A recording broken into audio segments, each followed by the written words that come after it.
Hello beautiful people.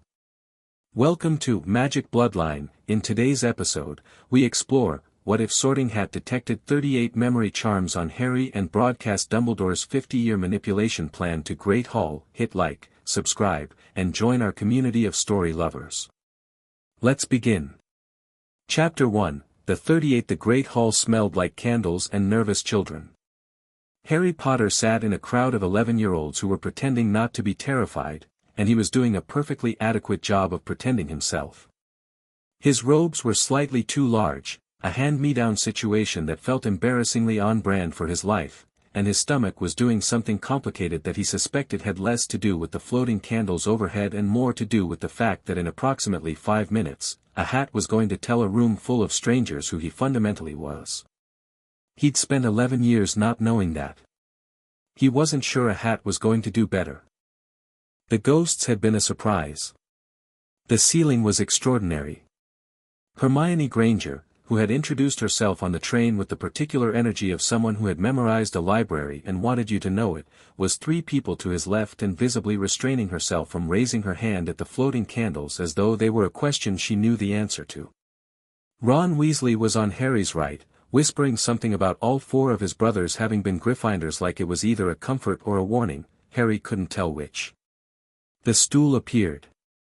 The hat appeared. It sang. Harry watched it with the same slightly detached attention he gave to most things that confused him, which was most things. The hat's song was about qualities and courage and cunning and wisdom, and it rhymed in a way that suggested either genuine poetic talent or a great deal of free time over several centuries. When it finished and the hall applauded, Harry clapped along because everyone else did. Professor McGonagall, stern, sharp-eyed, the kind of woman who made you want to sit up straighter, unrolled a scroll and began calling names. Abbott, Hannah. A girl with blonde pigtails stumbled up, sat down, put the hat on, and 45 seconds later the hat shouted, Hufflepuff. The Hufflepuff table erupted. This happened again. And again. Bones, Susan. Boot, Terry. Brocklehurst, Mandy. Brown, Lavender, who gasped like she'd won something before the hat had barely touched her head. Finnegan, Seamus. Harry watched each one with the polite interest of someone waiting for his own name. He noted that some people sat for nearly a minute. Terry Boot had the hat whispering to him for what felt like forever. Others, like Lavender Brown, were done before they'd properly sat down. He wondered briefly which he'd be, then decided it probably didn't matter. Granger, Hermione. Hermione walked to the stool like she was walking to a final exam she'd already revised for 4 times. She sat. The hat dropped over her eyes. Precisely 30 seconds later, Gryffindor. She walked to the Gryffindor table looking deeply satisfied, the way people look when they've confirmed something they already believed. More names. Longbottom, Neville, who'd been clutching a toad this entire time with the desperate focus of someone whose toad was the only stable thing in his universe, walked up and sat down. The hat took 2 full minutes with him. Neville sat very still through all of it, his face doing something strange, not frightened, exactly, but startled, as though the hat had said something unexpected. When it finally shouted, Gryffindor. Neville blinked twice, like he was coming out of a daze, and walked to the table slightly off balance. Harry filed that away. He didn't know why. Malfoy, Draco. The blonde boy Harry had already met, and hadn't particularly liked, swaggered up with the energy of someone who expected the hat to apologize for making him wait. It didn't even touch the brim of his head before shouting, Slytherin. Malfoy smiled like he'd expected nothing less, which he probably hadn't. More names. The crowd of first-years thinned. Potter, Harry. The whisper moved through the hall like wind through wheat. Harry had been expecting it, had been bracing for it since he'd first seen people pointing at him on the train, but there was something different about hearing it here, in this space, with hundreds of pairs of eyes swinging toward him simultaneously. He walked to the stool feeling like a fact everyone already knew but wanted to verify. He sat down. Professor McGonagall lifted the hat and settled it over his head, and everything went dark. "Well," said a voice, very close and very private, speaking directly into the center of his skull. "Well, well, well." Harry had been expecting something like what Neville described, a conversation, a weighing up, a back and forth about qualities. What he got was silence. Not a thinking silence. An appalled silence. "Boy," the hat said, and its voice had changed, older, heavier, weighted with something Harry couldn't name. "Do you know what I'm looking at?" Harry thought, carefully, no. 38, the hat said. 38 memory charms, layered in your mind like sediment. Like someone built a wall, and then built another wall in front of it, and then another, going back to when you were 14 months old. Harry's first response, oddly, was not panic. It was the peculiar calm of someone who has just been handed an explanation for something that has always, quietly, been wrong. The fog. The way some thoughts seem to arrive through gauze. The way he sometimes reached for a memory of his parents and found nothing. Not grief. Just absence, like a shelf that should have had something on it and didn't. What were they hiding? He thought. Everything, the hat said, and its voice was shaking, actually shaking, with something that sounded almost like fury. "Boy, I am old. I have sorted every student through these doors for 1,000 years. I have touched 10,000 minds. I have never seen anything like this. This was not done out of kindness. This was not done out of protection. This is a pause. This is a blueprint. Someone designed you." "Who?" The hat didn't answer immediately. Harry felt it moving through his mind, not intrusively, but carefully, the way you might walk through a room full of broken glass. He felt it touching the edges of something locked, and then touching something locked beneath that, and the sensation was extraordinary, like standing in a house and suddenly realizing the walls weren't walls at all but doors, and every door led to a room you'd been told didn't exist. "The oldest charm," the hat said, very quietly, "is dated to the 31st of October, 1981. The night your parents died. And it was cast by Albus Percival Wulfric Brian Dumbledore." Harry heard that. He took it in. He sat with it for precisely 2 seconds. Then something in his chest went very, very still, the way a fire goes still just before it gets bigger. "The most recent charm," the hat continued, "is dated to the 18th of July, 1991. 6 weeks ago. The same hand. 38 charms in 10 years, and every single one of them suppressing something he didn't want you to access, your family's history, your access to your family vault, your memory of the Potter's actual contingency plans, your," another pause, longer this time, "your magical instincts. He suppressed your magical instincts, boy. The things you do without thinking. He chained them. Tell me," Harry thought, and he was surprised by how even it was. "Tell me everything." "I intend to," the hat said. And then it stopped speaking to Harry privately.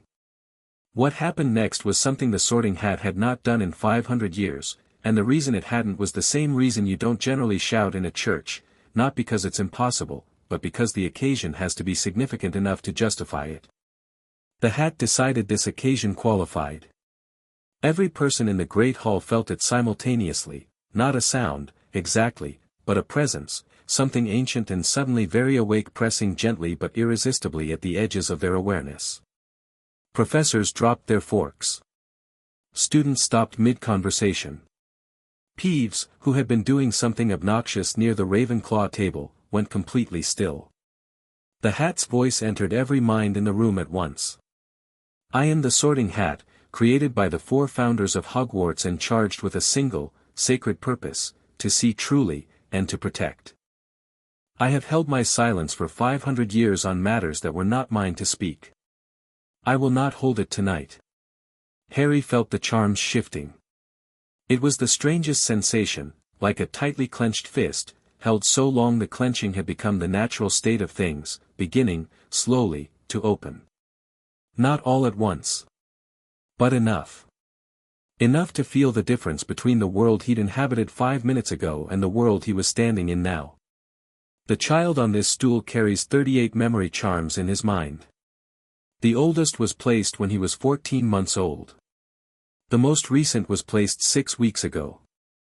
They were all placed by the same person, for the same purpose, to ensure that Harry James Potter arrived at this school believing himself to be ordinary, powerless, ignorant of his heritage, and emotionally dependent on the goodwill of the man who cast them. The silence in the great hall had stopped being silence. It had become something with texture, a held breath, a collective paralysis, the specific stillness of 500 people who have just been told something they cannot unhear. The architect of these charms has held a 50-year plan in place through this school, through this country's magical government, and through the life of this child. The plan's purpose is to deliver Harry Potter to a specific moment, willing, ignorant, and sacrificial, so that the Dark Lord known as Voldemort can be finally and permanently destroyed. There is a prophecy. The child was never told. There is a vault. The child was never given access. There are letters. The child was never shown them. There is a godfather, innocent and imprisoned, whom the child has never been allowed to remember. I am the Sorting Hat. I was made to see truly.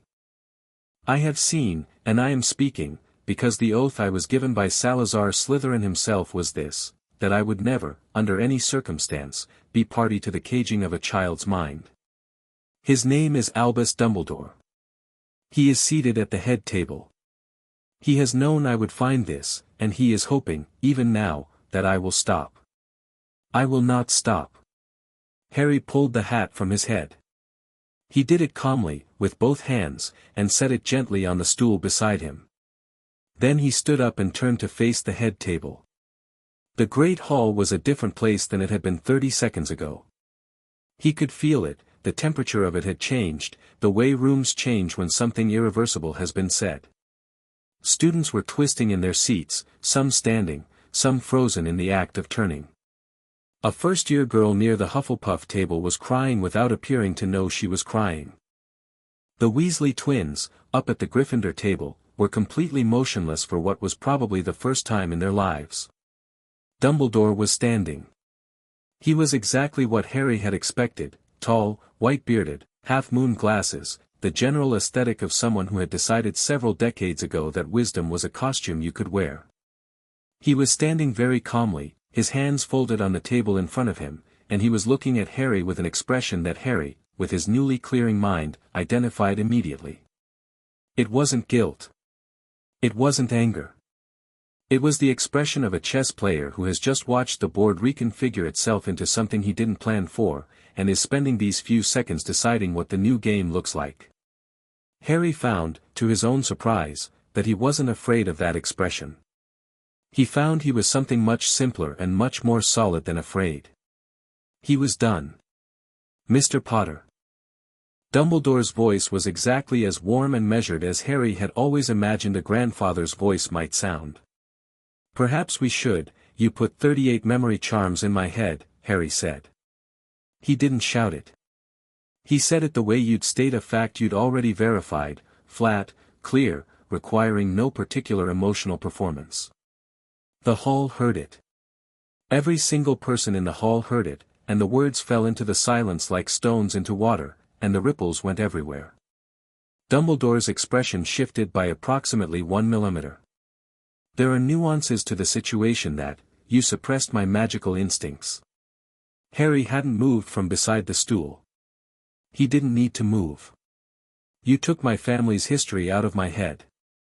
You let my godfather sit in Azkaban for 10 years without telling me he existed. Sirius Black is, innocent? Harry said. Or were you going to say something else? The quiet in the hall was absolute. Even the ghosts had stopped moving. Professor McGonagall was sitting 3 seats from Dumbledore at the head table, and Harry looked at her, because the hat had said she didn't know, and the expression on her face confirmed it with a precision that was almost clinical. She was looking at Dumbledore with the specific quality of stillness that comes just before a very large thing breaks. Her tartan hat was slightly crooked. She hadn't fixed it. She hadn't moved at all since the hat spoke. Harry didn't think she'd blinked. "Albus," she said. "Just his name. Just that." Dumbledore turned to her, and something passed across his face, something almost human, almost regretful, quickly submerged. "Minerva, I will explain everything, you will explain it now," she said, "or I will explain it for you, and I will be significantly less charitable." "This is not the setting for, you made it this setting," Harry said. "The hat made it this setting because you knew it would find the charms and you were planning to manage it quietly and it decided not to let you." He paused. Something was still shifting inside him, the charms releasing in layers, like a fist opening slowly, and every layer that opened left him slightly more himself. He could feel the difference. It was extraordinary and infuriating in equal measure. "How many of you here knew?" The question went out to the hall. He wasn't performing it. He genuinely wanted to know. Silence. Then, from the head table, a single response, not a voice, but a movement. Professor Quirrell, small and turbaned and perpetually nervous, had gone very, very still in a way that was different from everyone else's stillness. Everyone else was frozen with shock. Quirrell was frozen the way a prey animal freezes when it realizes it's been seen. Harry looked at him for 2 seconds and filed that away. "No one else knew," the hat said, from the stool beside him, speaking aloud now, its voice projecting into the room with the easy authority of something that had been doing this for 1,000 years. 4 people were partially aware. Severus Snape knew of the plan's existence but not its full scope. Arabella Figg, your neighbor in Little Whinging, was employed by Dumbledore to observe you, she knew you were being watched, not why. The late Alastair Moody knew a protective measure had been placed on you in 1981. None of them knew about the memory charms. Snape. Harry found Snape at the head table, black robes, black eyes, a face like a door that had been slammed and locked. He was not looking at Harry. He was looking at Dumbledore with an expression Harry couldn't read and then, almost involuntarily, looking away. The looking away told Harry more than the expression had. "I want to know about the prophecy," Harry said. "Harry," Dumbledore began, and there was something in the use of his first name, warm, familiar, the voice of a grandfather, that Harry recognized, now, as a tool. A very good tool, precisely calibrated, and he had probably been susceptible to it his entire life. He wasn't susceptible to it now. "Don't," Harry said, and his voice hadn't changed volume or temperature, but something in it made Dumbledore stop. "Don't use that voice. I know what it's for." He turned back to the hall, to 500 faces in various stages of shock and recalibration. His gaze found Hermione, 3/4 of the way down the Gryffindor table, who had the particular expression of someone whose mind was running very fast and had already lapped the current situation twice. She met his eyes and gave him one small nod that said, very precisely, "I'm with you. Tell me what you need." Harry looked at Neville Longbottom, who had sat back down at the Gryffindor table and was staring at Harry with an expression that was, underneath all the shock, something else. Something personal. The hat had said something to Neville during those 2 long minutes that Neville hadn't shared, and Harry could see it sitting on him, the weight of a private revelation, not yet processed, pressing on his shoulders. He'd come back to that. "I'm not going to pretend this is normal," Harry said to the hall, generally. "I don't think any of us should. But I'm also not going to stand here and have a conversation that should happen somewhere else." He looked at McGonagall, who had finally moved. She'd stood up, and she was the height of someone who has decided that they are the authority in this room now, and anyone who thinks otherwise is welcome to test that theory. "Professor McGonagall, where would I go to begin a formal inquiry under Hogwarts Charter?" The question clearly surprised her. She'd been bracing for something emotional, and she'd gotten something procedural, and the combination of her surprise and her approval was written plainly on her face before she controlled it. "My office," she said. "Tonight." "Thank you." Harry looked at the hat. "Thank you," he said to it, more quietly. "I have waited a long time to do that," the hat said, with a satisfaction that was almost warm. You should know, the charms will continue releasing on their own now that I've disturbed them. It won't be comfortable. But it will be thorough. Good, Harry said. Then he picked up his robes, walked to the Gryffindor table, because the hat had shouted it before any of this, in that first moment when it touched him and found its voice, and he'd heard it even through everything else, and sat down. The great hall was quiet for another 3 seconds. Then it absolutely erupted. Harry ate a bread roll.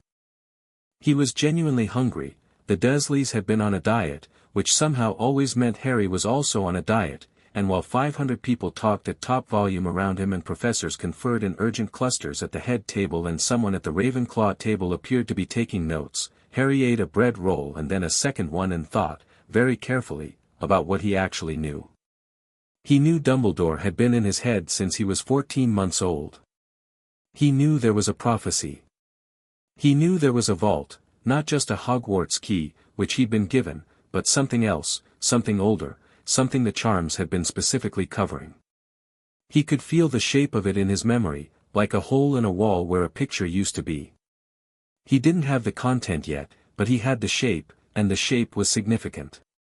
He knew he had a godfather. Sirius Black. The name produced a sensation he couldn't quite categorize, not a memory, exactly, but the residue of a memory, the emotional fingerprint of something that had been taken out but hadn't been entirely cleaned up. Something warm. Something safe. 10 years in Azkaban. He was going to fix that. Hermione appeared across the table from him, moving with the decisive purposefulness of someone who has decided they are involved in this whether they were invited or not. Right, she said. I've already started making a list. Of course you have, Harry said. He meant it as a compliment and she received it as one. The hat mentioned the Hogwarts founding charter. I read that on the train. Well, I read about it. I haven't read the actual charter. I don't think students have access to the actual charter, but there are references to student protection clauses in Hogwarts, a history which I have. She put a small, very organized notebook on the table. I'm also thinking about the Ministry. Memory charms without consent are a Class A non-excusable offense under the statute of, I know, Harry said, and then stopped, because he hadn't known that this morning. He'd known it approximately 4 minutes, the hat's revelation still settling into the newly opened spaces in his mind like furniture being moved into rooms that had been empty for a decade. He looked at his own hands on the table. I actually know that. I didn't know I knew that. Hermione's eyes went wide with something that was part sympathy and part scientific fascination, and she very admirably led with the sympathy. Are you all right? The hat said it would keep releasing. It's strange, Harry said honestly. It's like, you know when you've been cold for so long you've forgotten what warm feels like, and then you step inside and the warmth feels almost wrong for a second. He paused. It's like that. But with my whole brain. Hermione processed this for 1 second. That's actually a very precise description of the neurological, she caught herself. I'm doing the thing where I get clinical when I'm worried. Sorry. Are you all right? I'm angry, Harry said. But I'm fine. The angry it's fine. The angry is appropriate. He looked down the table. Neville. Neville Longbottom was 6 seats down, sitting next to Ron Weasley, who was talking at him with considerable animation. Neville was nodding at intervals but his eyes were somewhere else. Harry caught his eye and held it for a moment, and what passed between them wasn't words, it was recognition. Something happened to you too. I know. We'll talk. Neville gave a tiny nod and looked back at Ron. The feast that materialized on the tables was extraordinary. Harry had never seen so much food in one place, and around him the shock of the hall began slowly converting itself into conversation, the way shock always does. People were louder than usual, gesturing more, speaking faster. The older students were arguing. Harry could hear fragments, Dumbledore wouldn't, but the hat said, my parents are going to, do you think he'll be expelled, do you think Dumbledore, at the head table, Dumbledore had sat back down. He was eating, unhurriedly, with the composure of a man who has decided that composure is the only position available to him and he is going to occupy it fully. McGonagall was not eating. She was sitting perfectly upright, her food untouched, and she was thinking. Harry could see the thinking from here, the precise, rapid quality of it, a mind running through implications with the thoroughness of someone who has just discovered the map they've been using is wrong and is trying to reconstruct the actual terrain from memory. Snape was not eating either. He was looking at the table in front of him with the specific stillness of a man having a very large internal argument with himself that he is determined not to show on his face. He was mostly succeeding. The hands, Harry noticed, were slightly too still. Controlled. Someone working to stay controlled. Harry turned back to his food and then looked up at Hermione. What's the Hogwarts Student Protection Charter specifically say about magical interference with a student's mind, memories, or native abilities constitutes grounds for immediate review by the Board of Governors and the Ministry Department of Magical Law Enforcement, Hermione quoted, from memory, the way other people might quote song lyrics. Article 14, Clause 3. It was written in 1453 after the incident with, "Who do I write to?" She blinked. Tonight? Tonight. Harry had eaten 3 rolls, a piece of chicken, and something that appeared to be a very complicated potato, and he had made a decision with the calm certainty of someone who knows that momentum matters. The longer I wait, the more time there is for things to be managed. He said the word like he'd tasted it and found it accurate. I've been managed for 10 years. I'm not interested in being managed anymore. Hermione looked at him for a long moment.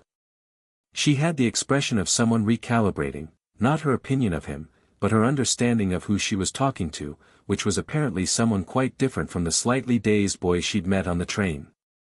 She'd thought, Harry suspected, that she was going to be helping him figure things out.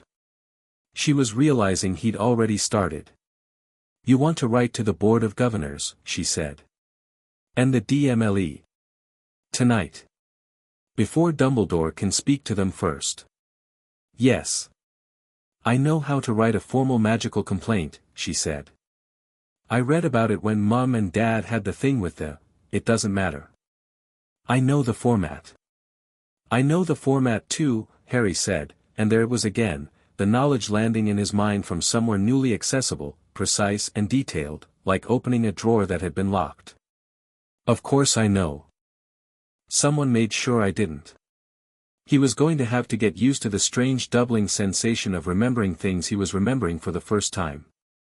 From 3 seats away, George Weasley leaned over. Oi, he said, with the slightly dazed quality of someone who has decided the best response to an extraordinary situation is immediate and enthusiastic engagement. Potter. That was the most interesting sorting we've ever seen, and we've been here 4 years. You're welcome, Harry said. Fred, beside George, grinned. You know Dumbledore's going to try to. I know, Harry said. He won't get far. The confidence in it wasn't performance. Harry could feel the difference between confidence as a presentation and confidence as a fact, and this was the second kind, the steady, unmistakable quality of knowing where the ground is and being certain it will hold. He'd spent 11 years on uncertain ground, never quite sure why he always felt slightly less than he should have been, always slightly below the surface of himself. He understood now.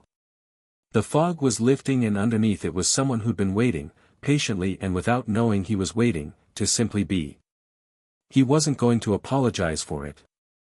McGonagall rose from the head table while pudding was being served. She said something brief and low to Dumbledore, who nodded with the calm of a man who has decided to allow things to proceed as if he is still in control of them, and then came down the hall with her particular efficient stride. She stopped in front of Harry. Up close, she was, not different from what he'd imagined, but more.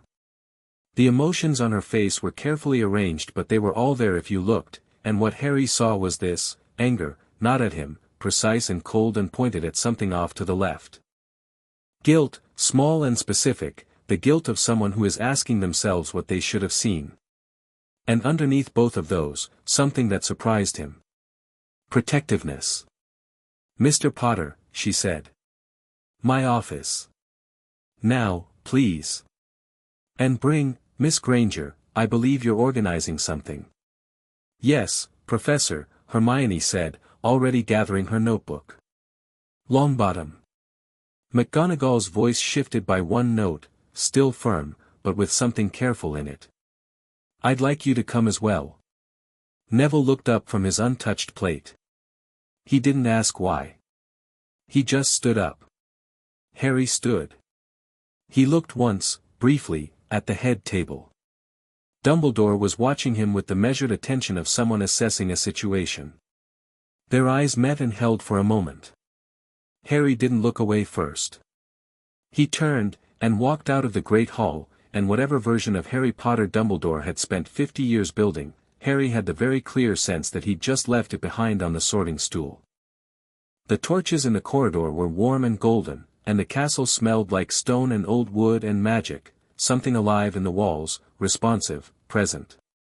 Harry had read that Hogwarts responded to its students, that the castle itself was sentient in some dim and ancient way, and as he walked, something in the stones felt different to him now than it had when he'd walked in, the way a room feels different when you've stopped being a visitor in it and started being someone it recognizes. The hat said your instincts were suppressed, Hermione said, walking quickly beside him. Not a question. An observation she was running the implications of. Yes, Harry said. What does it feel like? Now that they're, like being able to hear after a very long time of almost hearing, Harry said. Everything's a bit louder. More immediate. He glanced at her. I can tell you're worried and trying not to show it. I could tell that before. But it's clearer now. Hermione considered this. Is that a general empathic thing or a, can you read specific thoughts? No. Just, the shape of things. The emotional shape. Legilimency adjacent, she said, almost to herself. Or possibly something older. There are records of natural ciders in the Potter family line going back, she stopped. Sorry. I'm doing the thing again. Keep doing the thing, Harry said. The thing is useful. She smiled at that, quick and genuine. They climbed stairs. The castle shifted, Harry felt it rather than saw it, a subtle rearrangement, the staircases showing them an efficient path, and he thought, it knows me now. Or rather, it had always known him. It had just been waiting for him to know himself first. Neville was quiet beside them. Harry let him be quiet. Some things needed to be ready before they were said. McGonagall's office was on the third floor, behind a door with a griffin knocker that regarded them all with a judgmental expression. She unlocked it with a touch and held it open. The office was exactly what Harry would have imagined if he were imagining the interior space of someone's rigorous competence, organized, firelit, tartan in places but not aggressively so, and stacked with evidence of a person who had been doing this job for a very long time and intended to keep doing it properly. There was a desk. There were chairs. There was a fireplace with a fire that looked like it had been going for hours. McGonagall closed the door. She stood in front of them for a moment, for people, one extraordinary evening between them, and then she sat down not behind her desk but in one of the chairs in front of it, which Harry suspected was intentional. Right, she said. Let's be precise. The hat said 38 memory charms, all placed by the same wand. She had her own small notebook, Harry noticed, already out. I need you to tell me exactly what you remember from what the hat told you, in the order it told you. All of it. I need to write to the Board of Governors tonight, Harry said. You will, McGonagall said. You'll do it from here, with my assistance. I have, she stopped. Something crossed her face, sharp and private. I have access to the formal channels. We will be correct about this. We will be unimpeachably correct, because if there is the smallest procedural error, it will be used to, she stopped again. Composed herself. Tell me what the hat told you. So Harry told her. He was precise about it. Not emotional, not performative, he listed what he knew the way he was discovering he liked to process things, In order, in detail, with the important parts clearly marked. The charms and their dates. The prophecy. The vault. Sirius. The suppressed magical instincts. The 50-year plan. As he spoke, McGonagall's face went through several things. Anger came first, and stayed. Under the anger was something that was not quite grief but was in the same neighborhood, the specific desolation of someone who has spent decades trusting a person and has now had to revise that trust drastically and is doing the revising in real time. She didn't let it stop her. She wrote everything down with the precise, swift handwriting of someone who had been marking essays for 30 years and had strong feelings about legibility. When Harry finished, the fire was the only sound in the room for a moment. "Neville," McGonagall said, and her voice had gone careful in a specific way. "The hat spoke to you for 2 minutes. I'm asking you to share what it said. You don't have to. But if it's relevant, it said I was also considered," Neville said. His voice was quieter than Harry had heard it in the Great Hall, but steadier. Like he'd been processing for 20 minutes and had gotten somewhere solid with it. "For whatever Harry's situation is. It said there's a prophecy that could refer to either of us. And it said," he paused. He looked at his hands. "It said there's a suppressed memory in my mind from when I was 4. One charm. Not 38. Just one." He looked up. "It said it thinks someone made a choice about which one of us would be," it used the word designated. The room was very quiet. "Designated," Hermione said, very carefully. "For the prophecy," Neville said. "For whatever Dumbledore's plan needs." The hat said that when he came after Harry and not me, it wasn't random. It thinks Dumbledore helped him make that choice. A beat. Not directly. But, information was available that might not have been available without help. Harry looked at Neville. Neville looked back at him with the careful, direct steadiness of someone who has just said a terrible thing and is making sure the other person has received it. "He picked you," Neville said. It wasn't an apology. It was a statement of a fact that mattered to both of them, differently. "Dumbledore arranged for Voldemort to come after me," Harry said. "The hat thinks so. It said it couldn't be certain. But it thinks so." Harry sat with that. The fire crackled. Outside, faintly, the sounds of the Great Hall, still buzzing, still unsettled, a building digesting an extraordinary meal of information. "Right," Harry said. He reached for McGonagall's quill. "Can I borrow this?" he asked. She handed it over without a word, and pushed the inkwell toward him, and slid him a clean piece of parchment. Harry wrote the date. Then he wrote, "To the Board of Governors of Hogwarts School of Witchcraft and Wizardry, and to the head of the Department of Magical Law Enforcement." He paused. The knowledge was there, clear and accessible, the right language, the right citations, the right format for a formal complaint that couldn't be set aside, dismissed, or quietly buried. Someone had taken this knowledge out of his head and he had it back now, and he was going to use it. "I am writing to formally report a series of violations of the Hogwarts Student Protection Charter, 1453, Articles 14, 17, and 22, as well as violations of the Magical Law Enforcement Statute regarding non-consensual memory modification, under the Wisengamot Act of 1811. He wrote for 15 minutes without stopping. Hermione leaned over once to correct a date reference and once to add a citation he'd almost missed. Neville sat quietly and watched. McGonagall read over his shoulder with an expression that moved from surprise to grim approval as the letter took shape. When he finished, he handed it to McGonagall. She read it twice.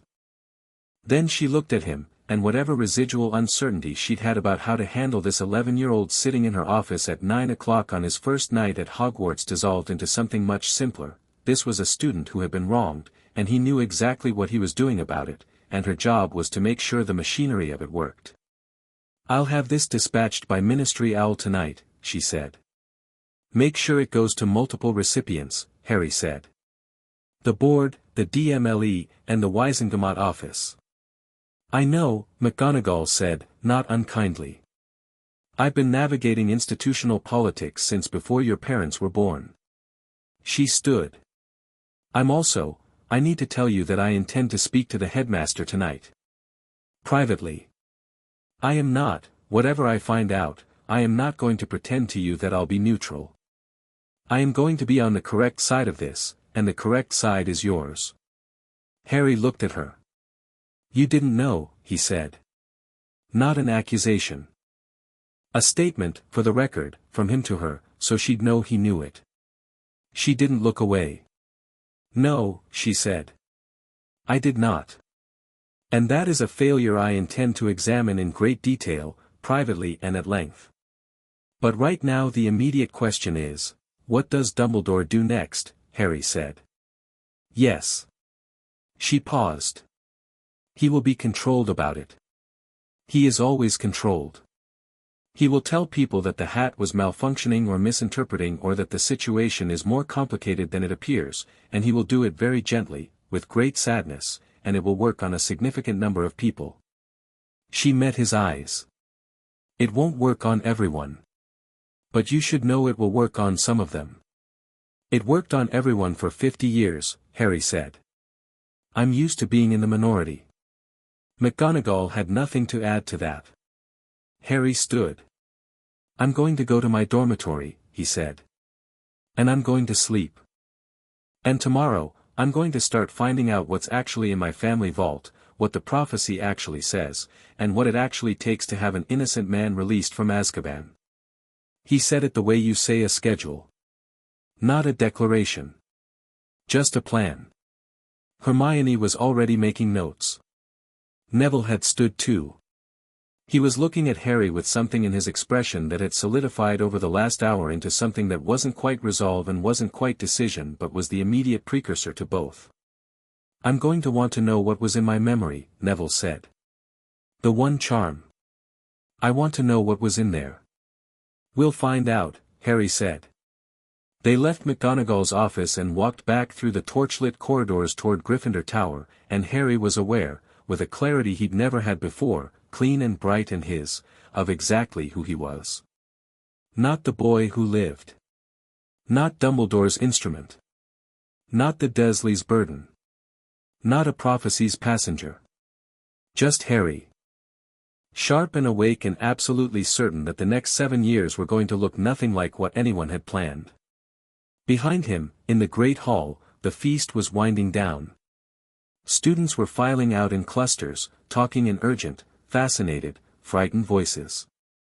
At the head table, Dumbledore sat alone now, McGonagall having left, Snape having retreated, the other professors dispersed, and he was looking at the place where the sorting stool had been, and his expression was the expression of a man who has spent 50 years building something beautiful and terrible and necessary, and has just watched the first stone come loose. He was not beaten. Not yet. But he had never, in 50 years of planning, planned for this. The hat had made sure of that. Chapter 2, The Architecture of a Cage. Harry woke up at 5 in the morning because his mind wouldn't stay off. It wasn't the bad kind of waking, not the Dursley kind, where consciousness arrived with the immediate weight of knowing exactly where you were and that it wasn't good. This was different. This was the waking of a brain that had spent the night doing significant structural renovation and wanted to show him the results. He lay on his back in the four-poster bed, curtains drawn, listening to the breathing of 4 other boys he'd known for approximately 12 hours, and catalogued what was new. There was more. That was the simplest way to put it. There was simply more of him available than there had been yesterday morning, and the more kept arriving in quiet increments, not dramatically, not with fanfare, just a steady accumulation, like a tide coming in. A fact about wizarding inheritance law. The correct way to address a formal petition to the Wisengamot. The memory of a woman with red hair laughing at something, just 5 seconds of it, warm and real and then gone before he could hold on to it. The shape of a house he'd never consciously known he'd lived in. He pressed his hands flat against the mattress and breathed. 38, he thought. Someone had gone into his head 38 times and taken things out. The most recent was 6 weeks ago, which meant Dumbledore had stood next to him in Diagon Alley, kind, twinkly, warm, the grandfather Harry had never had, and then gone into his mind and removed something. While Harry thanked him for the ice cream, he sat up. The dormitory was dark and full of the specific comfortable chaos of 5 11-year-old boys who had each unpacked with their own particular organizational philosophy. Ron's trunk was open and catastrophic. Neville's was neat but had a plant on top of it that hadn't been there last night. The boy called Dean Thomas had put a West Ham poster on the wall with a charm Harry could feel was slightly wrong, it'd fall down by Thursday. Seamus Finnegan was a sound sleeper, you could tell from here. Neville's curtains were open. Neville was sitting up too, in the grey pre-dawn light, and when Harry moved his curtain aside they looked at each other with the mutual recognition of two people who have had the same general kind of night. Couldn't sleep? Harry said, quietly. Slept for 3 hours, Neville said. Then thought about it for 2. Harry swung his legs over the side of the bed and sat on the edge of it. The charm on your memory. Do you feel it? Neville considered this with the particular seriousness he gave to things that mattered. I feel, there's something missing. There's always been something missing, I just didn't know it was missing. I thought I was just, bad at magic. He said the last part without self-pity, just factual, slightly rueful. Gran always said I'd come into it eventually. I thought she was being kind. She might still be right, Harry said. One charm is different from 38. But it's still there. How do you get it removed? Harry had been thinking about exactly that. I need to find a professional obliviation specialist. Not someone connected to Dumbledore. Someone who works for the ministry independently, there's a department. He paused. I know there's a department. It landed in my head at about 3 in the morning. Neville almost smiled. Is that what it's like? Things just, arriving? It's getting better. More organized. Last night it was like someone tipped a library on its side. This morning it's more like, the books are getting shelved. Harry stood, picked up his glasses from the nightstand. I want to go to the library before breakfast. The library won't be open. I know. Harry looked at him. Do you want to come anyway? Neville got up. They moved quietly past the sleeping others, down the spiral staircase, through the Gryffindor common room, empty at this hour, the fire banked to embers, the red and gold decor warm in the low light, and out through the portrait hole, which swung open for them with a slightly suspicious look from the fat lady, who had clearly been asleep. The corridors were empty and gold with early torchlight and the castle felt, different at this hour. More itself. Less performative. Like a person when they stop having to be on. The hat said someone made a choice about which of us would be designated, Neville said, as they walked. Not confrontationally. Processing. Yes. If it had been me instead of you, it wasn't. But if it had been.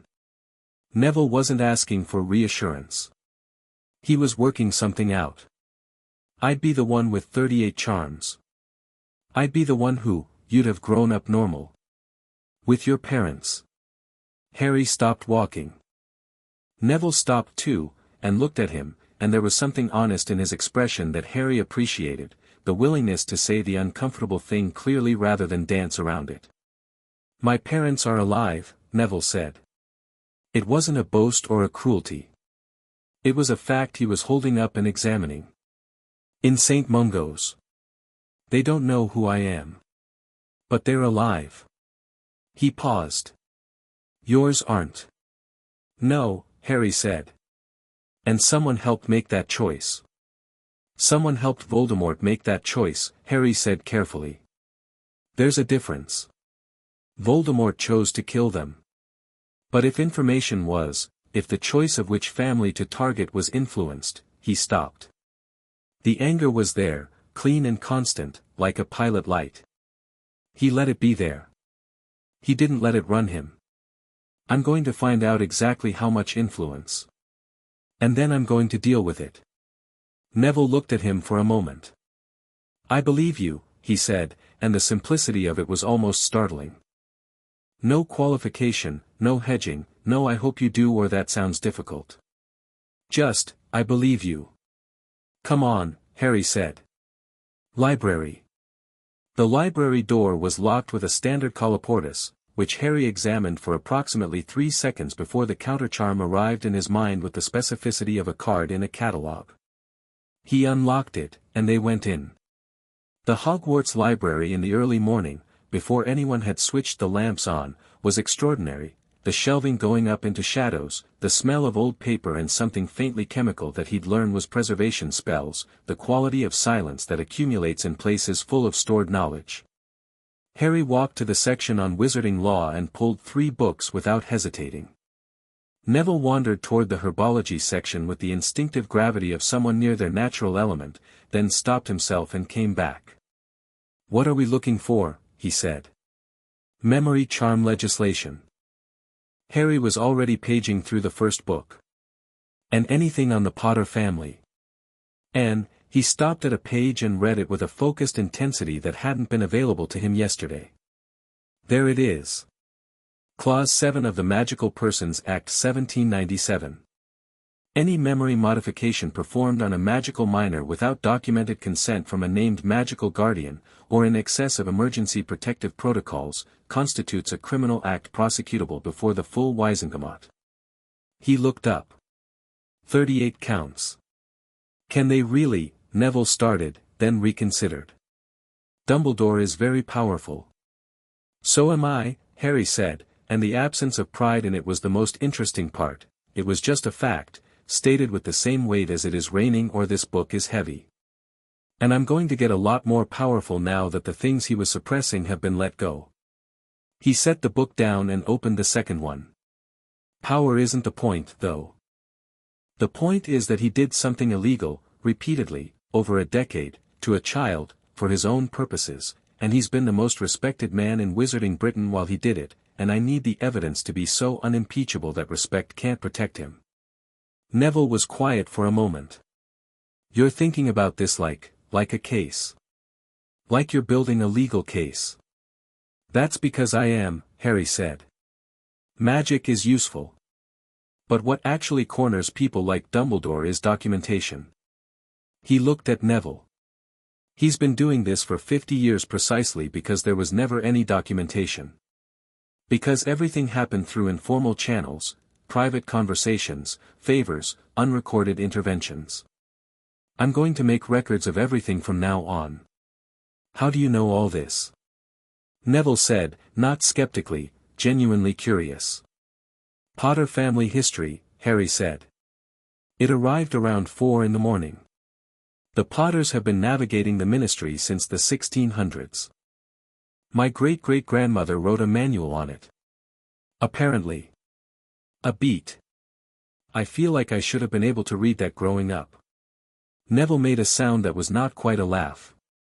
They were still there when the library officially opened at 7, by which point Harry had 3 pages of notes, 2 specific legal citations memorized, and a very clear picture of exactly which Wisengamot statutes applied to his situation.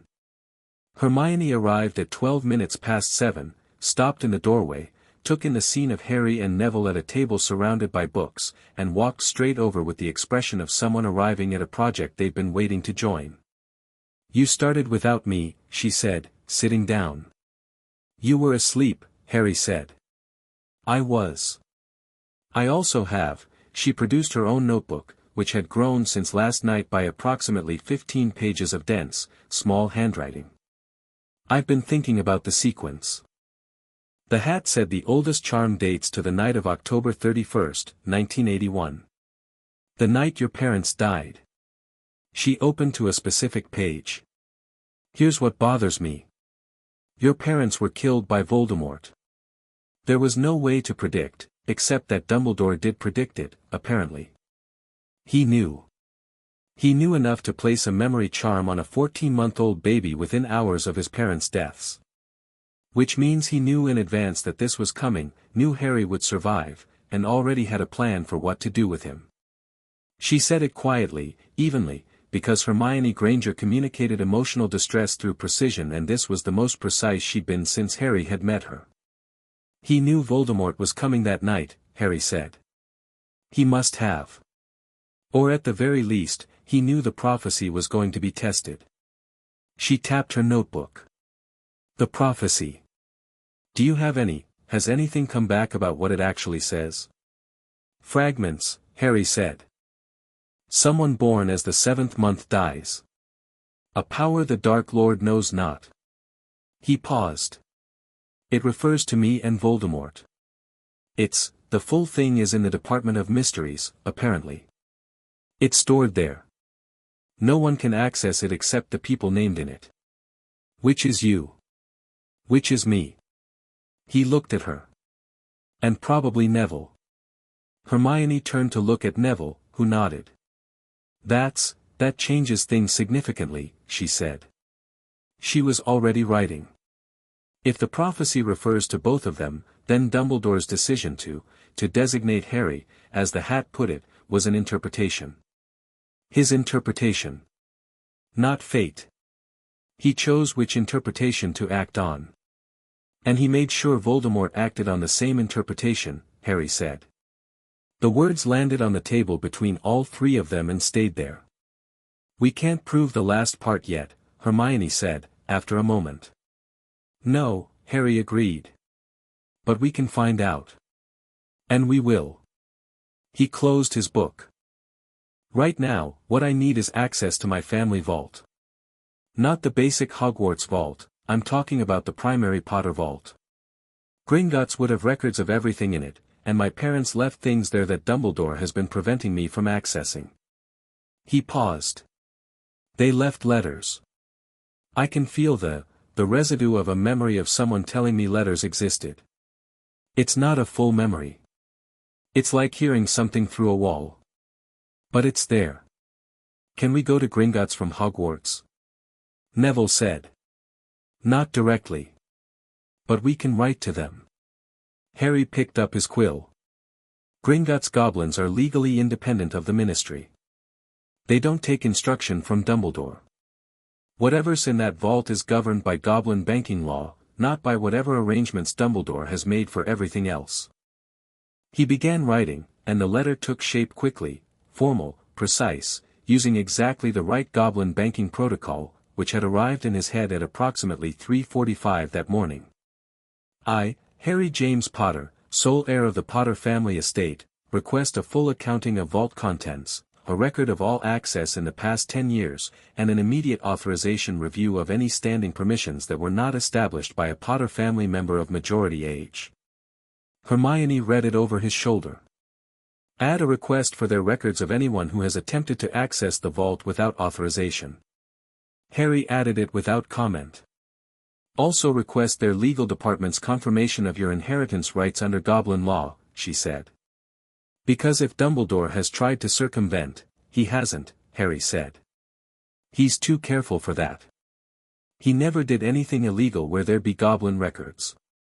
Everything he did was in my head, where no one could find it. That's the whole point. He folded the letter. But Gringotts' records of what's in the vault will tell us what he didn't want me to have access to. Which is almost as useful. Hermione nodded slowly. Then she said, Harry. Can I ask you something? He looked at her. Last night, I watched you in the Great Hall. And then in McGonagall's office. And you were, she picked her words with visible care. You were very calm. Considering. And this morning you're organized and strategic, and I'm sitting here thinking, who is this person, because the boy on the train was sweet and a bit overwhelmed and didn't know about platform 9 3/4 until someone told him. She paused. Is this you? The real you? Or is this still the charms releasing and you're not sure what's real? It was a genuinely good question, and Harry took a moment to answer it honestly. Both, he said. The strategic thinking, that's the charms releasing, or rather, it's what was always there that the charms were covering. But the fact of not being afraid of Dumbledore. The decision to not be managed. That's not new. That's just the first time I've had the tools to go with it. He looked at her. On the train, when I told Malfoy I could make my own decisions about who to be friends with, that was you, she said. That was me, he said. Everything else was fog. He stood, stretching. Now I have both. Hermione sat with this for a moment and then nodded, not just intellectually, but the kind of nod that means I see you, I understand, I'm in. She picked up her quill. Then let's get organized. They were organized when Dumbledore found them. Not that he walked into the library, that would have been too obvious, too openly managerial. What he did instead was send Professor Flitwick with a message that the headmaster wondered if Mr. Potter might have a few minutes before the morning's first classes, at his earliest convenience, to discuss, and Flitwick read the note with the slightly apologetic air of a messenger who is aware the message may not be warmly received, settling in, and ensuring the evening's extraordinary events hadn't left him unduly troubled. Harry read the note. Please tell the headmaster I'm occupied this morning, he said pleasantly. And that I'll be happy to meet when my legal counsel is present. Flitwick blinked. I'm sorry, did you say, legal counsel? I intend to retain a wizarding solicitor before any formal discussions with the headmaster. It's a standard precaution under Article 9 of the Hogwarts Student Protection Charter, which guarantees a student the right to independent representation in any disciplinary or administrative discussion where their interests may be in conflict with those of a staff member. He paused. Please do tell him I said that specifically. He'll know which article I'm referring to. Flitwick stared at him. Flitwick was a small, bright-eyed man with the general energy of someone who found most things delightful and had not been prepared to find this specific thing at 7:40 in the morning, and his expression was cycling rapidly through surprise, fascination, and a private amusement he was working to contain. Yes, Flitwick said. Convey that. Precisely that. He turned, then turned back. For what it's worth, Mr. Potter, very nicely cited. And left. Neville was looking at Harry with an expression that had become familiar over the last 12 hours, the expression of someone recalibrating upward. You had that ready, Neville said. I had it ready, Harry confirmed. Hermione was writing it down. The morning's first classes were on the schedule, Transfiguration, with McGonagall, which Harry suspected was going to be an interesting experience under any circumstances, but before that, breakfast, and the Great Hall at 8 in the morning had a completely different atmosphere from the Great Hall at 8 last night. The shock had settled into something else, a buzzing, restless energy, the specific vibe of a place where everyone is pretending to have normal conversations while actually having only one conversation. Harry sat down at the Gryffindor table and was immediately aware of the eyes. Not hostile, mostly curious, some admiring, some frightened in a way that was about him rather than for him, which was a different thing entirely. He picked up toast and marmalade and did not perform unawareness of the staring. He was aware of it, it was fine, and he had better things to think about. Ron Weasley dropped down beside him with the unself-conscious friendliness of someone who has already decided they like you and is now in the comfortable phase of actually demonstrating it. Right, Ron said, loading his plate with approximately everything. So. Last night. Yes, Harry said. I talked to Fred and George. And they talked to Percy, my other brother, he's a prefect, and Percy told them that the common room was basically a courtroom until midnight, everyone arguing about whether the hat was malfunctioning or whether Dumbledore is actually, you know. Ron lowered his voice not because there was any secrecy left to preserve but apparently out of reflex. Actually manipulative. What do you think? Harry said. Ron chewed thoughtfully. He was, Harry had already noticed, someone who took questions seriously when he thought they deserved to be taken seriously, which was a quality Harry appreciated. My mum thinks Dumbledore is basically, infallible. Like, she'd be properly upset if I came home saying he'd been doing something dodgy. He paused. But the hat is also 1,000 years old and specifically designed to see into people's heads without anyone fooling it. So. He shrugged. That seems like more reliable evidence than, he seems like a nice man. Yes, Harry said. It does. What are you going to do? Continue what I started last night, Harry said. Carefully. Legally. With documentation. Ron blinked. I was expecting something more, I don't know. Dramatic. The documentation is the dramatic part, Harry said. Drama without documentation is just noise. Ron looked at him for a moment, then at Hermione, who had sat down on Harry's other side and was already eating with one hand and writing with the other. Then he looked back at Harry with an expression that was somewhere between impressed and slightly overwhelmed. Right, Ron said. Cool. Can I help? Can you get me access to your family's copy of the Pure Blood Registry? Harry asked. I need to cross-reference something about the Potters' political connections in the 1970s. Ron looked startled. We've probably got one. Mum would know. He paused. You want me to owl her? Yes, please. Ron nodded, in the manner of someone who has slightly more on their plate than they expected and is enthusiastically prepared to manage it. Down the table, Harry was aware of Neville eating quietly and steadily with the focused calm of someone who has made a private decision and is getting their energy up for it. His toad, Trevor, apparently, was sitting beside his plate with the philosophical resignation of a toad who has accepted that unusual things are simply going to be a recurring feature of this particular household. At the head table, McGonagall arrived and sat down, and she looked, not visibly different, not to anyone who wasn't paying attention. But Harry was paying attention, and what he saw was this: she had spent the night finding things out. The particular quality of her stillness this morning was not the stillness of someone waiting.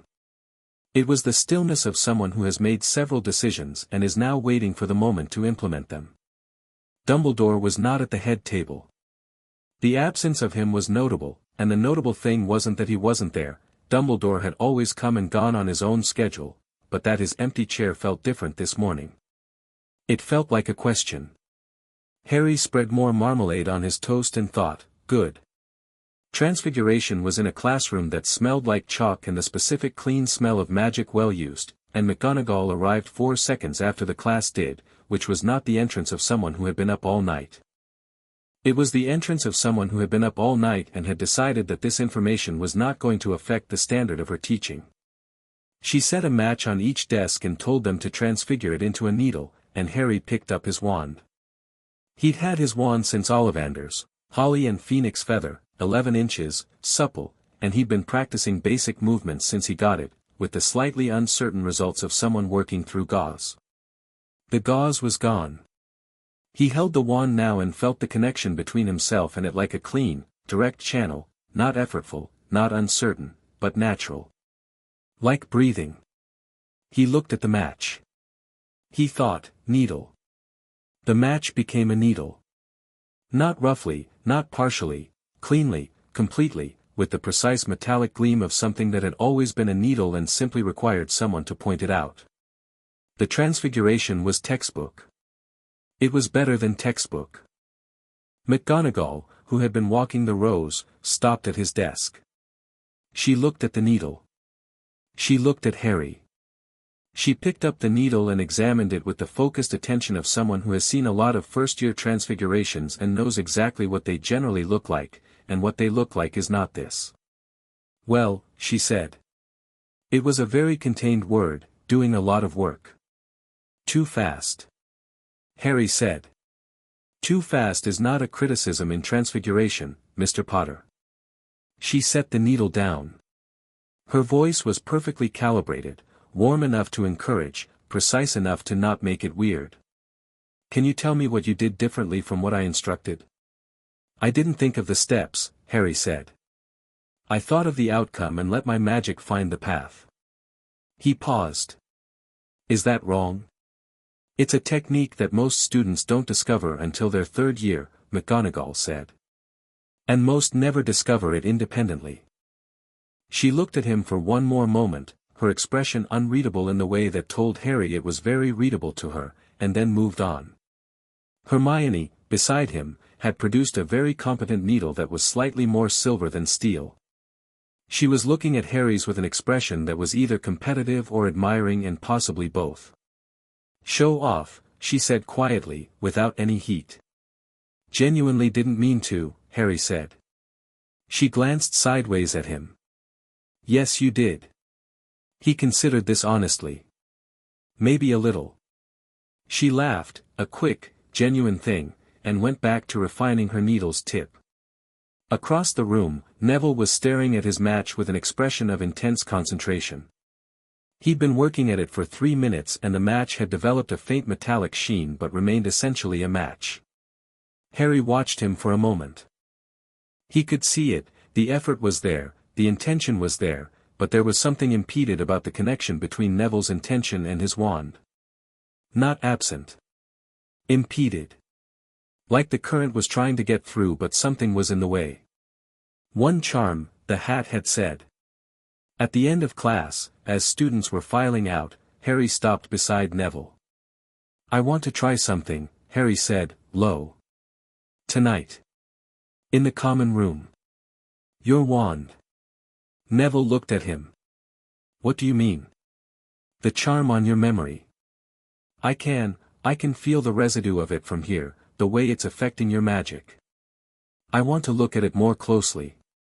Harry paused. "I won't do anything without your permission. I just want to look." Neville took about 2 seconds. "All right," he said. "Tonight." They were halfway down the corridor when McGonagall's voice came from behind them, quiet and direct, cutting through the general chatter. "Potter. Longbottom. A moment." She drew them into a small alcove off the main corridor, checked that no one was immediately nearby, and said, with the efficient directness of someone delivering a briefing, "I spoke with the headmaster last night." "What did he say?" Harry asked. "He said," McGonagall paused, and the pause was doing significant work. "He said that the memory charms were placed for your protection. That the information they covered would have been dangerous to a child. That the plan, his plan, was designed with the ultimate good of the wizarding world in mind, and that explaining it to a child would have compromised its efficacy." She said it with the flat precision of someone quoting something they are choosing not to editorialize yet, because the editorial is implicit in the flatness. "He said he was sorry for the distress the hat's revelation had caused." Harry looked at her. "He didn't say it was wrong. He said it caused distress." "Yes," McGonagall said. "I noticed that too." "Did you challenge him on it?" "I challenged him on 17 specific points," McGonagall said, with the grim satisfaction of a woman who had gone into a conversation armed. "He responded to each one with genuine regret and complete immovability. He believes, sincerely and entirely, that he did the right thing. He has it's almost worse than if he were defensive about it. He's peaceful. He has the peace of a man who has examined his conscience and found it sound." Harry absorbed this. "He thinks he's right. He is convinced he's right. There's a difference. A beat. He asked me to, he suggested that perhaps the best course of action was to allow you to recover from the shock of the revelation, after which he and you could have a calm, private conversation about the larger picture. And you told him, I told him that you had already cited Article 9, which was appropriate, and that I was in no position to deny you independent representation." She met his eyes. "I am also not going to tell you to slow down, Mr. Potter. I am going to tell you to be thorough." "I know," Harry said. "I'll want a copy of the Gringotts letter you sent this morning," McGonagall said.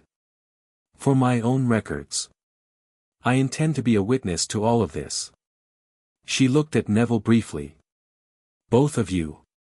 She straightened, smoothed her robes, and the alcove conversation became a corridor conversation by the simple fact of her stepping back out into the hall as though nothing unusual had occurred. "She knew about the Gringotts letter," Neville said, when she was gone. "She's been paying attention since last night," Harry said. "She's good at this." "How do you know she's not still? I mean, she worked with Dumbledore for decades." "How do you know she's not?" "I don't," Harry said. Not with certainty. But she was genuinely angry last night, and genuinely ashamed that she didn't know, and people don't fake the specific kind of shame she was showing. He paused. Also, she said, be thorough, not be careful. Careful implies watching out for your own safety. Thorough implies finishing the job. Those are different advice. Neville walked in silence for a moment. Then, you really are different from yesterday. I know. Harry glanced at him. Does it bother you? Neville thought about it honestly. No, he said. It's just, yesterday you seemed like someone who needed help. Today you seem like someone I could ask for help. Both can be true, Harry said. Yeah, Neville said. I suppose they can. Defense Against the Dark Arts was in a classroom that smelled slightly wrong, something sweet and chemical and off, like flowers left in water too long, and Professor Quirrell was already there when the first years arrived, standing at the front board with his back to them, writing something with a hand that trembled slightly. He turned around when the last student was seated, and his anxious, sweating face arranged itself into something that was presumably meant to be a welcoming smile and didn't quite get there. Gee, good morning, he said. I trust everyone slept well. The class gave the collective noncommittal murmur of students who are not going to answer a rhetorical question from a teacher who clearly doesn't want a real answer. Harry looked at Quirrell with the quiet, careful attention he'd been giving to things all morning. He'd looked at Quirrell last night and filed something away, the wrong kind of stillness, when everyone else was shocked. This morning he looked again, and what he felt was, not from Quirrell. From behind Quirrell. Something behind the anxious presentation and the stutter, something cold and amused and paying very close attention to Harry in return. He didn't react. He took notes.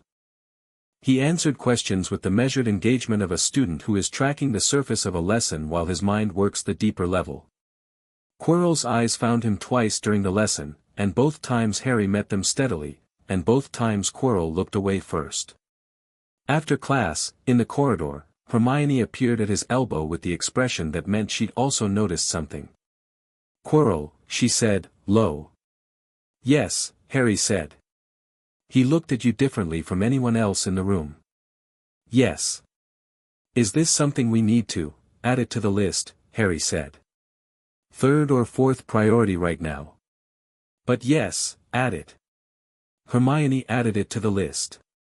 The letter from Gringotts arrived at lunch, not by owl, by a small, very official-looking magical memo that folded itself into a precise rectangle and landed in front of Harry's plate with the gravity of something from an institution that took its correspondence seriously.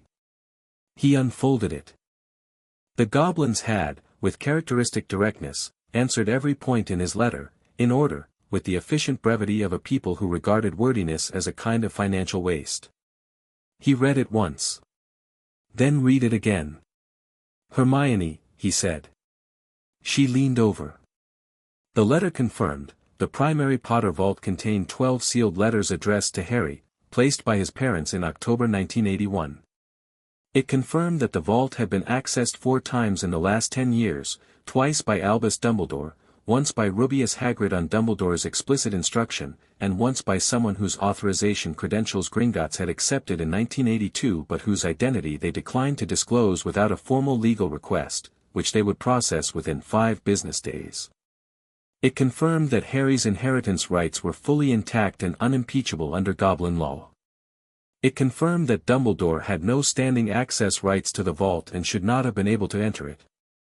The last line, characteristically direct, read, "We note that the authorization used in 1982 was accompanied by a document purporting to transfer legal guardianship of the Potter heir. We recommend the heir verify the legitimacy of this document as a matter of priority. We will gladly receive you at our offices at your earliest convenience." Harry folded the letter. He placed it carefully in his inside robe pocket, where it would stay until he had somewhere more secure to put it. A guardianship document, Hermione said, very quietly. From 1982, Harry said. When I was 2 years old. He picked up his fork. Someone transferred my legal guardianship when I was 2 years old using the Gringotts vault as leverage, and that's how I ended up with the Desleys. His voice had the quality of someone stating facts precisely because if they don't state them precisely, the emotion behind them will do something unproductive. Dumbledore had the authority to place me with my nearest wizarding relatives. The Weasleys would have taken me, apparently. I found that in the family correspondence records in my head, but instead, a document appears in 1982, made under Goblin law, and I go to a family who cannot perform magic and therefore cannot verify anything they were told about my situation. He ate a bite of chicken. Genius, actually, he said, and the word came out with a flatness that made Hermione and Neville both very still. If I grow up with Muggles, I grow up knowing nothing. No access to wizarding law. No access to the vault. No access to the letters. No one around me who could tell me anything real. And then he comes to collect me personally for Diagon Alley, and he's the first impressive, kind, magical authority figure I've ever met, and of course I trust him, of course he stopped. Set down his fork. Picked it back up. It's a good plan, he said, quietly. Objectively. It's a good plan. I hate it, and I'm going to dismantle it completely, but I want to acknowledge that it's a well-constructed plan before I do, because respecting what you're up against is how you actually beat it. Neville had been listening with the stillness of someone who has learned that some moments are not about what you add to them. Now he said, my grandmother would like you. Harry looked at him. She always says that, Neville said. Respect what you're up against. She says people lose because they underestimate their opposition or because they let their anger make them sloppy. A small pause. I think she'd want to know what's in that memory charm. The one in my head. And I think she'd want to know before Dumbledore decides to try and put it back. Harry nodded once. Tonight, he said. Common room. After everyone else is in bed. I'll be there, Neville said. They were halfway back to Gryffindor Tower after dinner, moving through the deepening dusk of the castle corridors, when Harry heard it. Footsteps, measured and deliberate, behind them. Not following. Intercepting. Coming from a side corridor to fall into step beside them with the precision of someone who has timed this. Snape. He was tall and he moved like someone who has decided that space is a thing that yields to him rather than the other way around, and his black robes in the torchlight made him look like the corridor's own shadow had started walking. He looked at Harry with the dark, controlled expression of a man who has been having a significant internal argument with himself and has not yet announced the result. Potter, he said. Walk with me. It wasn't a request, quite, but it wasn't the tone Harry had expected. It wasn't hostile or condescending. It was the tone of someone who has something to say and is not entirely comfortable saying it. Harry glanced at Hermione and Neville. They both read the glance correctly and fell back 2 steps, close enough to be present, far enough to give the conversation room. Professor, Harry said. They walked in silence for 15 seconds, and Harry waited, because the silence was Snape's and he was entitled to fill it in his own time. The hat said I knew of the plan, Snape said, finally. It said I didn't know its full scope. Yes. It was accurate. A pause. I knew that Dumbledore had arrangements in place regarding you. I believed those arrangements were protective. They weren't. No. Another pause, longer. I knew about the prophecy. The word seemed to cost him something. I was the one who brought the first portion of it to the Dark Lord. Harry stopped walking. Snape stopped too, and turned to face him, and the expression on his face was the most human thing Harry had seen on it, not guilt in a sentimental way, but the cold, honest acknowledgement of a man who has long since stopped flinching from what he's done and has instead built something precise and functional on top of the wreckage. You told Voldemort about the prophecy, Harry said. Half of it, Snape said. I was a Death Eater. I served him. I brought him what I heard. A beat.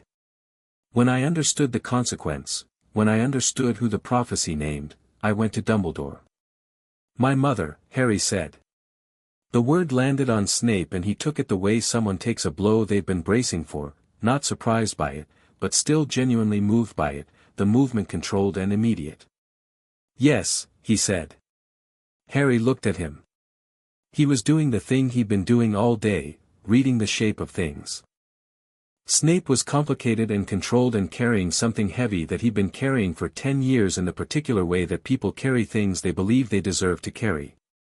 He was not performing this. He was not managing Harry. He was doing something that was, from him, probably the equivalent of throwing himself across a live grenade. He was being honest. You knew about the plan, Harry said. The 50-year design. You knew some of it. I knew he was, shaping your experience, Snape said carefully. I did not know about the memory charms. I didn't know the extent of the suppression. I believed, he stopped. I believed the protection outweighed the deception. I was wrong about what the deception was. What do you know about the Philosopher's Stone? Harry said. The shift was deliberate. Harry had been holding that question in reserve and he deployed it now, directly, to see what it did to Snape's face.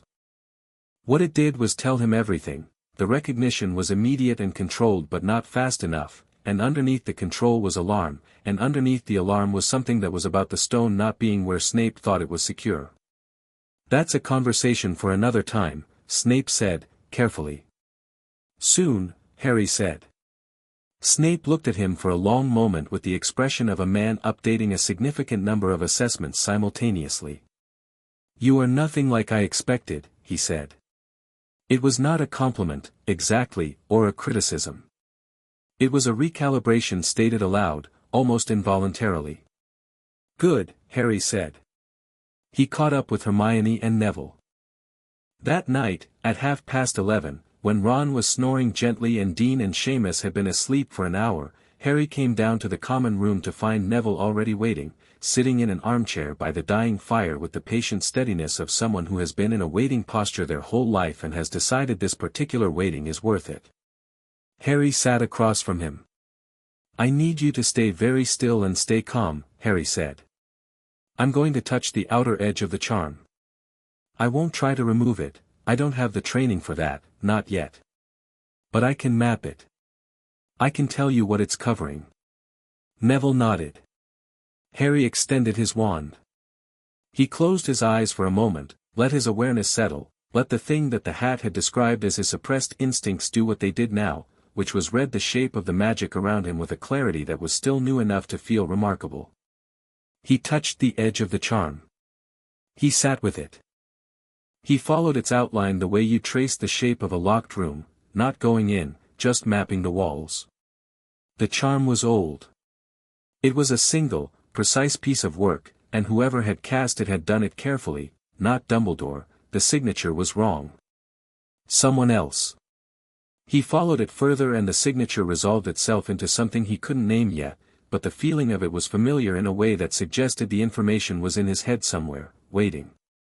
But the content of what it covered, not the full memory, just the shape of it, the emotional outline, he opened his eyes.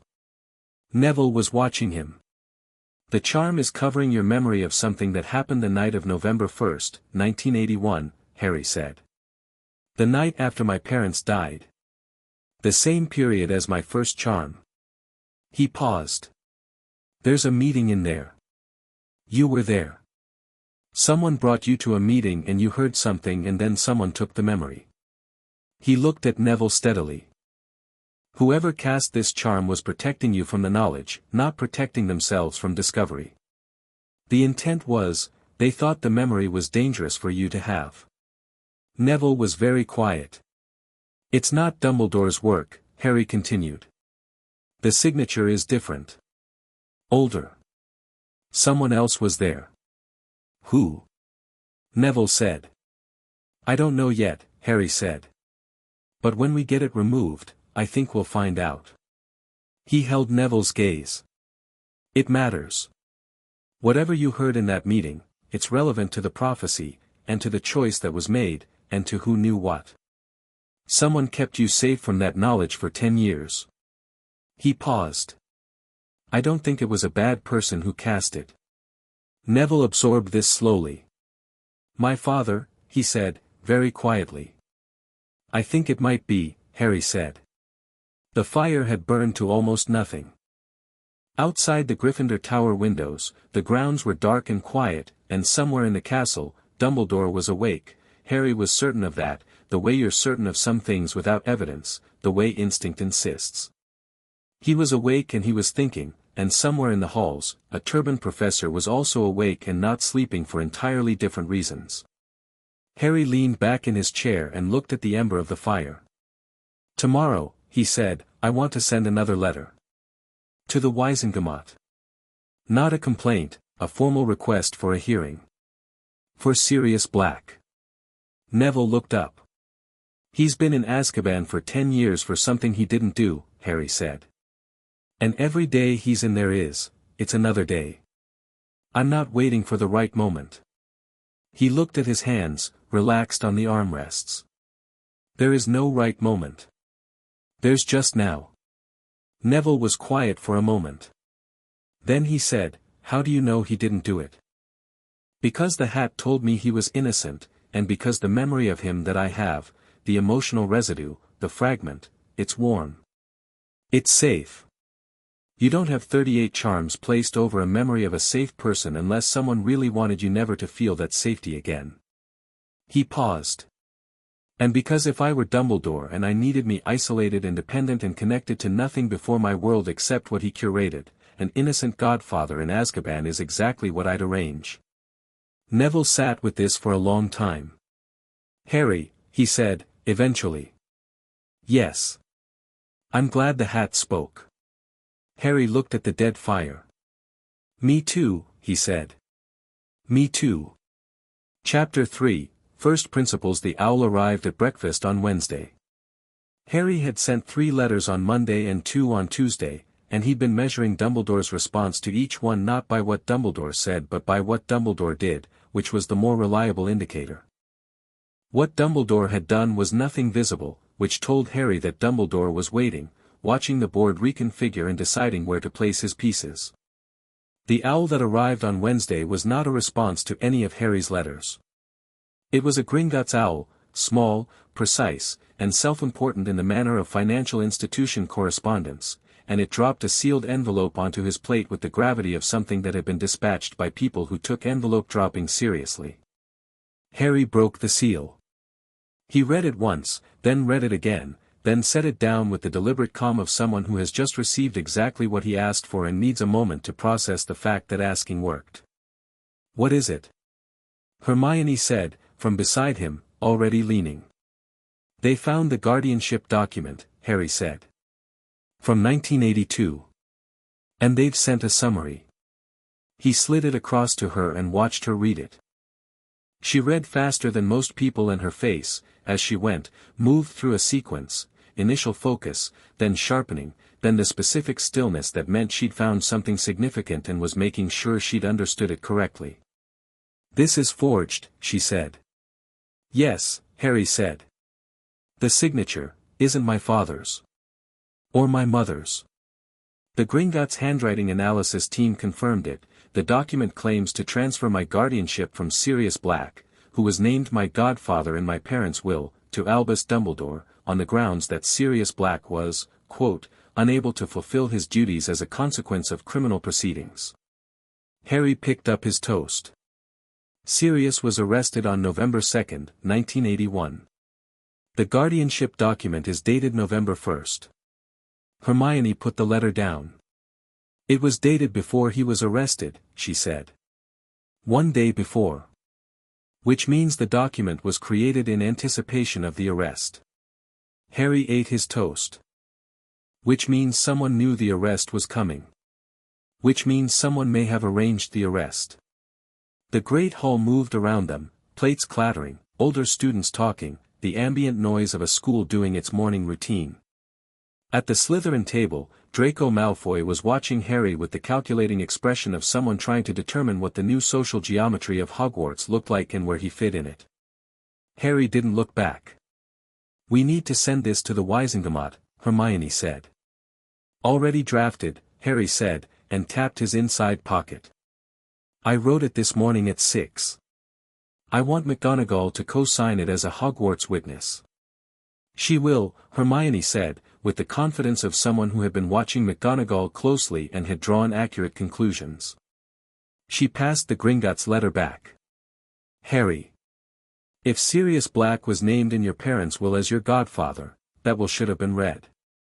In front of witnesses. Through the ministry." She paused. Well, that name's a godfather doesn't just disappear." "No," Harry said. "It doesn't." They looked at each other. "The will was suppressed," Hermione said. "Not a question." "Or sealed," Harry said.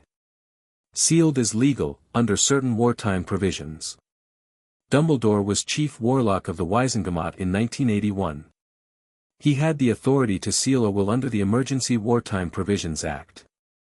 He paused. "Which is a legitimate legal mechanism that was designed for genuine emergencies and used, in this case, to prevent anyone from reading my parents' will and learning who they'd designated as my guardian." Hermione was writing. She'd moved past the point where she felt the need to express verbal outrage about each new thing they found. She'd reached the efficient territory where outrage converted directly into documentation, which was, Harry had decided, one of her best qualities. "How do you want to handle Dumbledore today?" she asked, not looking up. "The same way I've been handling him," Harry said. "I'm not avoiding him. I'm not afraid of him. But I'm also not having any private conversations without a record. Every time he tries to have a quiet word, I'm going to cite the charter and ask for a formal setting. He'll find a way around that eventually," she said. "Yes," Harry said. "He'll engineer a situation where I'm alone and he's present and it would seem strange to refuse to talk. So I need to make sure I'm almost never alone." He looked down the table at Ron, who was eating with the focused commitment of someone treating breakfast as a competitive event. "Ron." Ron looked up mid-chew. "I need a favor," Harry said. Ron swallowed. "Sure. I need you to be around. Not as a guard or anything formal. Just, around. When we're in the common room, in corridors between classes. Until I tell you it's fine." He paused. "I'll explain properly later." Ron shrugged, with the uncomplicated generosity of someone who doesn't need the explanation first. "Yeah, all right. Not like I had other plans." He thought about it. Fred and George would also be around. They're easier to be around than Percy. "Good," Harry said. "Thank you." Across the table, Neville was eating oatmeal and looking at nothing in particular with the concentrated expression Harry had learned to associate with him processing something inwardly rather than having gone absent. He'd been like this since Tuesday morning, since Harry had mapped the charm and told him what it covered. Not withdrawn, present, but turned slightly inward, running something through his mind that he wasn't ready to share yet. That was fine. Harry wasn't going to push. After breakfast they had History of Magic, which was Professor Binns and an hour of information delivered in a tone so flat that it suggested the subject matter was deeply embarrassed to be associated with it. Harry took notes by reflex. Hermione took notes with genuine intensity. Ron appeared to fall asleep with his eyes open, which was an impressive skill. Neville took careful notes and then, halfway through, passed Harry a folded piece of parchment.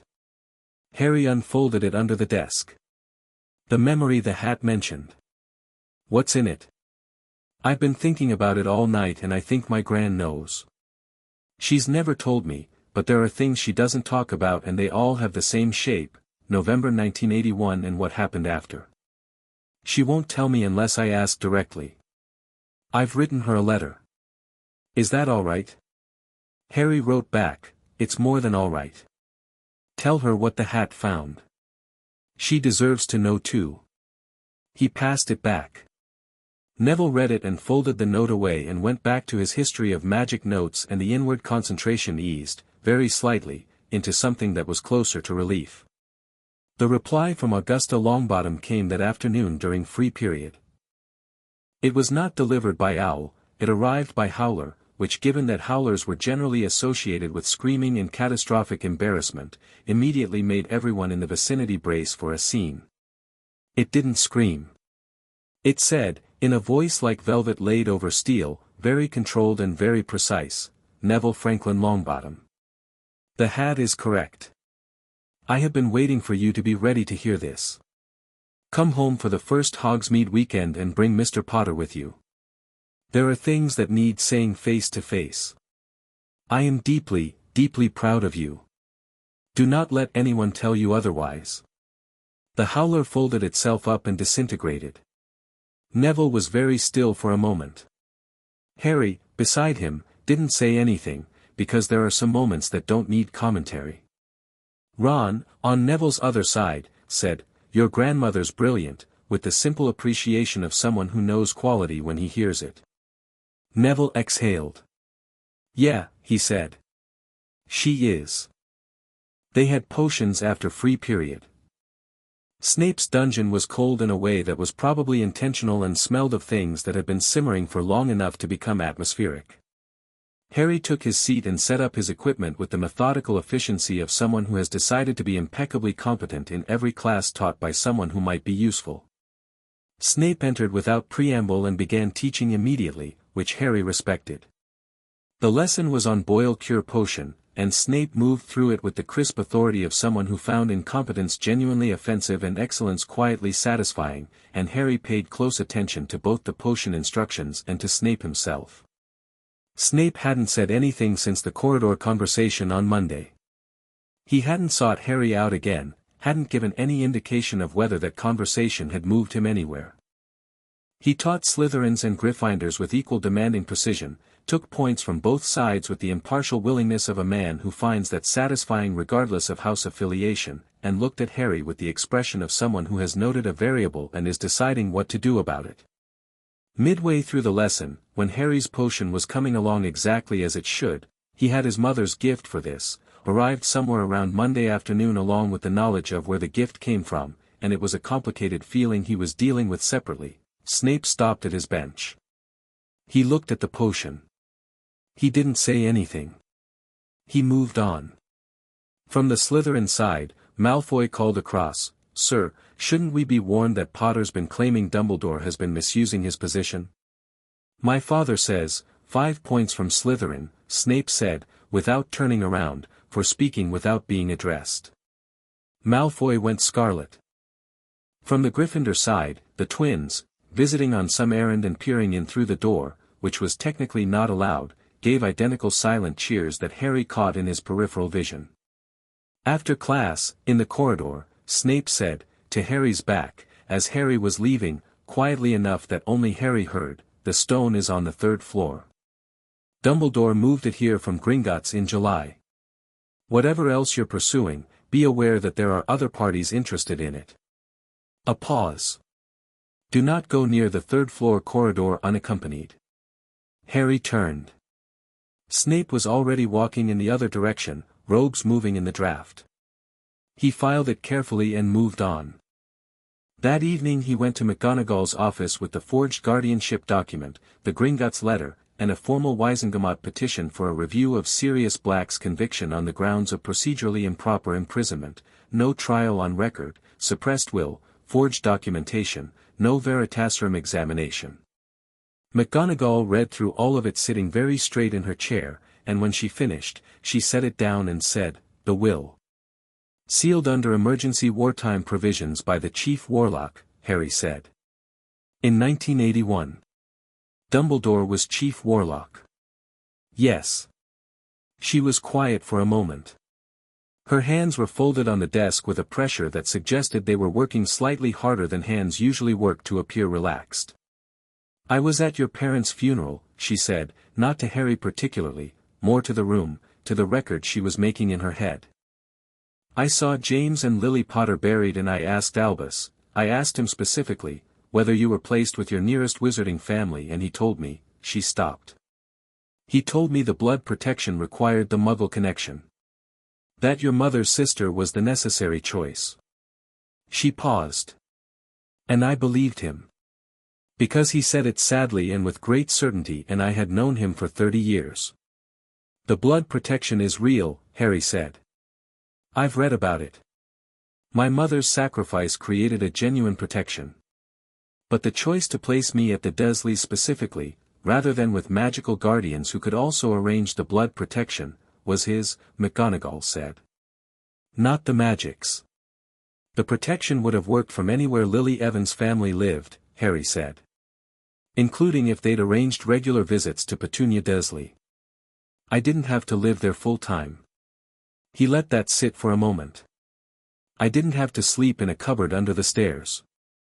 The muscle in McGonagall's jaw was working very hard. I'll co-sign the Wisingamot petition, she said, her voice extremely controlled. And the formal complaint to the Board of Governors. And, she paused, and something shifted in her expression from controlled to something more private and more absolute. I'm going to be submitting my own affidavit.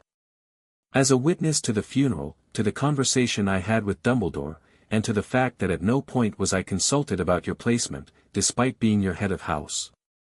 She looked at him directly. That was my responsibility, Mr. Potter. The placement of students is partly my responsibility. I was deliberately excluded from that decision. I know, Harry said. It won't happen again, she said. Not to him specifically. To herself, as a commitment. Harry nodded once, and that was sufficient. He was walking back toward Gryffindor Tower when the door at the end of the corridor opened and Dumbledore was simply there, moving unhurriedly from the direction of his office, in the kind of timing that was almost certainly not coincidental. He had the ambient twinkle of someone who knows exactly what they're doing while projecting the energy of someone who simply happens to be walking this particular corridor at this particular moment.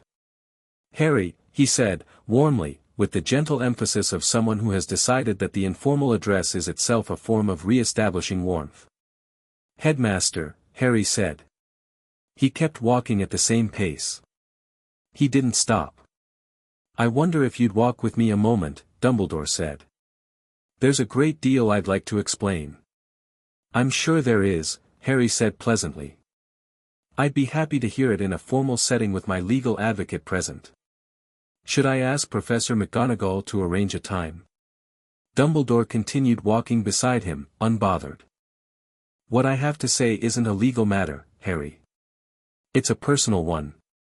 About your parents. About the choices that were made. I think if you understood, I think I'd like to understand everything, Harry said. Which is why I want witnesses and records. Personal matters can be discussed in formal settings too. He glanced at Dumbledore. I've filed a petition with the Wisingamot for Sirius Black's case to be reviewed. A pause. Not long.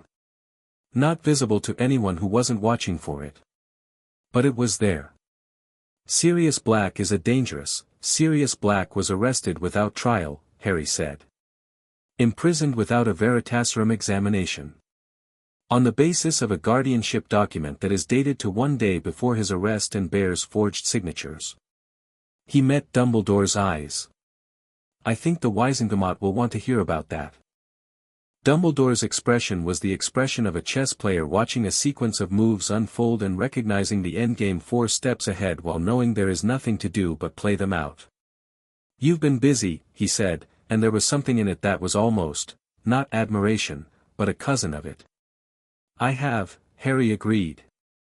The lawyers, I don't have one yet, Harry said. I'm getting one. But the law doesn't require a lawyer to file a Wisingamot petition, and the petition is filed.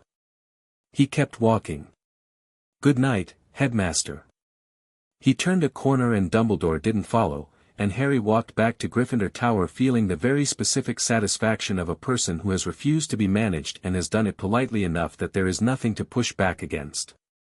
In the common room that night, Hermione was at a table with 4 books open and the expression of someone who had found a thread she was pulling. Wizarding solicitors, she said, when Harry sat down. I've been looking into it. You want someone independent, no ministry ties, no Dumbledore connections. There's a firm in Diagon Alley called Blackwell & Cosey. They specialize in estate law and magical persons' rights. They represented the Malfoy family in 1983 but dropped them before the Wisingamot hearings, which suggests they have professional standards. She slid a page of notes across. Also, there's a mechanism called an emancipation of magical persons, which is normally for students over 15 but can be applied earlier in cases of documented guardianship fraud. If the Gringotts document is proven forged, then my placement with the Dursleys was never legally valid, Harry said. Which means you never had a legitimate legal guardian other than Sirius Black, she said. Which means that legally, you've been functionally unguarded since you were 14 months old, and the Wisingamot has an obligation to address that. Harry absorbed this. Emancipated at 11, he said. In principle, she said. With the right petition and the forged document as evidence and McGonagall's affidavit, do it, Harry said. Draft the petition. Use everything we have. She was already writing. Thursday morning brought a different kind of problem, which arrived in the form of a pair of Hufflepuff fifth years who found Harry in the corridor between Charms and Transfiguration and told him, with the relaying urgency of people passing a message they're not sure they understand, that a prefect had told them that apparently the Board of Governors had been in contact with Dumbledore regarding a formal complaint and that Dumbledore had. They used the word disappointed, very specifically. With the weight of someone who knows that word has power, expressed disappointment that Harry had chosen formal channels rather than conversation. Harry looked at them. They seemed to be expecting a response. Thank you, he said politely. I appreciate you telling me. He moved on. The disappointed thing is, Hermione started. A test, Harry said. He's gauging whether social pressure moves me. Whether the idea of disappointing him changes my choices. He glanced at her. Does it seem like it's working? She looked at him and almost smiled. Not remotely. Charms was taught by Flitwick, who bounced on his stack of books with the enthusiasm of someone who genuinely loves what he does, and the lesson was on the basic Wingardium Leviosa charm. Harry performed it correctly on the first attempt and spent the remaining time watching his classmates with the patient attention of someone who has been given quiet minutes and intends to use them. He was aware, watching Neville struggle with the feather, that the impediment in Neville's magic was not incompetence, it was the charm. He could see it now that he knew to look, the way suppressed magic pushed against the barrier like water behind a dam. Neville was doing everything right. The charm was eating the result. Can I show you something? Harry said, keeping his voice low so Flitwick wouldn't hear. Neville looked at him. Hold your wand like that, yes, and when you say the incantation, instead of directing it at the feather, direct it inward, at the thing that's blocking the outward movement. He paused. Think of it as, you're not casting the charm. You're giving your magic permission to cast it. Neville looked uncertain but tried it. He held his wand, said Wingardium Leviosa with the particular focused intent Harry had described, and the feather rose. Slowly, unevenly, wobbling with the uncertain quality of something fighting through interference, but it rose, and for a moment it hovered, and Neville's expression did something extraordinary. It opened. Flitwick, passing by, stopped and looked at the feather with the expression of someone doing rapid assessment. Good, Mr. Longbottom. Good, very good. He moved on, but Harry caught his eyes flicking back once with something in them that was more than routine approval. How did you know to do that? Neville said, when the feather drifted back down. The charm is fighting your outward direction, Harry said. So you change direction. Work with what you have. He looked at his own feather, floating steadily at eye level without any particular effort. The barriers in our heads aren't the end of things. They're just the current state. You work with the current state until you can change it. Neville looked at his wand. My dad used to say something like that, he said, and the past tense of it was there in his voice, the specific weight of something lost, and Harry didn't step over it or around it. He sounds like he was worth listening to, Harry said. He was, Neville said. He is. The correction was quiet but absolute. They had their first flying lesson on Thursday afternoon, which was taught by Madame Hooch on the Quidditch pitch in the kind of brisk autumn air that made everything feel slightly more alive. Harry stood beside a broom and felt the pull of it even before he'd touched it, something in his blood, probably, his father's gift for this layered under everything else and now very present and very awake. He held out his hand and said, "Up," and the broom snapped to his hand on the first command, and from somewhere nearby he heard Malfoy make a slightly offended sound that suggested the broom had done the same for him but with notably less snap. Harry kicked off. He'd never been on a broomstick in his life and he flew as though he'd been doing it since he could walk, because, he realized, he had the muscle memory of it from his father, stored in whatever deep genetic magic created the connection between bloodline and air. He didn't show off. He flew at medium height, steady and easy, and felt the specific freedom of it, the wind, the height, the perfect mechanical balance of a body doing exactly what it was designed for. Below, Neville's broom shot upward without warning, Neville clinging to it with both hands, rising rapidly and out of control. Harry moved without thinking. He cut across the pitch at speed, pulled alongside, matched Neville's altitude, and said, "Lean right, pull back, not forward," and Neville, panicking but processing, leaned right and pulled back, and the broom lost its upward momentum and hovered, shaking, at 30 feet. Madame Hooch shouted from below. Neville looked at Harry with the expression of someone who has just been very frightened and is deciding how to hold it. "All right?" Harry said. "Yeah," Neville said, slightly breathless. "Yeah, I'm all right." They came down together. Madame Hooch was tight-lipped about the safety violation, praised Harry's intervention in a way that suggested she hadn't been expecting it, and the lesson resumed with Neville staying firmly at ground level for the remainder. On the way back to the castle, Malfoy fell into step beside Harry with the calculated social ease of someone who has decided to engineer a private conversation by appearing casual. "Potter," he said, in the tone of someone making an overture. "I've been thinking about what the hat said." Harry looked at him. Not unfriendly. Not warm. Neutral, accurate. "My father says Dumbledore's a half-blood reformist who's been accumulating influence for 50 years and anyone who challenges him is playing into the hands of the opposition." Malfoy paused. "But he also says that the memory charms are," he said, "it's consistent with how Dumbledore operates." Which I think is his way of saying he believes it without wanting to be heard saying he believes it. Harry considered this. "What do you want, Malfoy?" Malfoy looked briefly startled by the directness. "Information," he said, after a moment. "And I might have some to trade." "What kind?" "My father has correspondence with Dumbledore going back to 1981, Malfoy said. "He's kept it. He keeps everything that might be useful." The subtext of "I am Lucius Malfoy's son and I have absorbed his entire philosophy of power as currency" was very legible in the way he said it. "Some of it is about you." Harry walked in silence for 3 seconds. "If your father wants to provide documentation relevant to an ongoing legal matter, the proper channel is to submit it to the Wisengamot's Records Office. Directly. Under formal seal. With his name on it." He glanced at Malfoy. "Not passed between 11-year-olds on a Quidditch pitch." Malfoy blinked. "Tell him I said that," Harry said.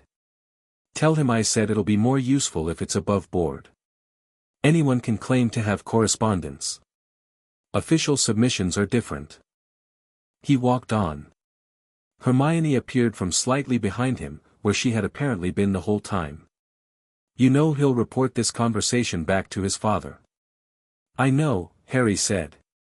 Lucius Malfoy having to decide whether to officially submit incriminating correspondence about Dumbledore or risk being seen as withholding evidence from a Wisengamot hearing is a good problem for Lucius Malfoy to have. He paused. "He'll submit it.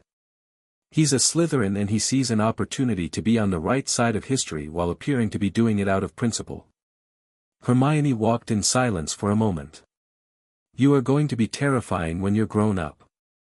"I've had good teachers," Harry said. Starting with the hat. That evening, with the week's momentum building and the various legal threads in motion, Harry finally let himself sit quietly in a chair by the Gryffindor common room window and just be. The lake was visible from here, dark and moving slightly, and the castle was settling into its nighttime sounds, the particular creaking and sighing of a very old building adjusting itself. He had been going very fast for 4 days. He had filed 4 formal complaints, 2 Wisingamot petitions, 1 Gringotts inquiry and 1 letter to Blackwell and Cossey solicitors. He had navigated 3 encounters with Dumbledore without conceding ground. He had begun building a case that was, day by day, becoming harder to dismiss or suppress. He had found 6 new facts for every one he'd started the week with. He also had a professor with Voldemort apparently sharing his head. A philosopher's stone hidden in a castle that was, based on Snape's tone, less secure than anyone comfortable with the situation would want. And 38 memory charms still releasing in slow increments, each one dropping a new piece of information into his mind like dispatches from a life he'd been kept from living. He thought about his mother. Not the fragment he'd gotten, the 5 seconds of laughter, but the fact of her. Lily Evans, Muggle-born, brilliant at charms, the sacrifice that made him protected. He had her gift for potions. He apparently had her eyes, a fact that several people had mentioned with expressions suggesting it mattered. He didn't have her. He had evidence of her, everywhere, in his own blood and magic, and he was going to need to learn how to carry that. He thought about his father. James Potter, apparently, had been something like him, the same broomstick instinct, the same preference for action over careful deliberation, the same disinterest in being told to stay in his lane. He'd also been something Harry wasn't sure he wanted to be. According to the fragments arriving from suppressed memory, James Potter as a teenager had been gifted and arrogant and occasionally cruel, and Harry was going to have to think carefully about what he wanted to take from that inheritance and what he was going to do differently. He thought about Sirius. The emotional residue of the memory was the clearest thing he had, warmer than anything else, the specific quality of safety that children associate with particular people. He'd had that, once, before someone took it. He was going to get it back. "You're being quiet," Ron said, from across the room, looking up from a chess game he appeared to be playing against himself. That's sort of unusual. For the last 4 days, anyway." "Thinking," Harry said. "Right." Ron considered. "Good thinking or bad thinking?" "Necessary thinking," Harry said. Ron nodded sagely, the way people nod when they've decided to be philosophically supportive without requiring specifics. "Chess." Harry considered the chessboard. He hadn't played much. The Dursleys didn't encourage games that required you to develop independent strategic thought, but the knowledge of it was there now, clear and complete, and he had a feeling that he and Ron Weasley were going to have some very interesting games. "Yes," he said. He moved to the table. Ron reset the board with casual flicks of his wand that spoke of a lifetime of automatic practice. "You're not afraid of him," Ron said, setting up the pieces. "Dumbledore." "I noticed. Most people, even the ones who believe the hat, there's still a part of them that thinks he might be right. That it might have been for your own good, or whatever." He looked at Harry across the board. "You're not." "No," Harry said. "How come?" Harry considered the chess board and then considered the question honestly. "Because the version of good that requires someone to be kept ignorant and dependent for 11 years is not a version of good that cares about that person. It's a version of good that cares about the outcome and treats the person as a component." He moved his first piece. "I'm not interested in being a component." Ron looked at the chessboard. "My mum's going to have opinions about all of this when I go home at Christmas," he said, with the tone of someone already preparing for a significant conversation. "What do you think she'll say?" "Honestly?" Ron moved his knight. "I think at first she'll defend Dumbledore. And then I think I'll tell her about the cupboard." "The cupboard?" "You slept in a cupboard," Ron said, with a matter-of-fact bluntness that contained, underneath it, a genuine and uncomplicated anger. That's where they put you. Dumbledore put you there. In a house with people who treated you like Fred said you were skinny when they picked you up from your aunt's. Not normal skinny. Underfed skinny. He looked up from the board. When Mum hears about the cupboard, she'll stop defending Dumbledore. That's the kind of detail that gets through. Harry looked at the chessboard. The game was, he noticed, Ron's. He played the way he moved through life, bold, aggressive, willing to sacrifice pieces for the right result. Your move, Ron said. Harry moved his bishop and 3 moves later they were deep in it, and for 30 minutes the legal machinations and the 40-year plans and the prophesied confrontations could all wait, because there was just the board and the pieces and the simple satisfaction of thinking clearly and playing well. Ron won by a margin that was less than he'd expected, and regarded Harry with the respect of someone who has genuinely been challenged. You'll beat me by December, Ron said. Probably March, Harry said honestly. You're very good. It's basically the only thing I'm best at in my family, Ron said, with the easy self-awareness of someone who has processed that fact thoroughly enough that it no longer hurts. 6 kids. Everyone's got a thing. Bill's brilliant. Charlie's fearless. Percy. Fred and George are funny. Ginny's going to be scary when she gets here. He set the pieces back up. Chess is mine. That's a good thing to have, Harry said. Yeah. Ron looked at the board. What's yours? Harry thought about it. Not the answer that arrived first, the legal instinct, the strategic thinking, the suppressed magical power now coming into its own. He thought about the honest answer. I'm starting to think it might be people, he said. Knowing what they actually mean. What they're actually doing, underneath what they say they're doing. He paused. I had to learn it because the people around me were, not honest. You get good at reading things when the surface isn't safe to trust. He looked at Ron. You're honest. It's restful. Ron appeared to find this deeply complimentary and slightly baffling, in the way that genuinely straightforward people often react to being complimented on their straightforwardness, as though the quality were so natural to them that they'd never considered it might be notable. Right, he said. Well. Good. He looked at the board. Rematch? Harry smiled. They played until midnight, when the fat lady cleared her throat pointedly from the portrait until they both went to bed, and Harry lay in the dark and listened to the castle settle around him and felt, not safe, exactly, not yet, there was too much still in motion for safe. But oriented. Himself. In possession of a direction and the tools to move in it. Somewhere in the castle, the philosopher's stone sat behind a door on the 3rd floor, and somewhere inside Professor Quirrell something cold and patient was watching and waiting for its moment. Somewhere in Azkaban, Sirius Black was alive, and the Wisingamot petition was filed, and the forged document was evidence, and the wheels were turning. Somewhere in Dumbledore's office, an old man was sitting with the specific loneliness of someone whose plan is coming apart and who cannot bring himself to regret the plan, only its exposure, and who is trying to decide, in the remaining moves available to him, what the greater good looks like now. And Harry Potter lay in his 4-poster bed in Gryffindor Tower on his 4th night at Hogwarts, and he was more himself than he had ever been, and the number of charms still holding in his mind was 31, and every time another one released it was like a window being opened in a room that hadn't had fresh air in a decade, and he breathed it in, all of it, and thought, let's see what I am. Chapter 4 The Loyalties of Wolves. The first time Harry Potter walked into a room and made Severus Snape reconsider everything he thought he knew about the year ahead, it was a Tuesday in October at 7:30 in the morning.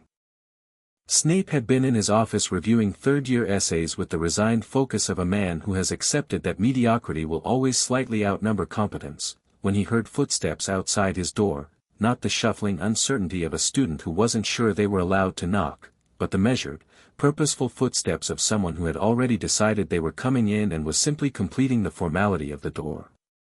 The knock was precise. Not deferential. "Come," Snape said. Harry Potter came in. He was alone, which Snape noted. Since the sorting, the boy had been systematically never alone, Granger to his left, Weasley somewhere nearby, Longbottom increasingly present and increasingly less like the nervous catastrophe Snape had been watching for a decade. But here he was, alone, at 7:30 on a Tuesday, with no notebook and no documentation and no witnesses, which meant this was a different kind of conversation from the one Snape had been observing from a careful distance. Harry sat down across the desk without being invited. Snape did not remark on this. "You said the stone is on the 3rd floor," Harry said. "I want to know what's protecting it." Snape set down his quill. He looked at Harry with the assessment of someone updating a threat analysis in real time. "Why?" "Because whatever Quirrell is hosting is interested in it," Harry said, "and the timeline is going to compress. Whatever the original plan was for the stone, Dumbledore's plan, presumably, was built around me arriving here uninformed and controlled. I'm not that anymore. Which means the pieces that relied on my being manageable are loose." He paused. Quirrell, or what's inside Quirrell, is intelligent enough to recognize that the landscape has changed. The longer we wait, the more its planning adjusts. Snape was quiet for a moment. "You've concluded that Quirinus is hosting the Dark Lord?" "Yes," Harry said. "Based on?"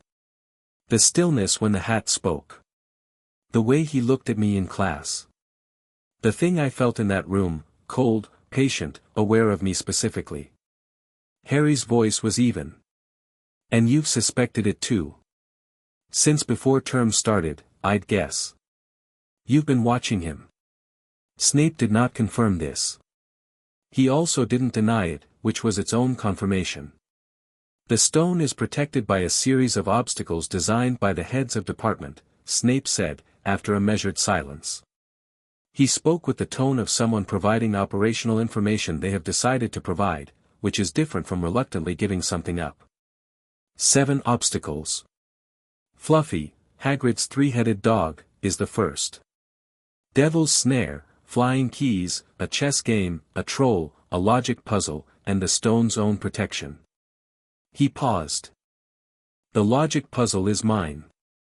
The chess game is McGonagall's. Sprout's Devil's Snare, Flitwick's keys. Dumbledore's contribution.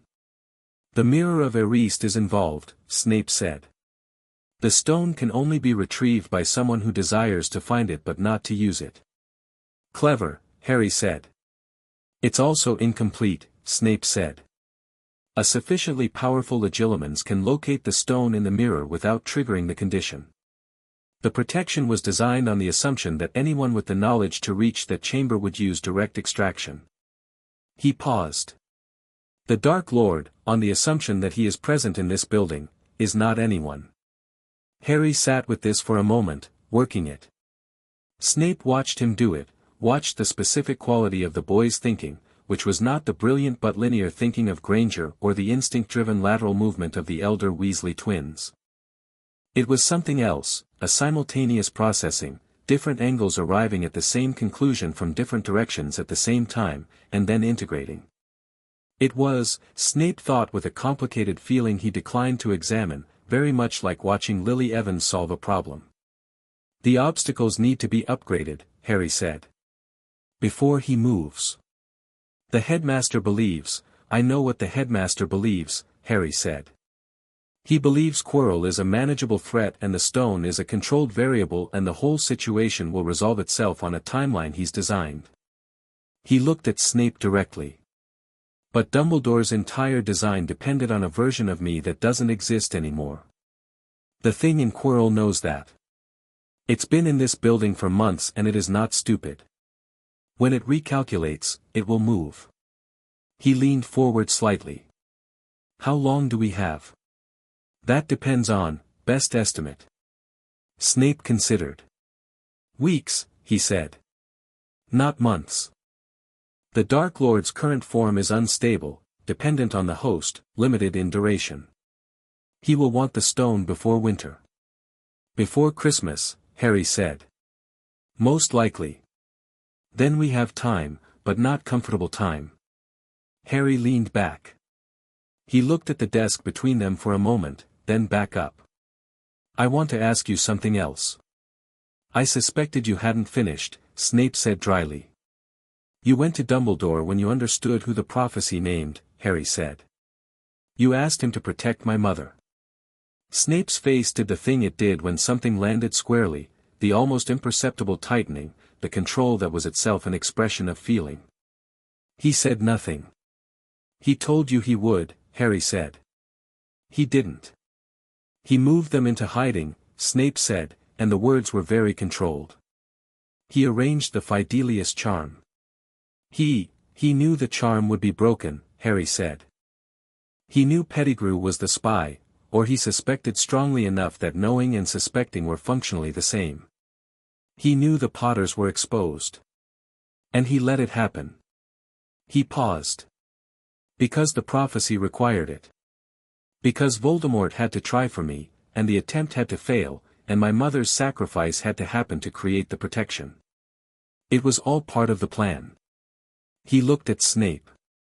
He used your information about the prophecy to direct Voldemort toward my family. And then he let it play out. Snape was very still. I'm not telling you this to hurt you, Harry said. I'm telling you because you've been operating under a partial picture for 10 years and you've been carrying a debt that was manufactured. You brought him half a prophecy. He built the outcome that half prophecy made possible. Those are not the same moral weight.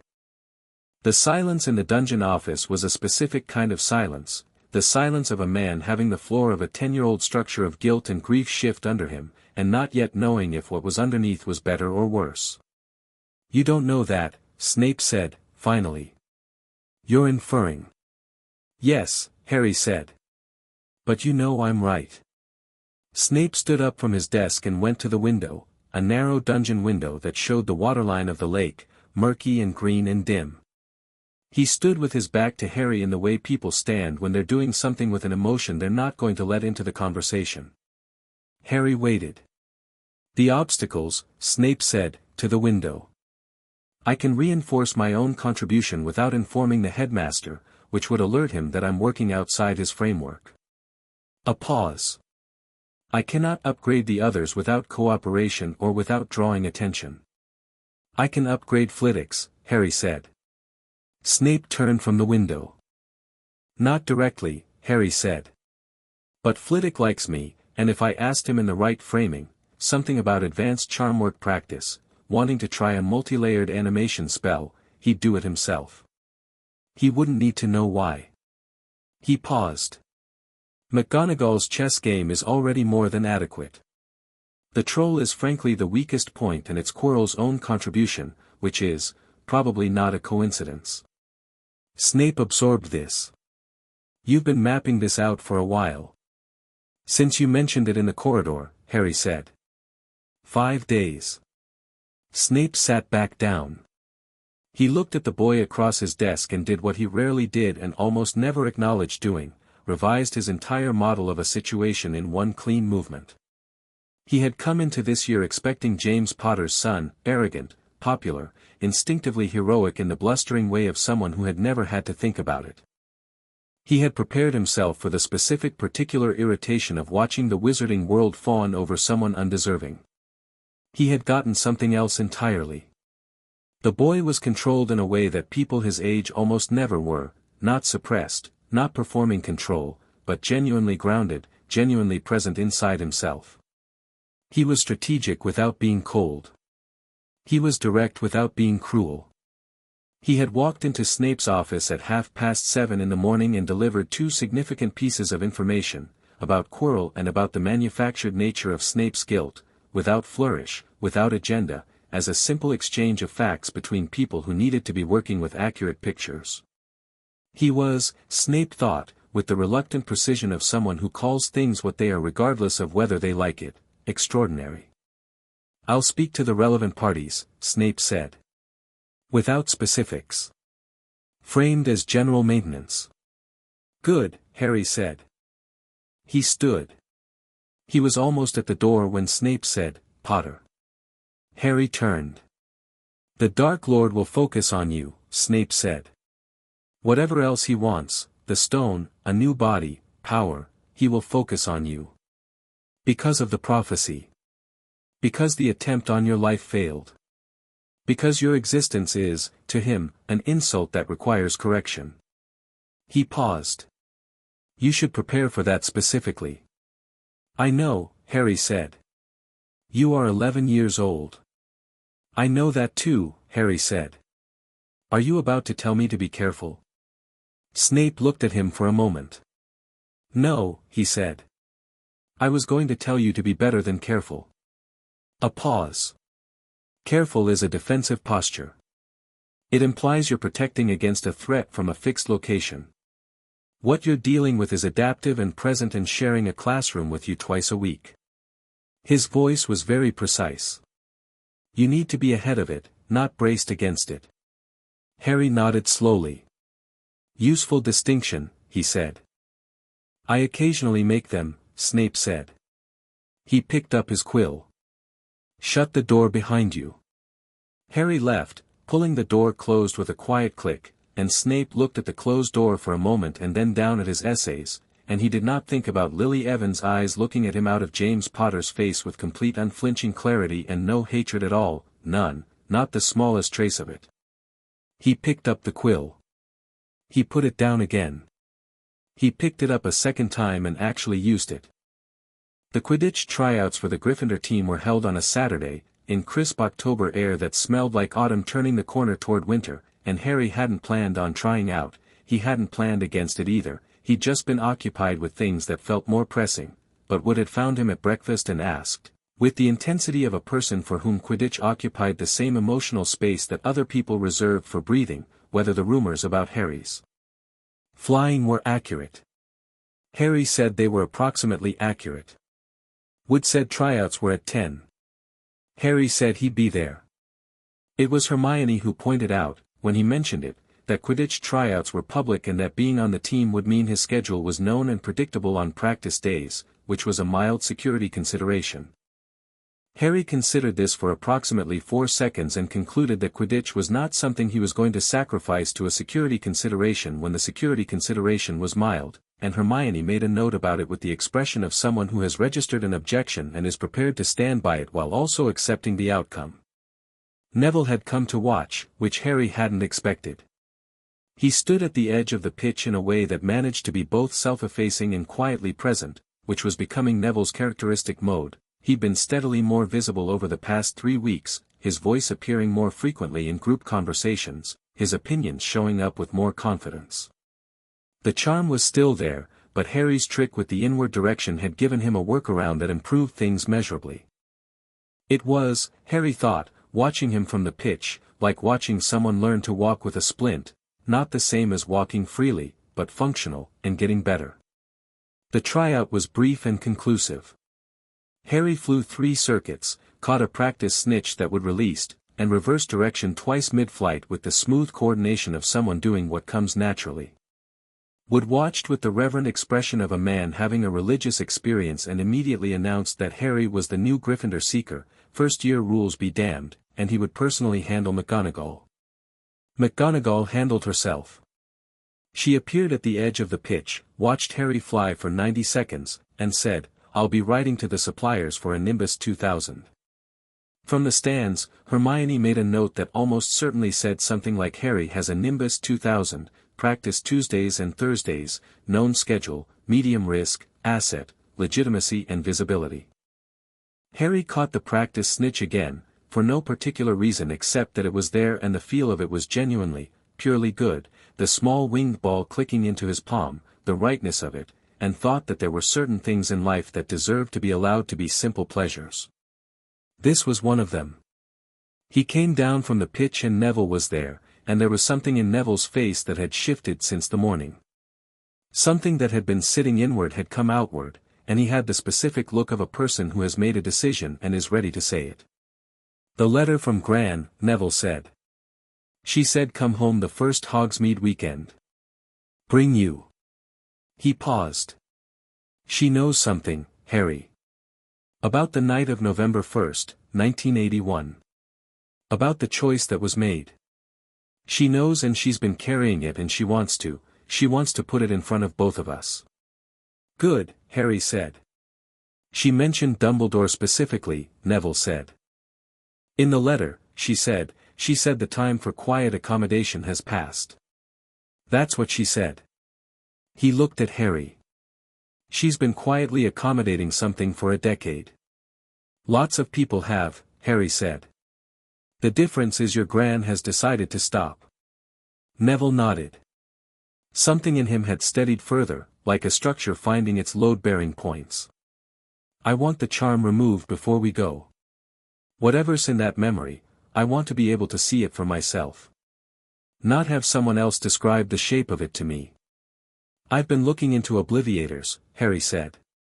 Independent ones. There's a woman named Alethea Sable, she works privately, she's on the register, she has no ministry contracts and no recorded contact with Dumbledore or his associated organizations. I've written to her. Neville stared at him. You've already written to her. I wrote to her a week ago, Harry said. I wanted to have the option ready before you needed it. Neville was quiet for a moment. Then, with the directness that had been growing as the weeks passed, does it ever occur to you that you're doing a lot of this for other people? Yes, Harry said. And other people need things done, Harry said simply. You've had a charm in your head since you were 4. Your parents are in St. Mungo's. Your grandmother has been carrying something for a decade. Those things deserve addressing regardless of whether they're convenient for me. He shrugged, pulling on his robe over his Quidditch gear. Also, selfishly, I need allies who are fully themselves. You're not fully yourself yet. The charm is in the way. Neville absorbed this. That's both kind and tactical at the same time. Most good things are, Harry said. The response from Alethea Sable arrived that afternoon. She was direct and professional and available, and she would come to Hogsmeade on the first available weekend if McGonagall provided a formal letter of student welfare support, which Harry had already drafted in anticipation. McGonagall signed it without requiring an explanation. She'd been doing that increasingly, meeting Harry's requests with prompt, wordless efficiency, as though she'd recalibrated their dynamic somewhere in the first 2 weeks and had decided her role was to clear pathways, not gatekeep them. The atmosphere in the castle had settled into a strange new equilibrium over the 4 weeks since the sorting. The initial shock of the hat's revelation had processed itself into distinct camps, the way shock always does. A significant portion of students, mostly older ones with existing loyalty to Dumbledore, had concluded that the hat had malfunctioned or exaggerated or misinterpreted, and that whatever odd circumstances surrounded Harry Potter's upbringing were certainly sad but probably not sinister. Another portion had concluded the opposite. The remainder were in a kind of suspended uncertainty, watching, not yet committed. The professors had their own version of this. Flitwick, Harry had concluded, believed the hat entirely and had done so from the first night. His manner toward Harry had contained from the beginning a very precise and particular warmth, the warmth of someone who knows a wrong has been done and wants to do small corrective things. Sprout was the same. Hagrid was complicated, because Hagrid's love for Dumbledore was the architectural foundation of his emotional world, and the hat's revelation had put a crack in it that Hagrid was managing by not looking at it directly, which was not a viable long-term strategy but was a current one. Quirrell gave Harry the cold feeling from behind the anxious surface twice a week in defense class, and Harry gave Quirrell his careful, neutral attention, and what passed between them at those moments was a very quiet, very precise game of two intelligences sizing each other up across the surface of an ordinary lesson about defensive jinxes. It was on a Wednesday evening, 4 weeks after the sorting, that the first escalation came. Harry was in the library with Hermione and Neville, working through a transfiguration essay that was theoretically due Thursday and practically already finished since Hermione had drafted the structure 2 days ago, and Harry and Neville were adding their own arguments, when he felt it. He described it later, to Hermione, as a change in the quality of the air, not dramatic, not the cold blast of a horror story, but the subtle wrongness of a frequency shifting, something in the ambient magic of the library going fractionally different. He put down his quill. Hermione looked up. She'd learned to read his stillness. Something's moving, Harry said, quietly. In the castle. What kind of? On the 3rd floor, he said. He was already standing. Harry, Hermione said, with the tone of someone who has opinions about this. I'm not going up there, he said. I'm going to find Snape. He did not find Snape.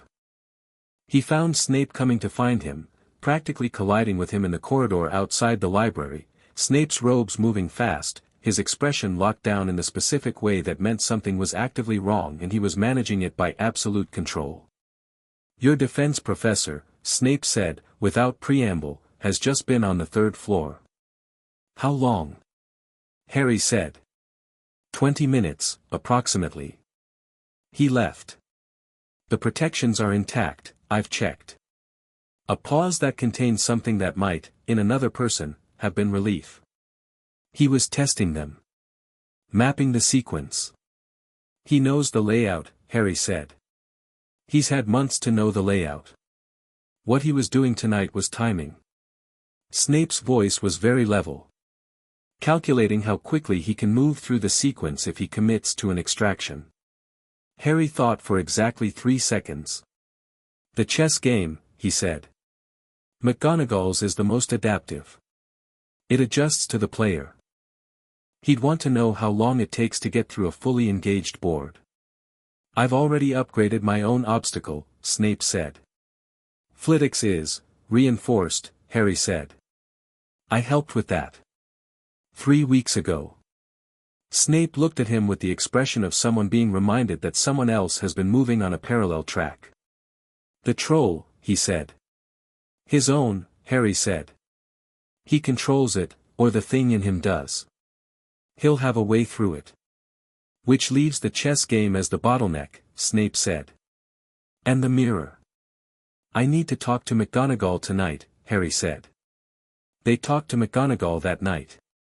She was in her office, which she apparently never left before 11 o'clock on term evenings, and she listened to the report of Quirrell's 3rd-floor incursion with the focused precision of someone building a tactical picture. He was mapping it, she said. Timing it, Harry corrected gently. He already knows the map. This was operational planning. McGonagall looked at Snape briefly. Something passed between them, a decade and a half of professional proximity producing communication more efficient than words. I'll reinforce the chess game, she said. Comprehensively. She looked back at Harry. Can you tell me anything specific about what he wants with the stone? His purpose? Resurrection, Harry said. Or closest available. The stone produces the elixir of life. Voldemort's current form is unstable, dependent on Quirrell, limited, deteriorating probably. He wants a body. He wants permanence. He paused. He also wants me dead, but that's secondary right now. He's practical. He'll take the stone first. You sound very certain about his motivations, McGonagall said. I'm extrapolating from available information, Harry said. But the extrapolation is solid. He looked at both of them. We need to go to Dumbledore. Both Snape and McGonagall went very still. I know, Harry said. I know he's not, I know where things stand between me and him. But this is the stone. This is Voldemort. This is the entire school. He looked at McGonagall. He needs to know what Quirrell has been doing. Whatever his other failures, he will act on a threat to this school. That's real. McGonagall looked at him for a long moment with an expression that contained several things in careful order. Then she stood. I'll arrange a meeting, she said. For tomorrow morning. Formal, witnessed, documented. I'll be there, Harry said. He was there. McGonagall's office, 9 o'clock Thursday morning, with Snape as a second witness, the chairs arranged in a way that made the power geometry of the meeting precisely even, nobody at a desk, nobody elevated, everyone in a circle. Dumbledore arrived with his characteristic unhurried presence, took in the arrangement, and sat down with the specific adaptability of someone who has encountered more hostile rooms than this and knows how to inhabit them. He looked at Harry. Harry looked back. 4 weeks had passed since the sorting. In those 4 weeks, the legal machinery Harry had set in motion had become harder to ignore. The Wisengamot had formally acknowledged the petition for Sirius Black. Gringotts had confirmed the guardianship fraud. The Board of Governors had opened a preliminary inquiry. And Harry had not been impeded, not been managed, not been deflected. Every attempt to slow the process had been met with the correct legal response and the correct documented challenge, and the thing that made Dumbledore genuinely dangerous, his ability to make people doubt themselves, had found no purchase. Quirrell went to the 3rd floor last night, Harry said. He was timing the obstacle sequence. We believe he's moving toward an extraction attempt within weeks. Dumbledore looked at Snape briefly. Then at Harry. How did you determine this? I felt the disturbance, Harry said. Professor Snape confirmed it through his own monitoring. He's been watching Quirrell since before term. He paused. I'm not going to ask if you knew Voldemort was in this building when you hired Quirrell. I'm going to ask what you intend to do about it now. The protections are being upgraded, Harry said. Professors Snape, Flitwick, and McGonagall have already reinforced their contributions. The remaining vulnerabilities are the troll, which Quirrell controls, and whatever your contribution to the final chamber is. He looked at Dumbledore steadily. I'd like to know what happens at the mirror. All of it. Dumbledore was quiet for a moment, not the quiet of someone caught, but the quiet of someone choosing what to share and at what rate. The mirror reflects the deepest desire of the one who looks into it, he said. The stone will only be given to someone who wants to find it but not to use it. He paused. It's designed to prevent someone whose desire is for themselves from retrieving it. And someone who wants to destroy it? Harry said. Dumbledore's expression moved by a small degree. Yes, that would qualify as not wanting to use it. Good, Harry said. Then we need to make sure that if Quirrell reaches the mirror, he doesn't reach it alone. He looked at Dumbledore directly. I want your assurance that if this situation reaches an active confrontation, you will be present and you will act. Not manage it from a distance. Not allow it to unfold according to a larger plan. Present and acting. The room was very quiet. Dumbledore looked at Harry with the expression of a man who has just been asked, very precisely, to commit to a behavior he has never had to be held accountable for before. The meeting was documented. McGonagall had a quick quotes quill going in the corner, recording everything, and everyone in the room knew it, including Dumbledore, who had noted the quill when he sat down and had not objected. You have my assurance, Dumbledore said. Thank you, Harry said. He stood. McGonagall's quill scratched the final words. The confrontation, when it came, was not in November as Harry had predicted. It came in the last week of October, precisely because something changed. It was a Sunday afternoon, quiet, students in various states of weekend repose, and Harry had been in the Gryffindor common room working on a charms essay that didn't actually require much effort when the door opened and Percy Weasley came in wearing the expression of a prefect who has received news through official channels and is doing his level best to deliver it with appropriate gravity. There was a troll in the dungeon. Not the troll on the 3rd floor. A different one. Someone had let a troll into the castle, through the main entrance, which meant a door that required deliberate action to open from inside, and it was currently demolishing something in the lower corridors. The Great Hall erupted. Dumbledore sent everyone to their dormitories. The teachers dispersed to handle it. Harry was moving for the door when Hermione's absence announced itself. She wasn't there. She'd gone to the girls' bathroom before the announcement. She didn't know. He was moving before the thought had finished, because this was the other thing the hat's restoration had given him, instinct, clean and fast and correct, the kind that doesn't require deliberation. Neville was 3 steps behind him. Ron was beside him before Harry had processed deciding to include him. They found Hermione in the 2nd floor bathroom, which was a mercy. She'd chosen upstairs rather than down, away from the troll's actual location.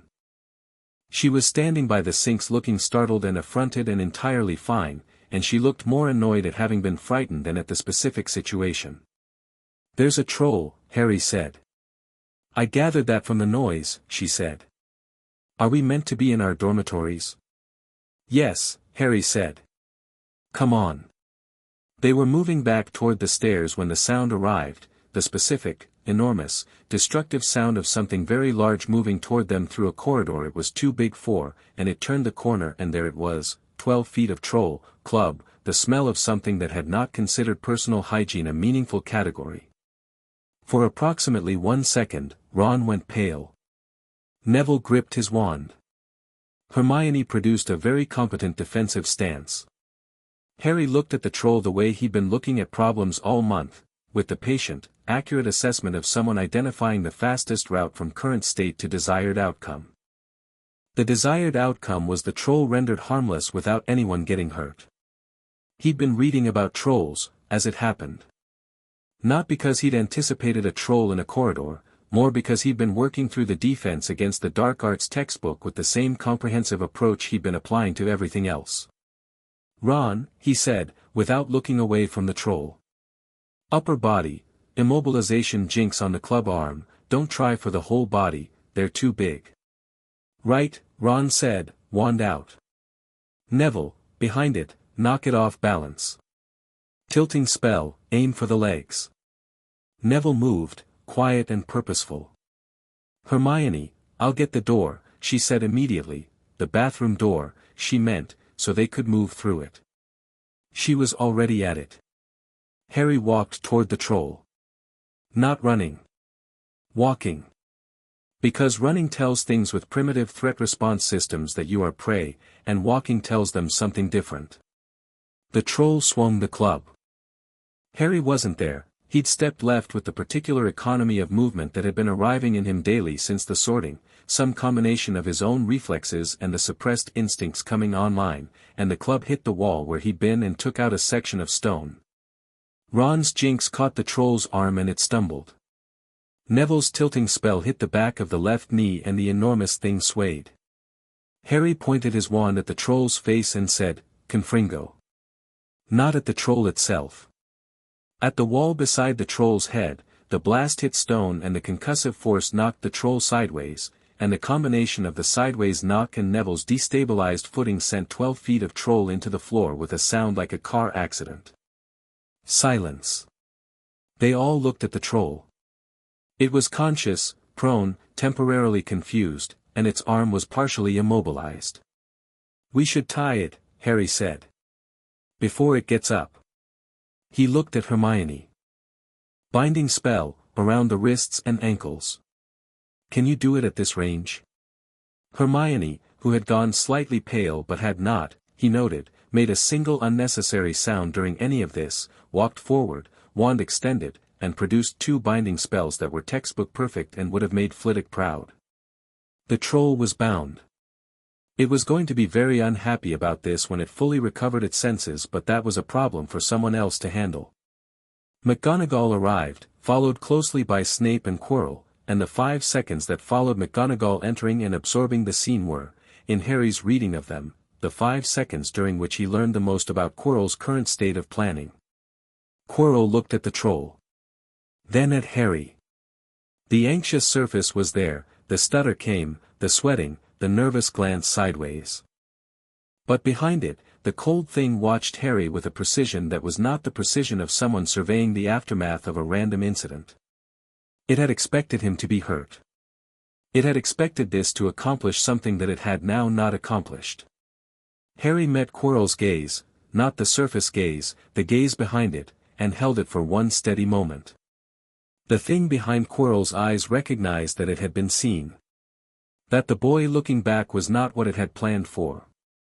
That there was not, in those eyes, any of the confusion or fear or vulnerability it had been counting on. Quirrell looked away first. McGonagall was saying things about recklessness and dormitories and rule-breaking with the manner of someone going through the required motions of authority while her eyes were doing a different and more serious assessment.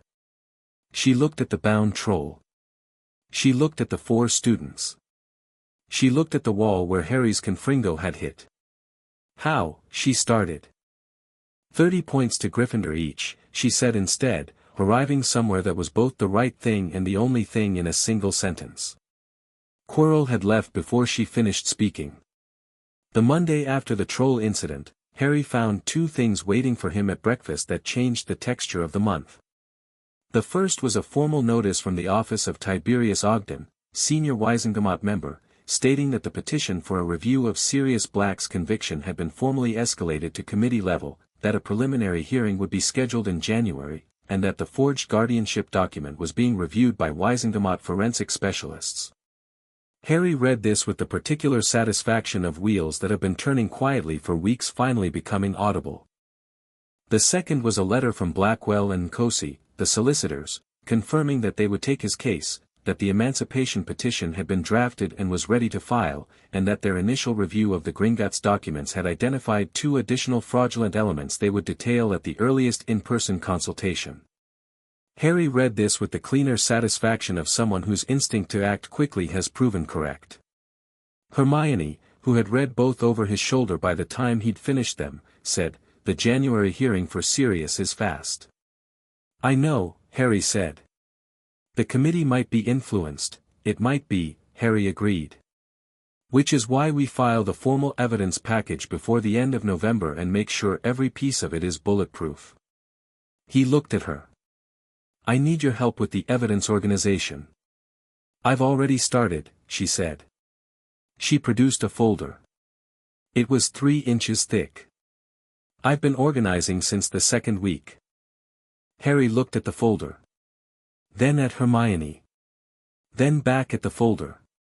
"I genuinely think," he said, "that you might be the most prepared person I have ever met." Hermione looked briefly, involuntarily pleased. "I take that as an architectural compliment," she said. "It was intended as one," Harry said.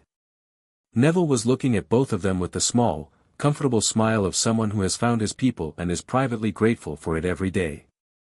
The Hogsmeade weekend came on the second Saturday of November, bright and cold, the village frosted and cheerful in the way of places that had committed to autumn and were now running hard toward winter. Harry and Neville left the castle together at 9 in the morning, wrapped in robes, and walked the path to Hogsmeade with the awareness that what was waiting for them there was not a social excursion but a conversation that had been postponed for a decade. Alethea Sable was already at the Three Broomsticks when they arrived, a precise, sharp-eyed woman in her 40s who wore professional grey robes and carried herself with the authority of someone who is very good at one specific thing and knows it. She had the quality of a specialist, focused, efficient, with no energy wasted on social performance. She shook Harry's hand, shook Neville's hand, and opened a small, professional case on the table. "I've reviewed the letter from the Hogwarts deputy headmistress and the documentation of the single memory charm," she said, to Neville, with the direct manner of someone who prefers that the subject of the work know exactly what they're doing. "The charm is old. Well made. Protective in intent, I agree with the initial assessment. This was not cast to harm you. Someone wanted to protect you from specific knowledge." She paused. "The removal will be gentle. You'll have the memory back in its original form, which means you'll experience it as a real memory. It may be emotional. That's normal." She looked at him. "Do you consent to the removal?" "Yes," Neville said. "Do you want Mr. Potter present?" Neville looked at Harry. "Yes," he said. The removal took 11 minutes. Alethea Sable worked with the precise focus of a surgeon, and Harry watched it from beside Neville's chair and felt the charm release, cleanly, carefully, like a knot being untied by someone who understood exactly what they were doing. Neville's face went through several things. The processing of a restored memory is fast and visceral, a decade of blocked experience arriving in the space of seconds, context and emotion and detail all at once. He went pale, then very still, and then something moved across his face that was grief and something else, something complex and adult that was happening in a face too young to have had so much practice with it. Harry put a hand on his shoulder. Neville sat with it for a moment. Then he said, quietly, "My dad." The night of November 1st, 1981. He'd been trying to get information. About what happened that night. About who made choices. A breath. He found out about Pettigrew. That Pettigrew was alive. That the real secret keeper wasn't serious. Another breath. He told someone. He made sure someone else knew. And then, his voice was steady, but the steadiness was something he was building as he went, brick by brick. And then he and my mum were tortured. 6 weeks later. By Bellatrix Lestrange. He looked at Harry. He knew. He found out what really happened. He was silenced before he could testify. The 3 broomsticks was quiet around their table. The fire crackled. He put the charm on you to protect you from the knowledge, Harry said. Because he knew what knowing had cost him. Yes, Neville said. But he found out before he was silenced, Harry said. Which means the information exists somewhere. Whatever your father found about Pettigrew, he wouldn't have left it nowhere. Neville looked at him. Understanding arriving, the same way Harry's knowledge arrived in the mornings now, landing and clicking into place. He would have left it in the vault, Neville said. The Longbottom vault. Yes, Harry said. Alethea Sable was packing her case with the practiced efficiency of someone who has completed their work and is giving the clients the space they need. She looked at Harry before she left and said, the charm was cast by Frank Longbottom. It was the last magic he performed before he was incapacitated. She said it without sentimentality, but not without weight. He did it correctly. The memory was perfectly preserved. She left. Neville and Harry sat at the table in the 3 broomsticks with their cold butterbeers and the fire and the October morning outside, and Neville was doing the thing that Harry was learning was the quiet power of him, holding something enormous completely steadily, inside, where it sat and changed the shape of things rather than spilling out. We go to the Longbottom vault, Neville said. We go to the Longbottom vault, Harry agreed. And we find what your father left there. And then we take it to the Wizengamot. And then, Harry said, we make Pettigrew impossible to ignore. Augusta Longbottom arrived at the 3 broomsticks at 11, 3 minutes early, dressed in the spectacular hat she was apparently never without, and she sat down across from her grandson with the expression of a woman who has been carrying something at arm's length for a long time and has decided today is the day she sets it down. She looked at Neville for a long moment. He looked back. You remember, she said. Yes, Gran, he said. She reached across the table and put her hand over his. It was brief and total, and then she sat back and looked at Harry Potter with the eyes of someone who assesses quickly and accurately and is not generally surprised by what she finds. She was a little surprised. You're nothing like what I expected from James Potter's son, she said. I'm getting that a lot, Harry said. Something in her expression warmed, precisely 1 degree, which from Augusta Longbottom was apparently the equivalent of everyone else beaming. Tell me, she said, what you intend to do with what Neville has just remembered. Harry told her. All of it, cleanly and quickly, the Wizengamot petition, the January hearing, the evidence package, the Longbottom vault. He told her about Pettigrew, the real secret keeper, the implication for Sirius.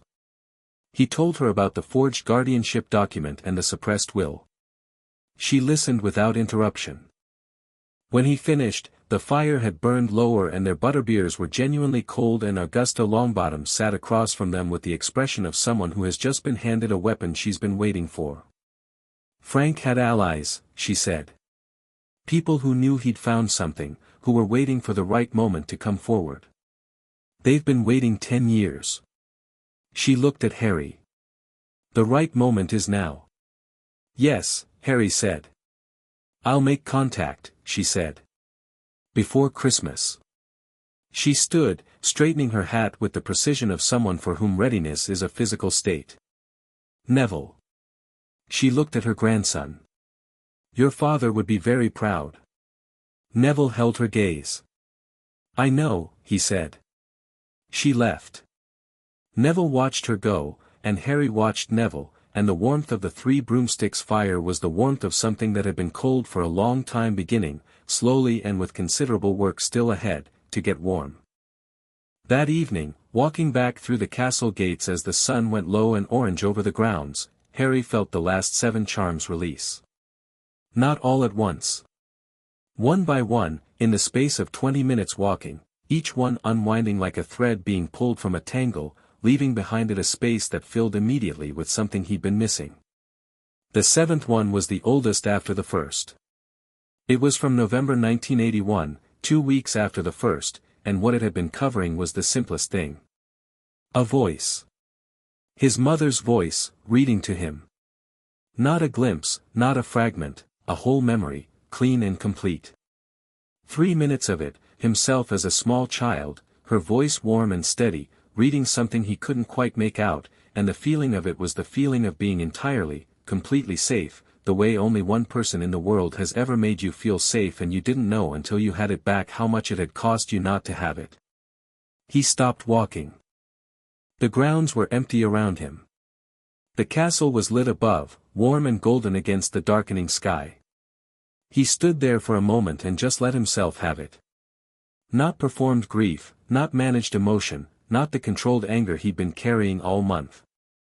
Just the simple human fact of having something back that should never have been taken. 3 minutes of his mother's voice reading to him when he was 14 months old. He filed it carefully, in the newest and cleanest room in his mind, the one the charms had been most recently covering, and he kept it there. Then he straightened, and walked toward the castle, and the war that was coming could wait 5 more minutes while he was simply 11 years old and had just been given something back. Just 5 more minutes. Chapter 5, The Greater Good. The letter from the Wisengamot arrived on a Monday morning in December, 2 weeks before Christmas, and it was not the letter Harry had been expecting. He'd been expecting confirmation of the January hearing date for Sirius. What he got instead was a summons, formal, sealed with the Wisengamot's official wax impression, addressed to Harry James Potter and requesting his presence at a preliminary inquiry to be held on the 14th of December, which was 9 days away, in the matter of Potter versus Dumbledore and associated parties. Harry read it twice over his porridge. The phrase associated parties was doing significant work. They escalated it, Hermione said, reading over his shoulder with her usual unself-conscious efficiency. They're not treating it as a student welfare matter anymore. They've bundled the guardianship fraud with the memory charm violations and the suppressed will and Sirius Black's case into a single inquiry. She straightened. That's actually significant, Harry. That means someone on the committee decided these were connected enough to warrant a single proceeding. That's not a minor complaint being handled quietly. That's a full Wisengamot inquiry. Someone on the committee has a spine, Ron said, through a large piece of toast. Someone on the committee is running for a different position in the new year and wants a high-profile case on their record, Hermione said, not unkindly. But the outcome is the same regardless of their motivation. Ogden, Harry said. The senior member who escalated the Black petition. He's had a running disagreement with Dumbledore over ministry independence going back to 1979. He looked at the letter. He saw an opportunity. I'm glad he took it. Neville had been reading a copy of the letter, which McGonagall had provided. She'd apparently received a courtesy notification and had made sure Neville got one too, given that his family's involvement in the relevant events meant he was almost certainly going to be called. Gran will want to come, Neville said. She should come, Harry said. She might be the most important person in the room. He sent 3 letters before breakfast was over, to Blackwell and Cossey confirming the hearing date and requesting an emergency consultation by Wednesday, to Augusta Longbottom flagging the summons and asking her to contact her father's allies before the 14th, and to Gringotts requesting a formal record of all vault access documentation be prepared for presentation under Wisengamot subpoena. He ate the rest of his porridge. It had gone cold. He didn't particularly mind. Dumbledore called the staff meeting that afternoon.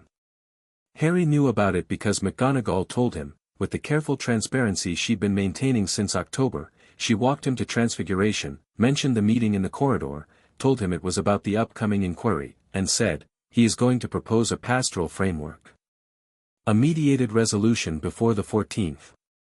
He'll argue that a public inquiry damages the school's reputation and disrupts students' education and that a private resolution serves everyone's interests better. He'll argue that it serves my interests best, Harry said. Yes, she said. Very sympathetically. Will anyone agree with him? She considered. Flitwick will be polite and vote no. Sprout will be polite and vote no. Snape will say nothing and vote no. A pause. Several others will be genuinely uncertain. Dumbledore is very good at uncertain. What will you say? Harry asked. McGonagall opened the Transfiguration classroom door.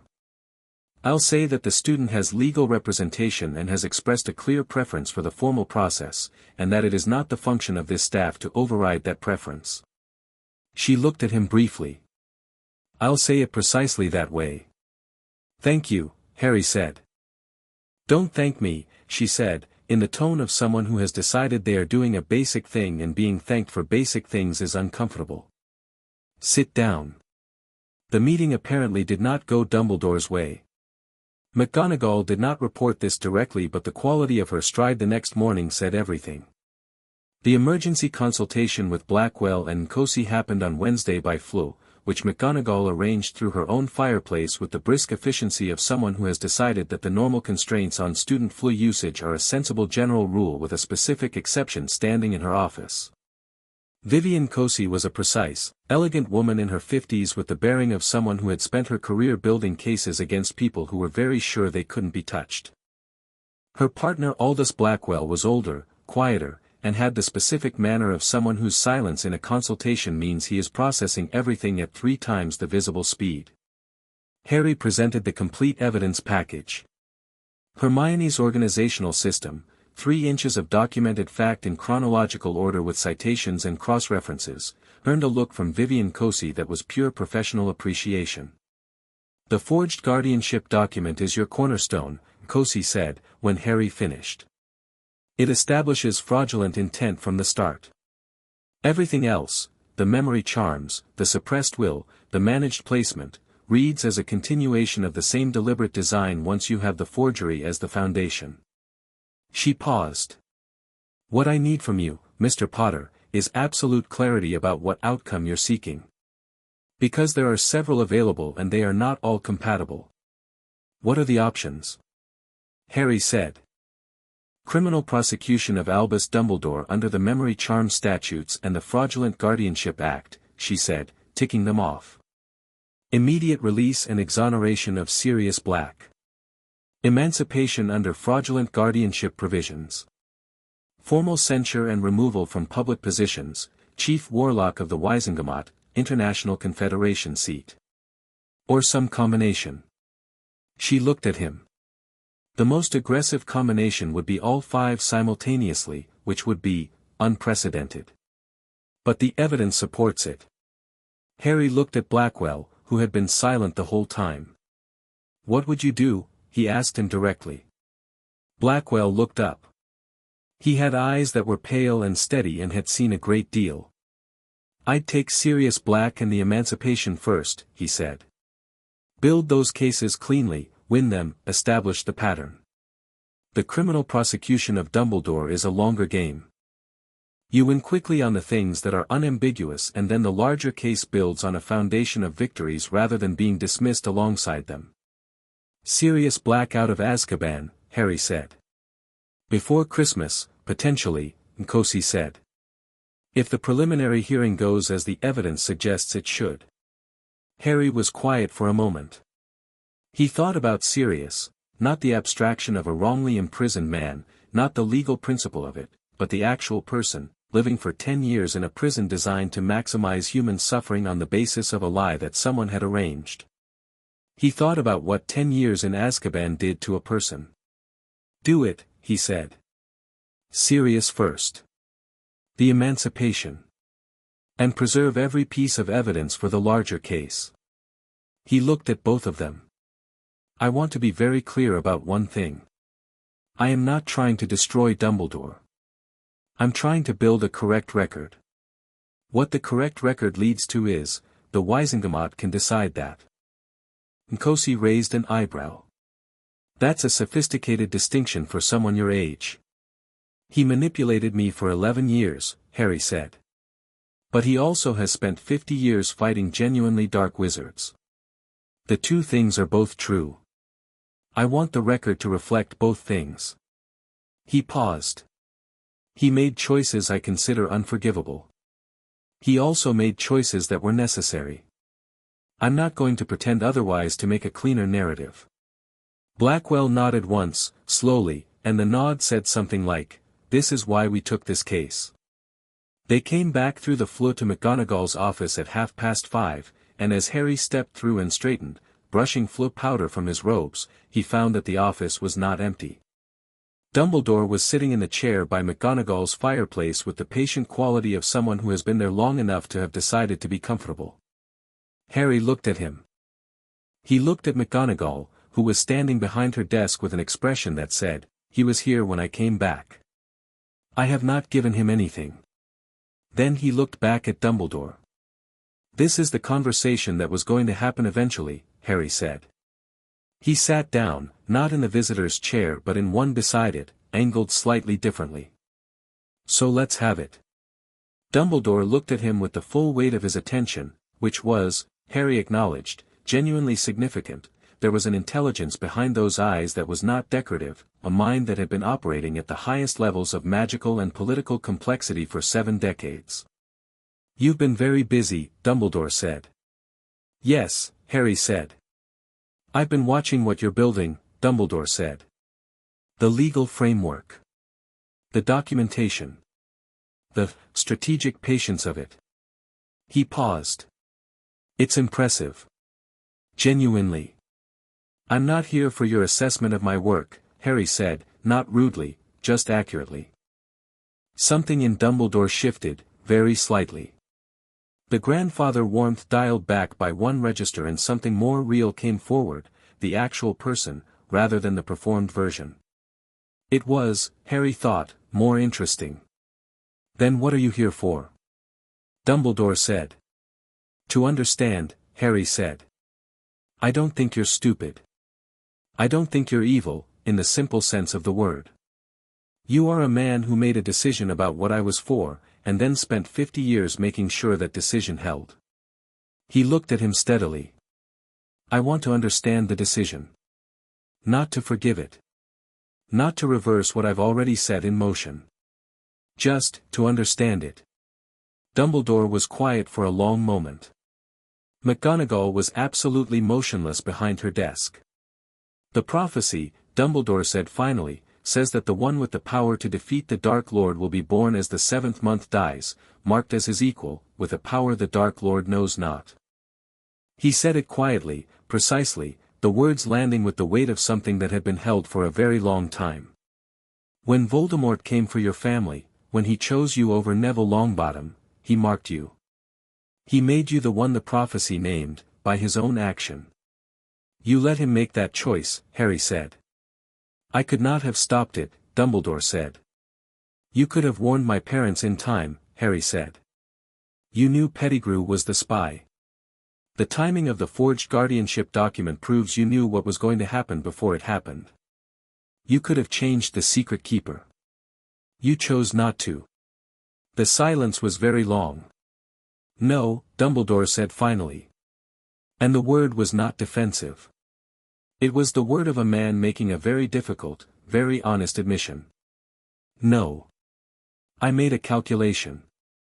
The protection that Lily's sacrifice would create, the ancient magic of a willing death, I believed it was necessary.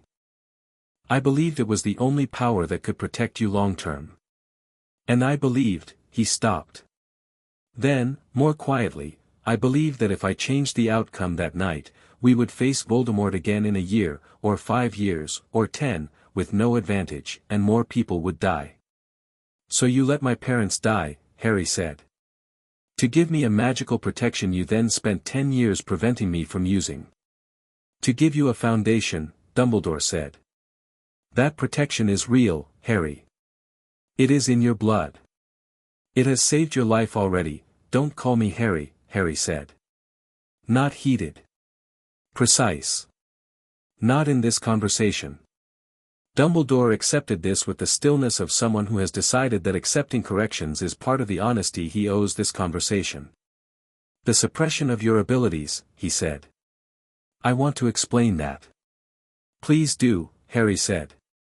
Voldemort is not destroyed, Dumbledore said. He is diminished, disembodied, but not gone. The connection between you, the night of October 31st created a connection, a resonance.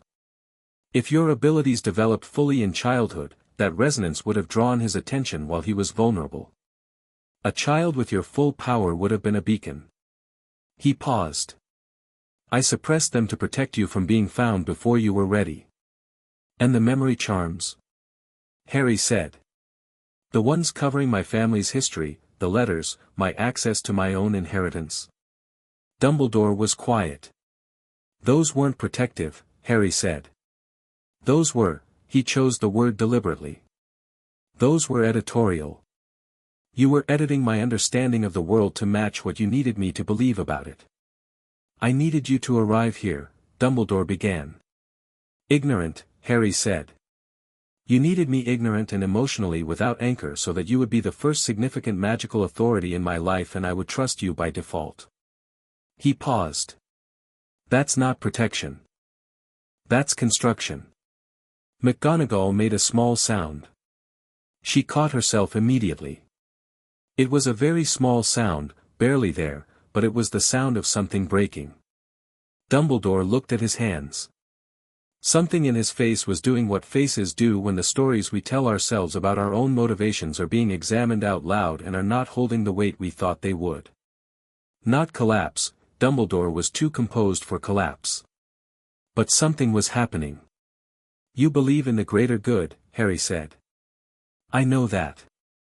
I understand what that means to you. And I think in many cases you've been right about what the greater good required. He looked at Dumbledore steadily. But somewhere along the way you decided that I was not a person the greater good applied to. I was an instrument of it. And that's the thing I cannot, he paused. Chose the word carefully again. That is the thing I will not accept. You will still be the one to face him, Dumbledore said. It was not a threat. It was something that sounded almost like apology for a fact he could not change. The prophecy doesn't become less true because I've handled it badly. Voldemort will come for you. And when he does, I know, Harry said. I've known since the hat told the room. I've had 6 weeks to understand what the prophecy means and I don't need you to prepare me for it by managing my fear. I need you to be honest with me about what we're facing and to treat me as someone who gets to make choices about their own life. He paused. That's all. That's the entire ask. Dumbledore looked at him for a long time. Harry waited. You are, Dumbledore said, very quietly, nothing like what I intended you to be. I know, Harry said. You intended something smaller. The word landed and Dumbledore received it, and something in the old man's face moved, not dramatically, not with tears or declarations, but with the small, genuine movement of a person who has heard an accurate thing about themselves that they would have preferred not to hear. His hands on his knees were still. His eyes were old and tired and not unkind. What happens now, he said. The hearing happens, Harry said. Whatever the Wisengamot decides. I've asked my solicitors to let the record speak rather than drive for the most aggressive outcome. What the record shows is what it shows. He stood.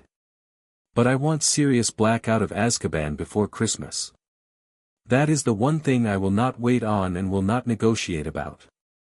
That can be arranged, Dumbledore said, and the speed of it told Harry that it had always been arrangeable and had simply never been arranged. Good, Harry said. He moved to leave. At the door, he stopped. The stone, he said. Quirrell. It's going to come to a head before Christmas. Dumbledore's attention sharpened. How certain are you? Very, Harry said. He's been moving too carefully to have a long timeline. He needs the stone and he needs it before the instability of his current form worsens. He looked at Dumbledore. I want you available. Not managing it from a distance. I'll be here, Dumbledore said. Harry looked at him for one more moment. Then he left, pulling the door closed, and walked down the corridor with the settled feeling of a person who has done something difficult correctly and can now move forward with a clear record. Behind him, in McGonagall's office, the fire crackled in the silence. McGonagall said, eventually, "Albus." "I know," Dumbledore said. "No," she said. "I don't think you do. Not yet." A pause. "But I think you're beginning to." The hearing was held on December 14 in the Wisengamot Secondary Chamber, which was smaller than the main chamber and designed for preliminary inquiries, a circular room with tiered seating, a central floor where witnesses stood, and a bench of 7 committee members at the head. Harry arrived with Nkosi and Blackwell and McGonagall and Neville, and Augusta Longbottom was already there, seated in the gallery with 3 people Harry didn't know who carried themselves with the specific quality of people who have been waiting for this room for a long time. He also arrived to find Lucius Malfoy in the gallery. He'd taken Harry's advice. He'd submitted the correspondence through formal channels 3 weeks ago, under seal, with his name on it, 41 letters between himself and Dumbledore spanning 1979 to 1991, including several that referenced the Potter situation with the oblique but unmistakable language of 2 people who both knew more than they were writing down. Malfoy had done it not out of conscience, Harry had no illusions about that, but out of the same calculation Harry had identified on the Quidditch pitch, being officially on the correct side of history, at the correct moment, was a Slytherin investment and Lucius Malfoy was a Slytherin investor. Harry nodded at him as he passed. Malfoy inclined his head, precisely, with the manner of a man who has made a strategic choice and is not going to be sentimental about it.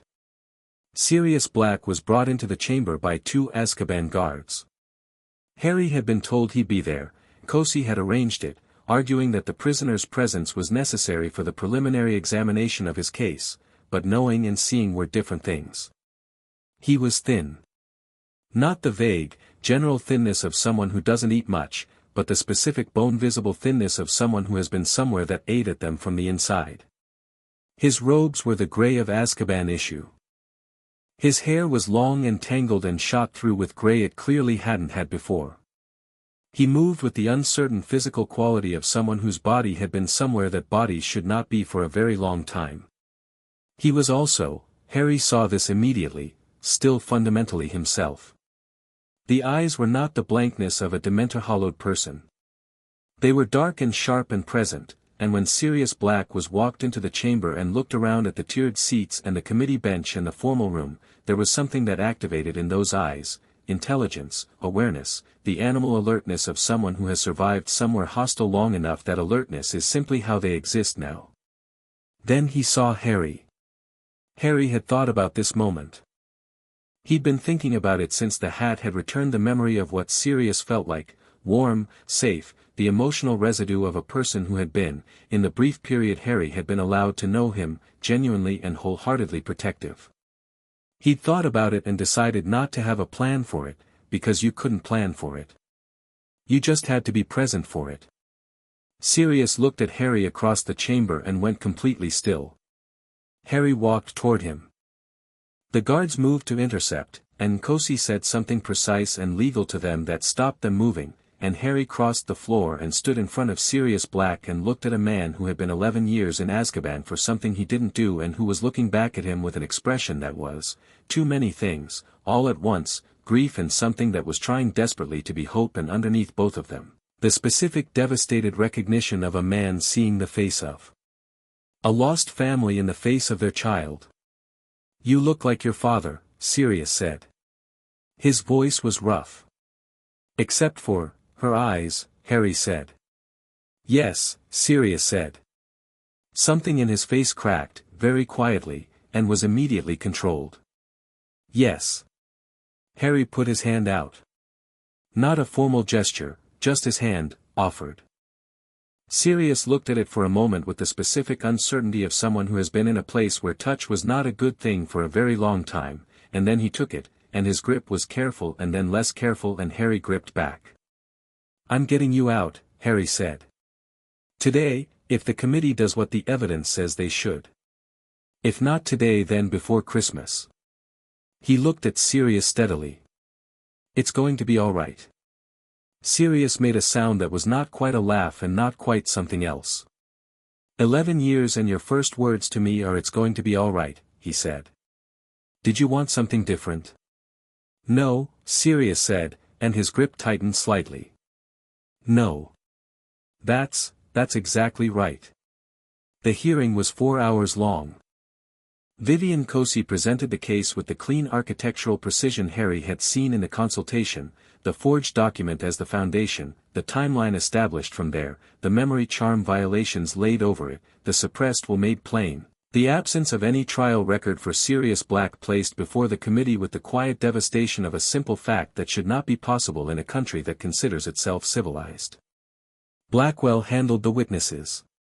Augusta Longbottom testified with the controlled, absolute certainty of a woman who has been holding this testimony for a decade and has not allowed it to become less precise for having waited.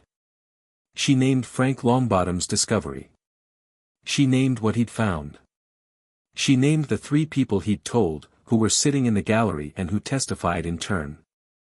The Gringotts forensic specialist testified about the forgery in the handwriting analysis detail, with the goblin authority of someone for whom authenticity is a professional religion.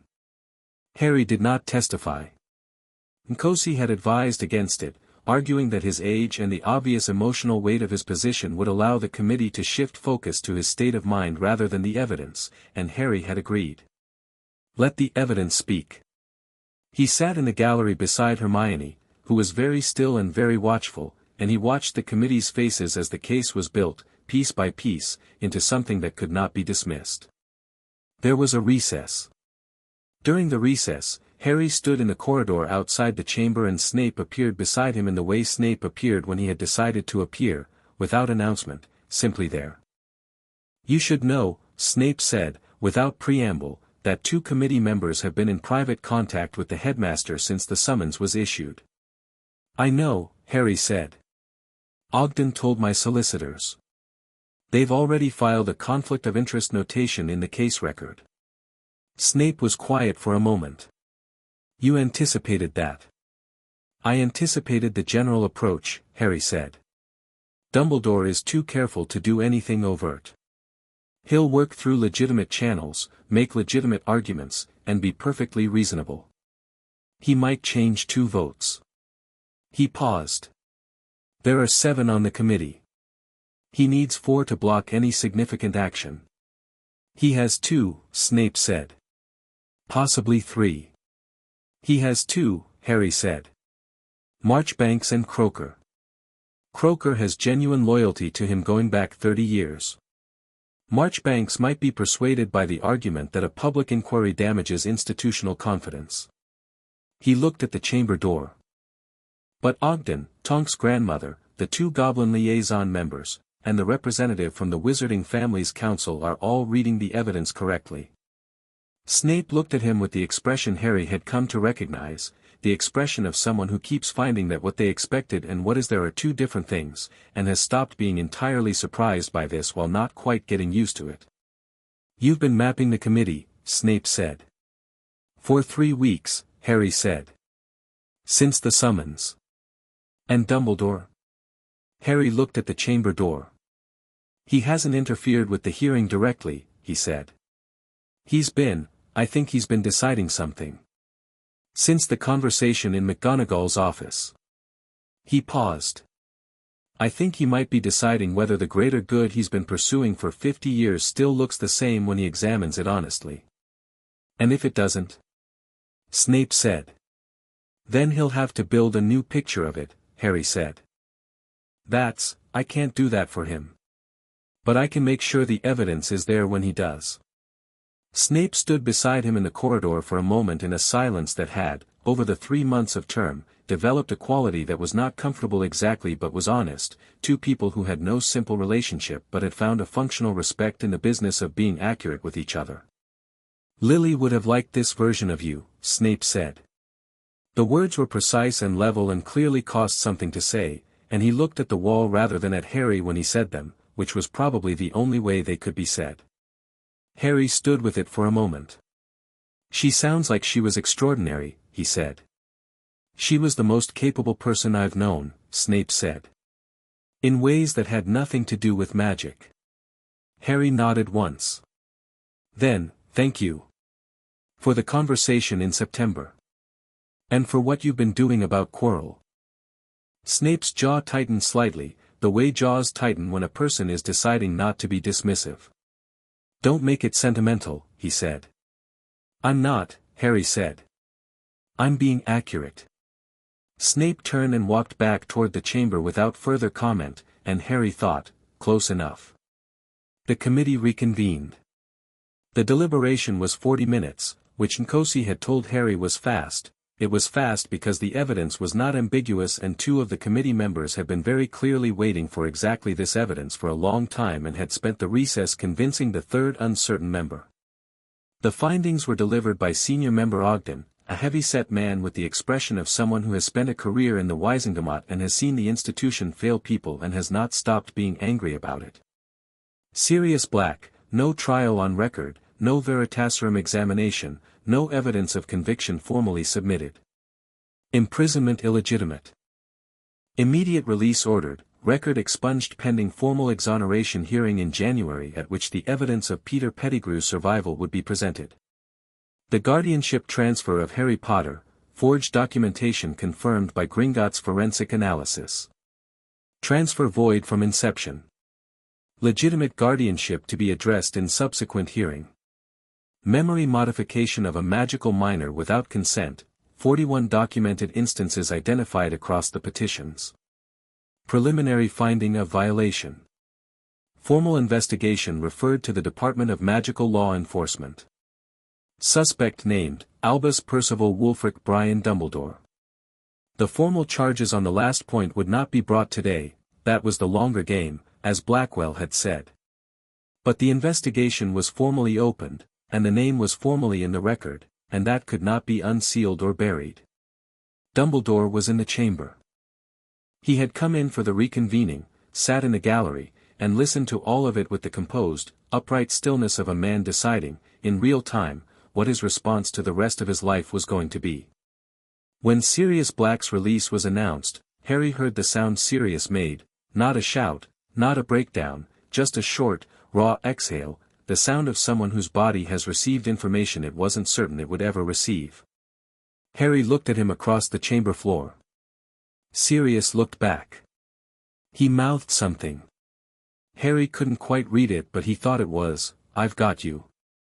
Harry mouthed back, "I know." Nkosi was at his elbow immediately, professional and brisk. "The release paperwork will take 24 hours. He'll need medical evaluation, St. Mungo's. And then we'll need to establish, he can stay with McGonagall until the formal guardianship hearing," Harry said. "She's already agreed." Nkosi raised her eyebrow. "I arranged it last week," Harry said. "I didn't want him going back anywhere, I wanted to have somewhere ready." She looked at him for a moment with what was probably the third time she'd revised her model of who she was working with, and she was a woman who didn't revise her models often. "You're going to be very good at this," she said, and it was not a compliment exactly, it was a professional recognition from one operator to another. "I'm 11, Harry said. "For now," she said, and went to handle the paperwork. He was in the corridor pulling on his coat when Dumbledore appeared beside him. Not engineering a coincidence this time.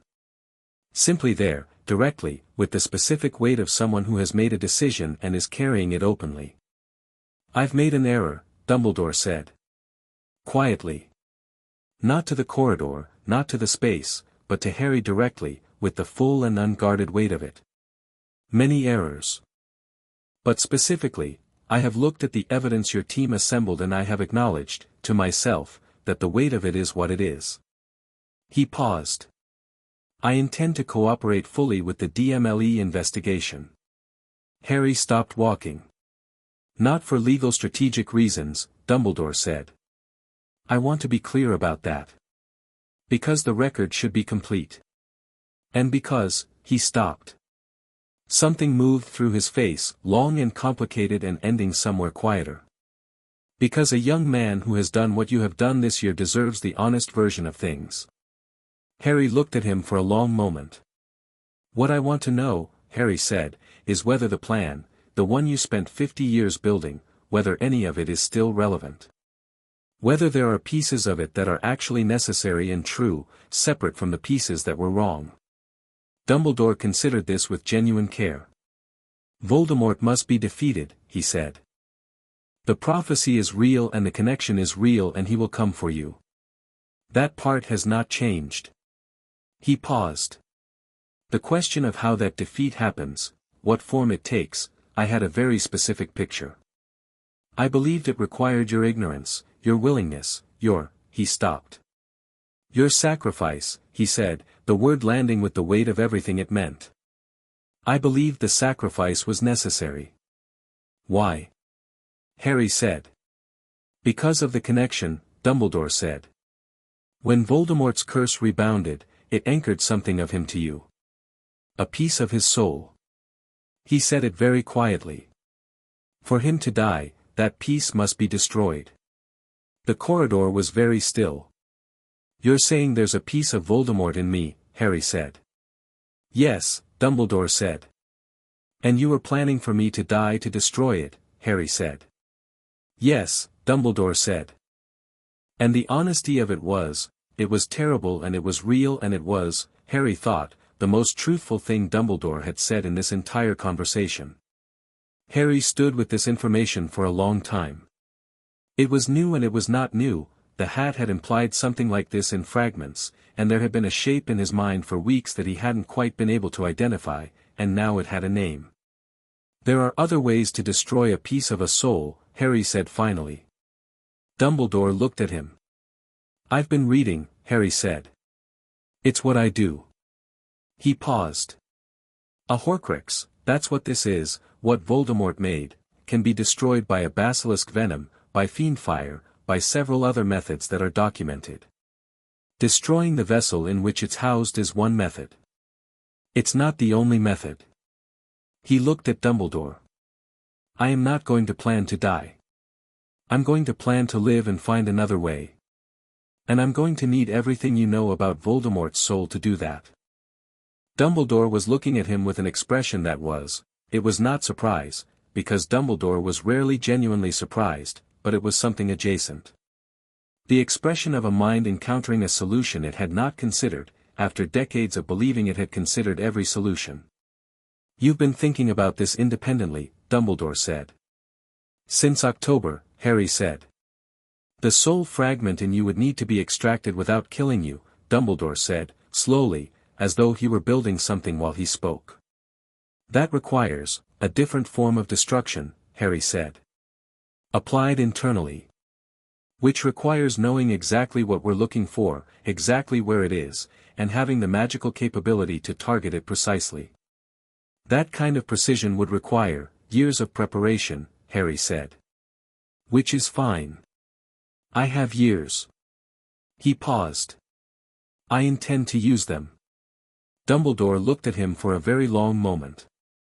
And something happened in his face, not a reversal of who he was, not a transformation, because people don't transform. But something settled. Something that had been held at a managed distance came close and was looked at, and then carried differently. Tell me, Dumbledore said, what you need from me. It was, Harry thought, the first time the old man had ever asked him that question. And it was the most important question he'd ever been asked, in the sense that it was the question that made everything after it possible. Everything you know, Harry said. All of it.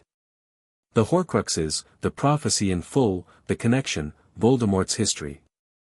Everything.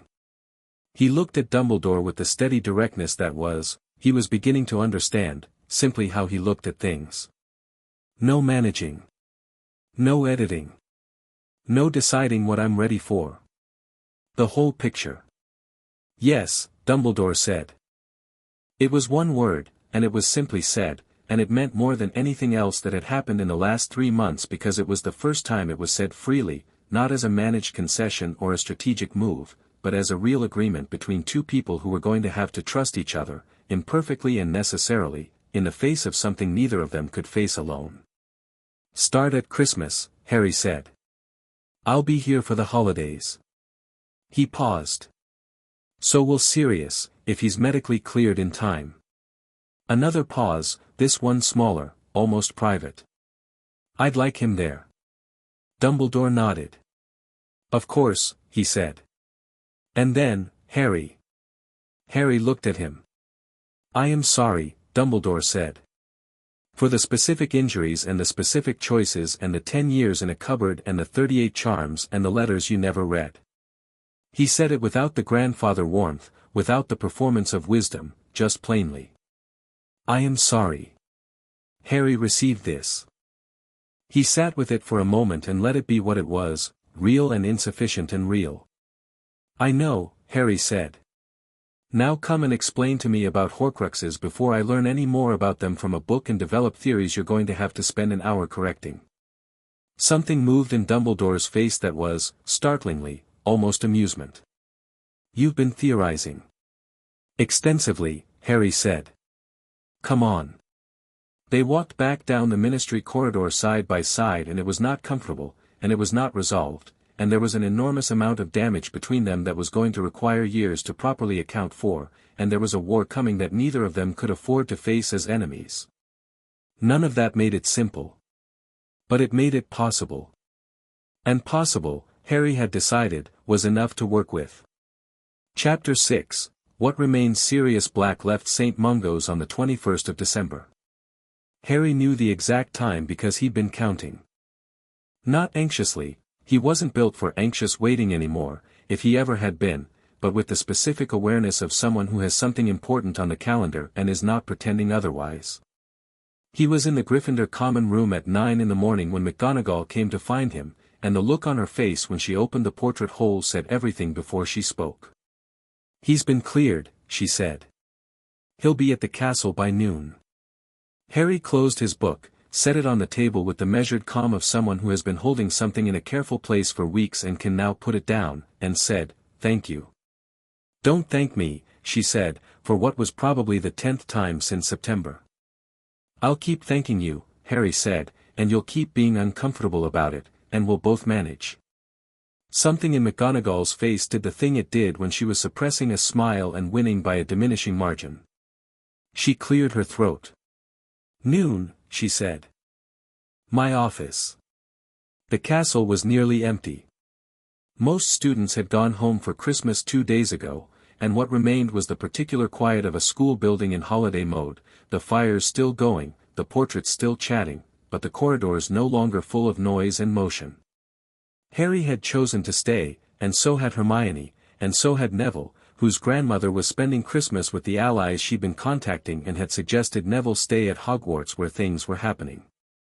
Ron had gone home, which was the correct choice, and he'd gone with the cheerful confidence of someone who knows they're going to be missed and is going to miss in return. He'd given Harry a slightly clumsy one-armed hug at the carriages that was the most unself-conscious gesture of affection Harry had received in his life, as far as he could remember, and Harry had gripped back, and they hadn't said anything because nothing required saying. Hermione had watched this from 2 feet away and made a note in her notebook, and when Harry looked at her with the expression of someone asking why she was taking notes on a hug, she said, baseline social development documentation, and he decided not to pursue it. Now Harry stood at the window of the common room looking out at the snow-covered grounds and felt the morning ticking toward noon with the particular awareness of someone for whom noon has significant content. Neville came down from the dormitory at 10, Trevor the Toad installed in his breast pocket with the resigned dignity of a creature that has accepted its life circumstances, and sat in the armchair nearest Harry with a cup of tea and the comfortable silence of a person who knows when silence is the right offering. They sat like that for 20 minutes, which was one of the more companionable 20 minutes Harry could recall having, 2 people who'd been through something significant together, comfortable enough with each other to not perform anything about it. How are you? Neville said, eventually. Good, Harry said. Then, more precisely, strange. Good strange. The charms? All of them gone now. Since November. Harry turned from the window and sat in the opposite chair. I keep finding out what normal feels like.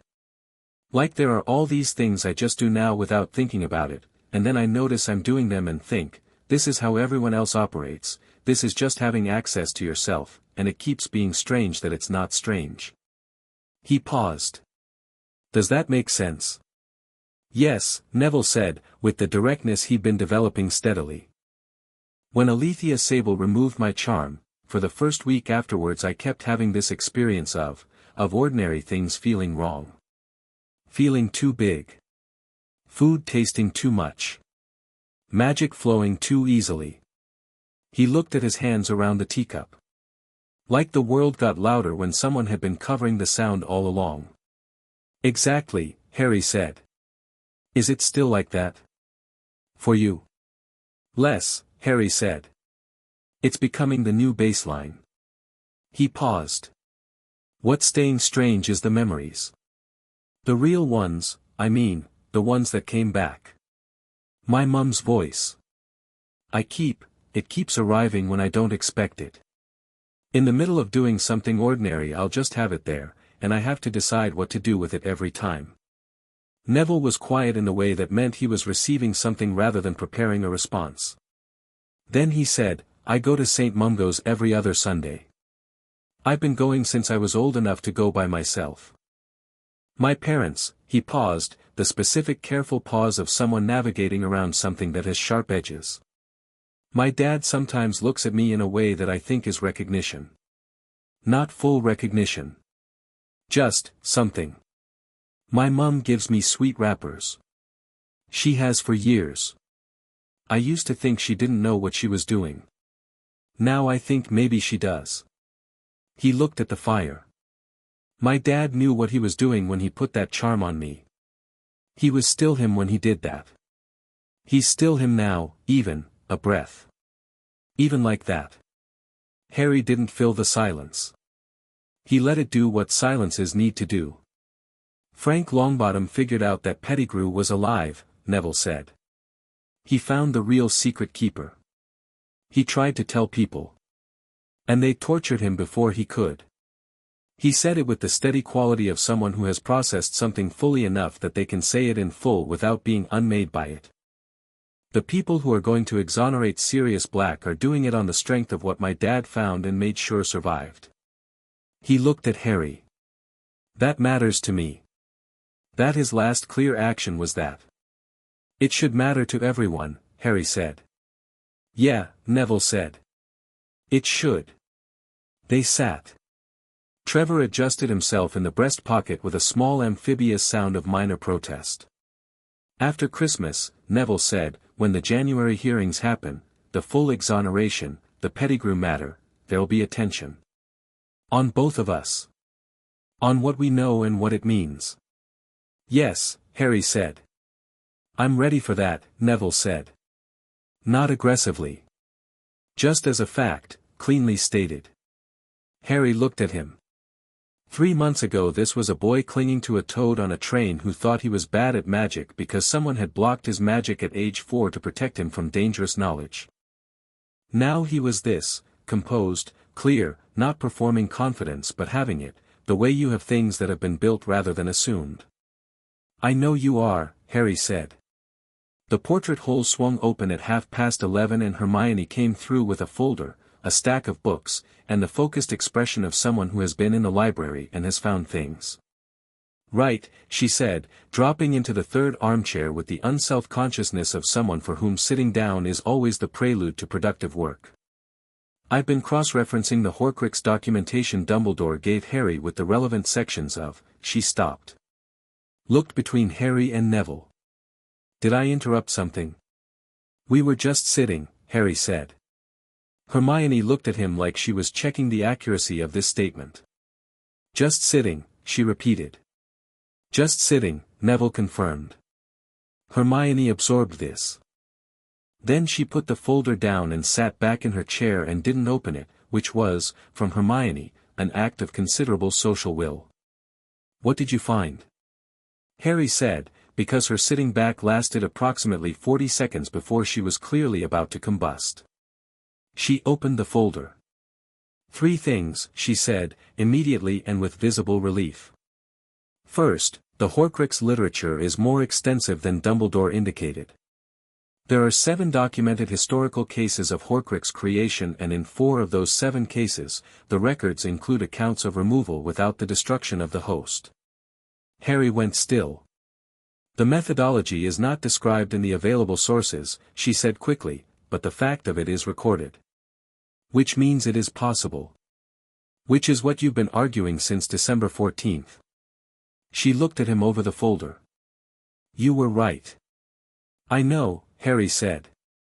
I'm documenting it because being right and being documented are different things, she said. Second, Dumbledore's notes on Voldemort's soul indicate he believes there were multiple Horcruxes made. Not just the one in you.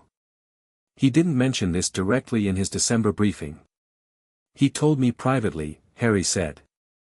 After the first session. He thinks there are 6 total, with himself as a 7th unintentional fragment. He's been looking for them since the 1970s. He paused. He hasn't found most of them. Hermione looked at him. And you were going to tell us this, now, Harry said.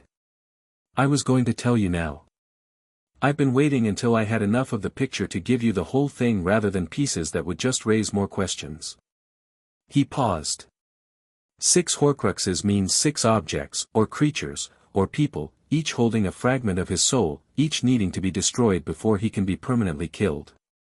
He looked at both of them. This is the actual shape of what's ahead. Not just the stone, not just the prophecy, not just this year. This is the whole thing. The common room fire crackled. Outside, the snow was steady.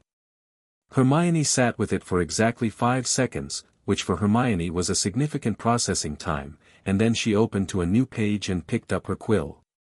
What are the 6 objects, she said. That's the third thing, Neville said, looking at her folder. That's the third thing, Hermione confirmed. I found references to a diary, a ring, a locket, a cup, a diadem, and something in Nagini, his snake, though Dumbledore's confidence in the Nagini identification is lower. She tapped the page. The diary is the most immediately dangerous because it's designed to be interactive. If it's been given to someone, it's been given to someone, Harry said. Dumbledore suspects Lucius Malfoy has it. He paused. Which means it's going to surface in the next year or 2. Neville looked at Harry. How do you know the timeline? Because Malfoy doesn't hold assets he doesn't use, Harry said. The diary is a weapon. If he has it, he'll deploy it when it's useful. And the political situation right now, he gestured at the folder, the hearings, the ongoing inquiry. He's publicly aligned himself with the correct side of the Dumbledore matter. Which means he needs to demonstrate his value to the anti-Dumbledore faction and neutralize the perception that his family was too close to Voldemort for too long. He looked at Hermione. He'll use the diary to cause a problem that he can appear to be distant from. Hermione was writing very fast. We need to find out where the diary is, Harry said. Before it's deployed. Legally, we can't search Malfoy Manor. But there might be ways. I'll look into the available legal mechanisms, Hermione said. I know some people, Neville said, which earned him 2 looks. He shrugged, with the small self-possession of someone who has discovered that his grandmother's network is extensive. Gran knows people who know Malfoy. Not friends. But the kind of acquaintances who hear things. Good, Harry said. Use them. The clock on the mantel moved toward noon. Harry stood. He adjusted his robes, not nervously, just the automatic gesture of someone who is going to meet someone they care about and feels the occasion warrants being presentable. He looked at Hermione and Neville. Come on, he said. They came. The walk to McGonagall's office was through corridors that felt different today. The castle had a quality to it that Harry had noticed developed around significant events, something in the stone and the magic of the place that responded to the weight of what was happening in it. He'd grown used to the responsiveness, the way doorways seemed to clear for him, the way the castle felt inhabited and attentive. It had known him since September and it knew today mattered. McGonagall's office door was open. Sirius Black was sitting in the chair by the fireplace. He'd cleaned up. Someone at St. Mungo's had sorted the worst of the physical damage. His hair was still long but it had been cleaned and combed, and the Azkaban grey robes were gone, replaced with proper wizarding clothes that fit him and made him look more like the person he'd been before, or the beginning of that person. He was still thin. He was still clearly carrying what Azkaban carries in people, the particular hollow quality of somewhere that takes things and doesn't give them back. But his eyes were the same, dark and sharp and fully present, and he was sitting upright in McGonagall's chair with the physical ease of someone whose body is beginning to remember what it used to know. He looked up when Harry came through the door. For a moment neither of them said anything. McGonagall was at her desk doing something with documents that was probably unnecessary but gave everyone a moment to breathe. Hermione and Neville stopped in the doorway with the discretion of people who understand when they are witnesses rather than participants. Harry crossed the office and sat in the chair across from Sirius. They looked at each other. The last time they'd been this close Harry had been 14 months old and Sirius had been whatever Sirius had been then, younger, whole, before all of it. Harry had no memory of that time, not as a clear thing, only the emotional residue that the hat had identified and time had preserved. But the residue was enough. It was more than enough. "You're taller than I thought you'd be," Sirius said. "I've been building a picture of you since October when they told me about the hearing and I got the wrong height." "I'm 11, Harry said. "You're a tall 11, Sirius said. "You're going to be tall." Something in his voice was doing several things at once and controlling all of them with the effort of someone who has been alone with himself for a decade and is now doing the complex, rusty work of being present with another person. "How are you?" Harry said. "Working on it," Sirius said. St. Mungo's was thorough. "They know what Azkaban does." A pause. "I'm not, I have days to go before I feel normal. Probably months." They were honest about that. His jaw set slightly, the particular set of someone naming a difficult thing without flinching from it. "I'm not going to pretend I came out of their hole." "I know," Harry said. "But I'm here," Sirius said. "And I know what's real." He looked at Harry. "That's what they check, at St. Mungo's. After Azkaban they check whether you know what's real. The Dementors, they make you doubt it. Make you think the good things were the lie and the cold things were the truth." He paused. "They kept asking me what I knew was real and I told them about you. About James and Lily. About what they were." He looked at the fire briefly. "That was enough. Even in there. It was always enough." Harry held that and let it be what it was. "I want you to know what's been happening," Harry said. "Everything. You've been outside the loop for 10 years and you deserve the full picture." He glanced at Hermione, who produced the summary document she'd prepared with the efficiency of someone who had anticipated this moment. He took it and handed it to Sirius. "Start with that. Ask me anything." Sirius took the document. He looked at the title, Summary of Events, September to December, First Year, and then at Harry, and then at the title again. Something moved in his face that was almost humor, the ghost of who he'd been, quick, wry, constitutionally incapable of taking something seriously when it was simultaneously extraordinary and absurd. "You've been here 11 weeks, Sirius said. "Yes," Harry said.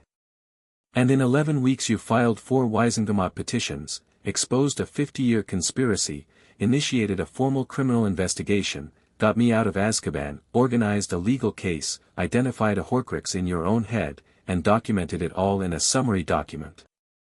He held it up. "Hermione did the summary," Harry said. "I helped with the citations," Neville said, from the doorway. Sirius looked at Hermione. Looked at Neville. Looked back at Harry. And then he laughed, not the broken, hollow sound Harry had half feared, but an actual laugh, real and present and recognizably the laugh of someone who finds life genuinely funny even when it's trying its very best. "James would have been absolutely unbearable about this," Sirius said. "He would have been, just insufferable. Walking around the Potter house pointing at you and saying things like I made that, Sirius, that came from me, look what I made. Harry felt something in his chest go warm. Not painfully, warm in the way of something finding a place it belongs. And my mum? Sirius smiled. Lily would have read the summary document and then produced a corrected version that was 40% better, and then presented both to you side by side so you could see the improvement in real time. He looked at Harry. You got her precision. The calm, the strategic thinking, that's Lily. Your father never thought 3 moves ahead. Lily thought 6. I'm glad she's in there somewhere, Harry said. She's in there everywhere, Sirius said, quietly. Anyone who knew her would see it immediately. They sat with that for a moment and the fire was warm and outside the December snow was still falling and the castle was quiet around them in the way it only was at Christmas, and it was enough. Just now, the wrongly imprisoned man in the chair across from the boy who'd worked to get him there, the beginning of something that should have begun a decade ago and was beginning now instead, which was late but not too late, never too late for the things that actually matter. McGonagall appeared in the doorway, which meant she'd finished the unnecessary document work.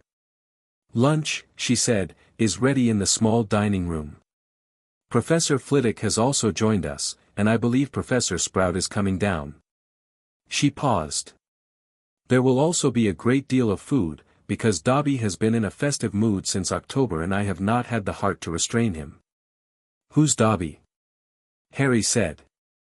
The house elf who has been leaving you extra food in the dormitory since the 2nd week of term, McGonagall said. Harry looked at Hermione, who had a complicated expression that contained opinions about house elf labor rights that she was clearly saving for a more appropriate moment. We'll talk about Dobby later, Harry told her. We absolutely will, she agreed. They had lunch. It was, in the immediate sense, just food in a small room with a fire going and 7 people who had arrived at this moment from 7 very different directions and were now, temporarily, in the same place. But the food was extraordinary, Dobby's festive mood expressing itself in approximately 11 dishes for 7 people, with particular attention to what Harry suspected was everything that hadn't been on the Dursley diet, and the company was the kind of company that comes from shared significant experience, which is a different quality from ordinary company the way that sea glass is different from beach glass.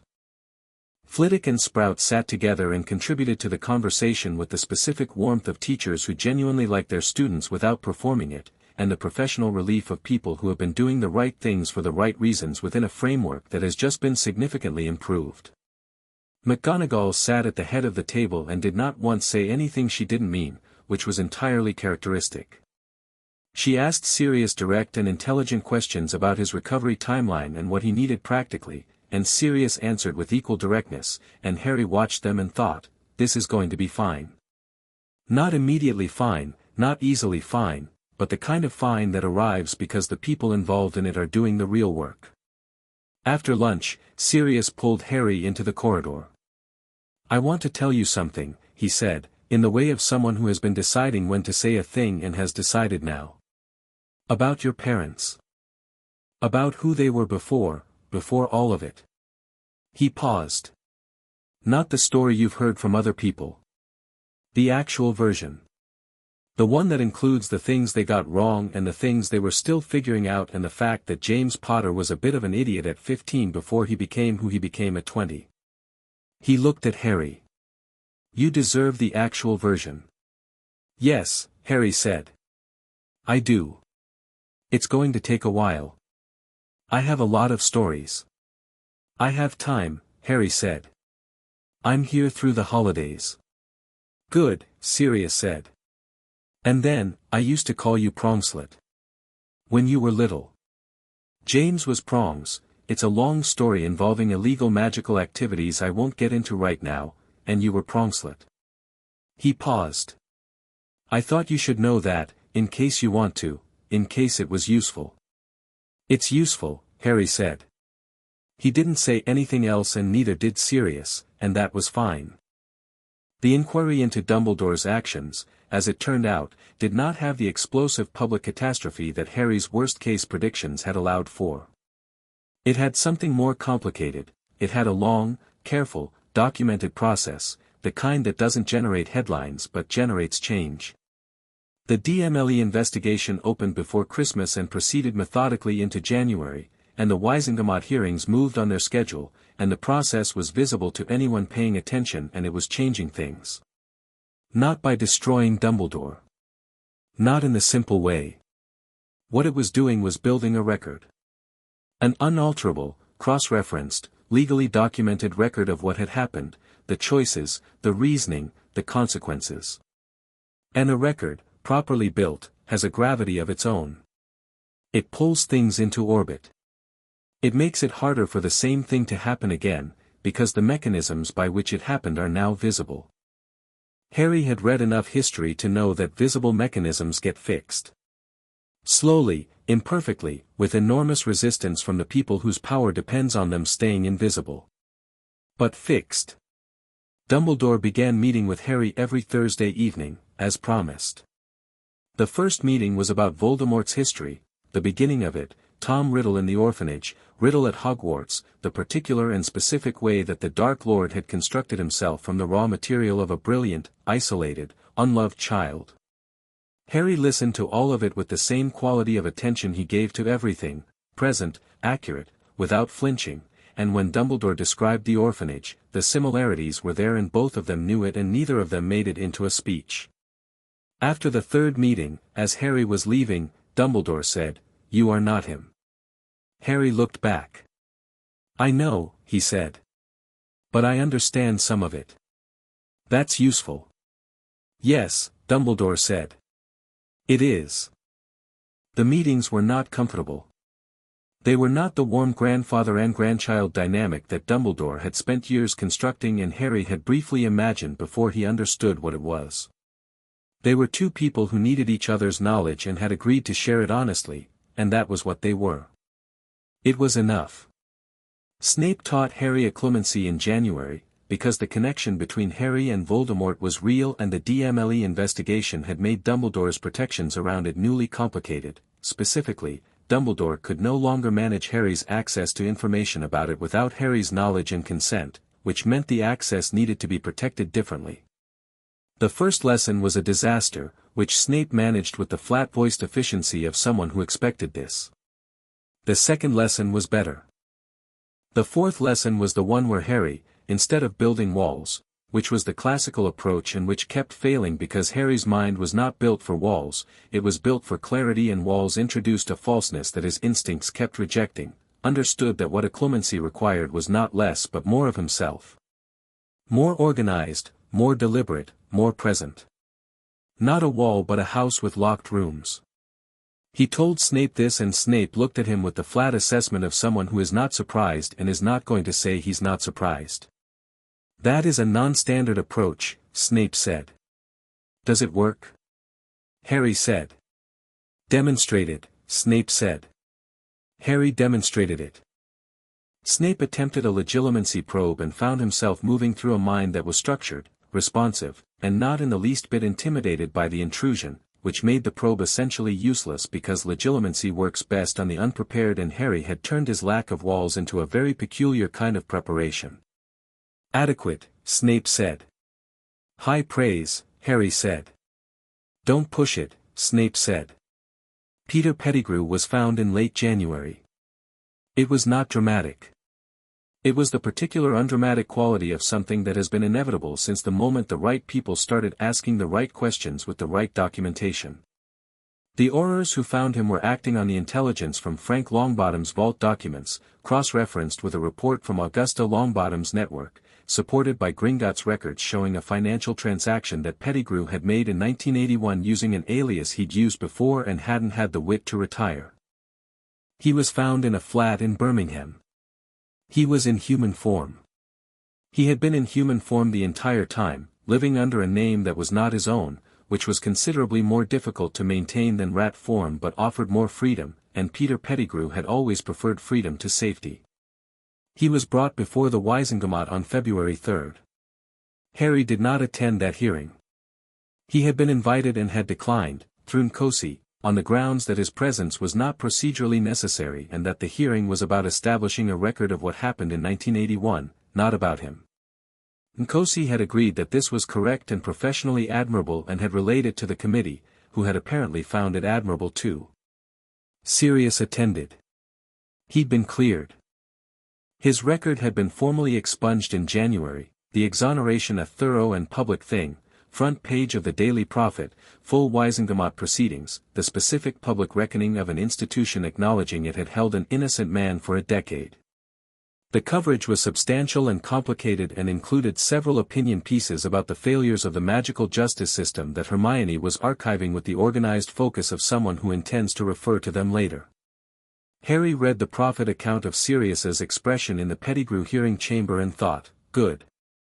Whatever that expression was, whatever Sirius had carried for 10 years believing that he'd failed James and Lily, believing that his choice of Pettigrew as the last-minute substitute had cost them their lives, whatever form that particular weight had taken, it was being put down in that hearing room, in front of witnesses, with documentation. Put down properly. Not forgotten, not resolved into something cleaner than it was. But put down.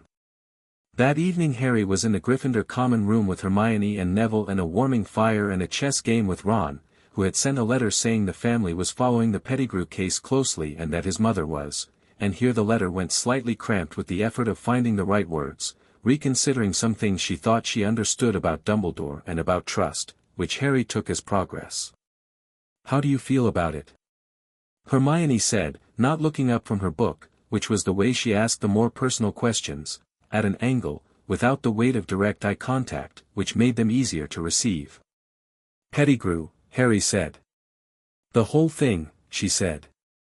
Pettigrew found, Sirius cleared. The winter. All of it. Harry moved his knight.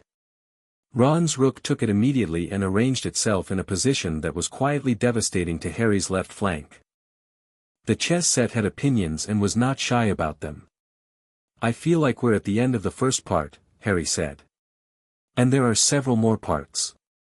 The Horcruxes, Neville said. The Horcruxes, Harry agreed. The connection. Voldemort's current movements, he's rebuilding somewhere, Snape has information about it that's still coming in. The diary in Malfoy's possession. The stone, which is still here and still needs to be moved somewhere properly secure. He looked at Ron's chess pieces arranging themselves into something implacable. The prophecy is still the prophecy. It hasn't changed. You seem all right with that, Hermione said. I am all right with it, Harry said. I know what it says. I know what it means. I know that at some point Voldemort and I are going to face each other and one of us isn't going to survive. He paused. But I also know that the version of me who walks into that confrontation is going to be someone I chose to be. Not someone who was built for it. Not someone who was kept ignorant and maneuvered into position. He moved his bishop. That's the difference. Ron looked at the board. Moved a pawn. My mum asked me last week, he said, what I thought was going to happen. With everything. The inquiry, Dumbledore, Voldemort, all of it. He paused. I told her I thought it was going to be all right. What did she say? She asked why I thought that. He looked up. I told her because I'd watched you do 11 weeks of impossible things with a notebook and a quill and some really well-worded letters, and if that was what you could do at 11 with no support and 38 memory charms coming off your head simultaneously, the prophecy should probably be worried.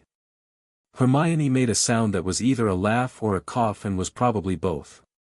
Neville had the particular small smile that appeared on his face when something landed correctly. Harry looked at the chessboard. Ron's position was, objectively, winning. Harry had 3 possible moves and 2 of them were defensive and 1 of them was not. He made the third one. Ron looked at the board for a long moment. His brow furrowed. He tilted his head. He looked at it from another angle. When did you, he started. 4 moves ago, Harry said. Ron stared at the board. His queen was now in a position that was going to cost him significantly, and the worst part was she'd been walking into it gradually and he hadn't seen it coming. He looked at Harry with the expression of someone who has just been beaten at the thing they are best at and is deciding whether to be annoyed or delighted. "March," Ron said. "March?" Harry said. "I said you'd beat me by March," Ron said, sitting back with the philosophical acceptance of someone who called their own downfall accurately. "I was right." He picked up his king and laid it on its side. "That was good, that." "It was good," Harry agreed. The fire crackled and the common room was warm, and outside the snow was still on the grounds, though the worst of winter was breaking toward the tentative gray beginnings of February spring. Trevor the Toad was asleep on Neville's shoulder. Hermione had put her book down and was looking at the fire with the expression of someone whose mind is pleasantly occupied. Ron was setting the chess pieces back up with the optimistic focus of someone preparing for the rematch they're already planning. Harry leaned back in his chair. He thought about what was ahead. Not anxiously, the way you think about something you're ready for, or getting ready for, which is almost the same thing. He thought about the Horcruxes and the months of work required to find them and the years of preparation required to face what finding them meant. He thought about Voldemort rebuilding in the dark somewhere and the network of people who were watching for it. He thought about Sirius, 3 corridors away in the guest room McGonagall had assigned him, learning to sleep in a room that wasn't Azkaban. He thought about Neville beside him with his full magic finally flowing and his grandmother's network quietly doing what it did and Frank Longbottom's last clear act living on in the legal record where it belonged. He thought about his mother's voice. He carried it easily now.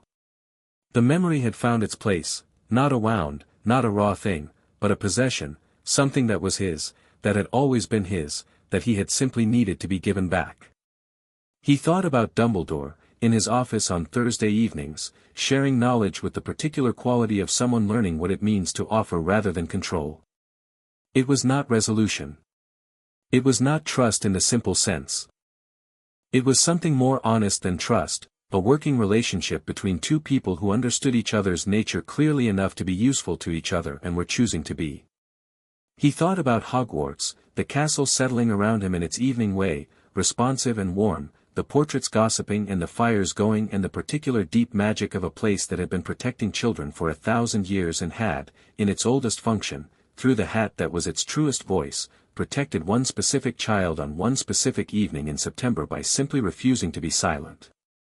Harry Potter looked at the fire in the Gryffindor common room and felt something he recognized but couldn't immediately name, and then did name. He felt like himself. Not a chosen one, not an instrument, not a managed variable in someone else's 50-year plan. Not the boy from the cupboard under the stairs.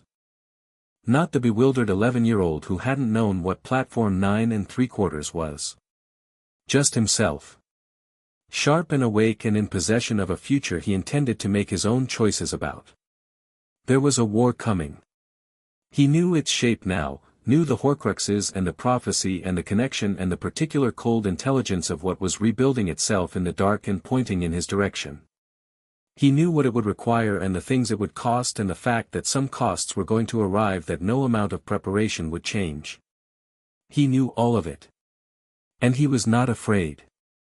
Not because fear was gone, fear was accurate when it arrived and he was good at reading accuracy.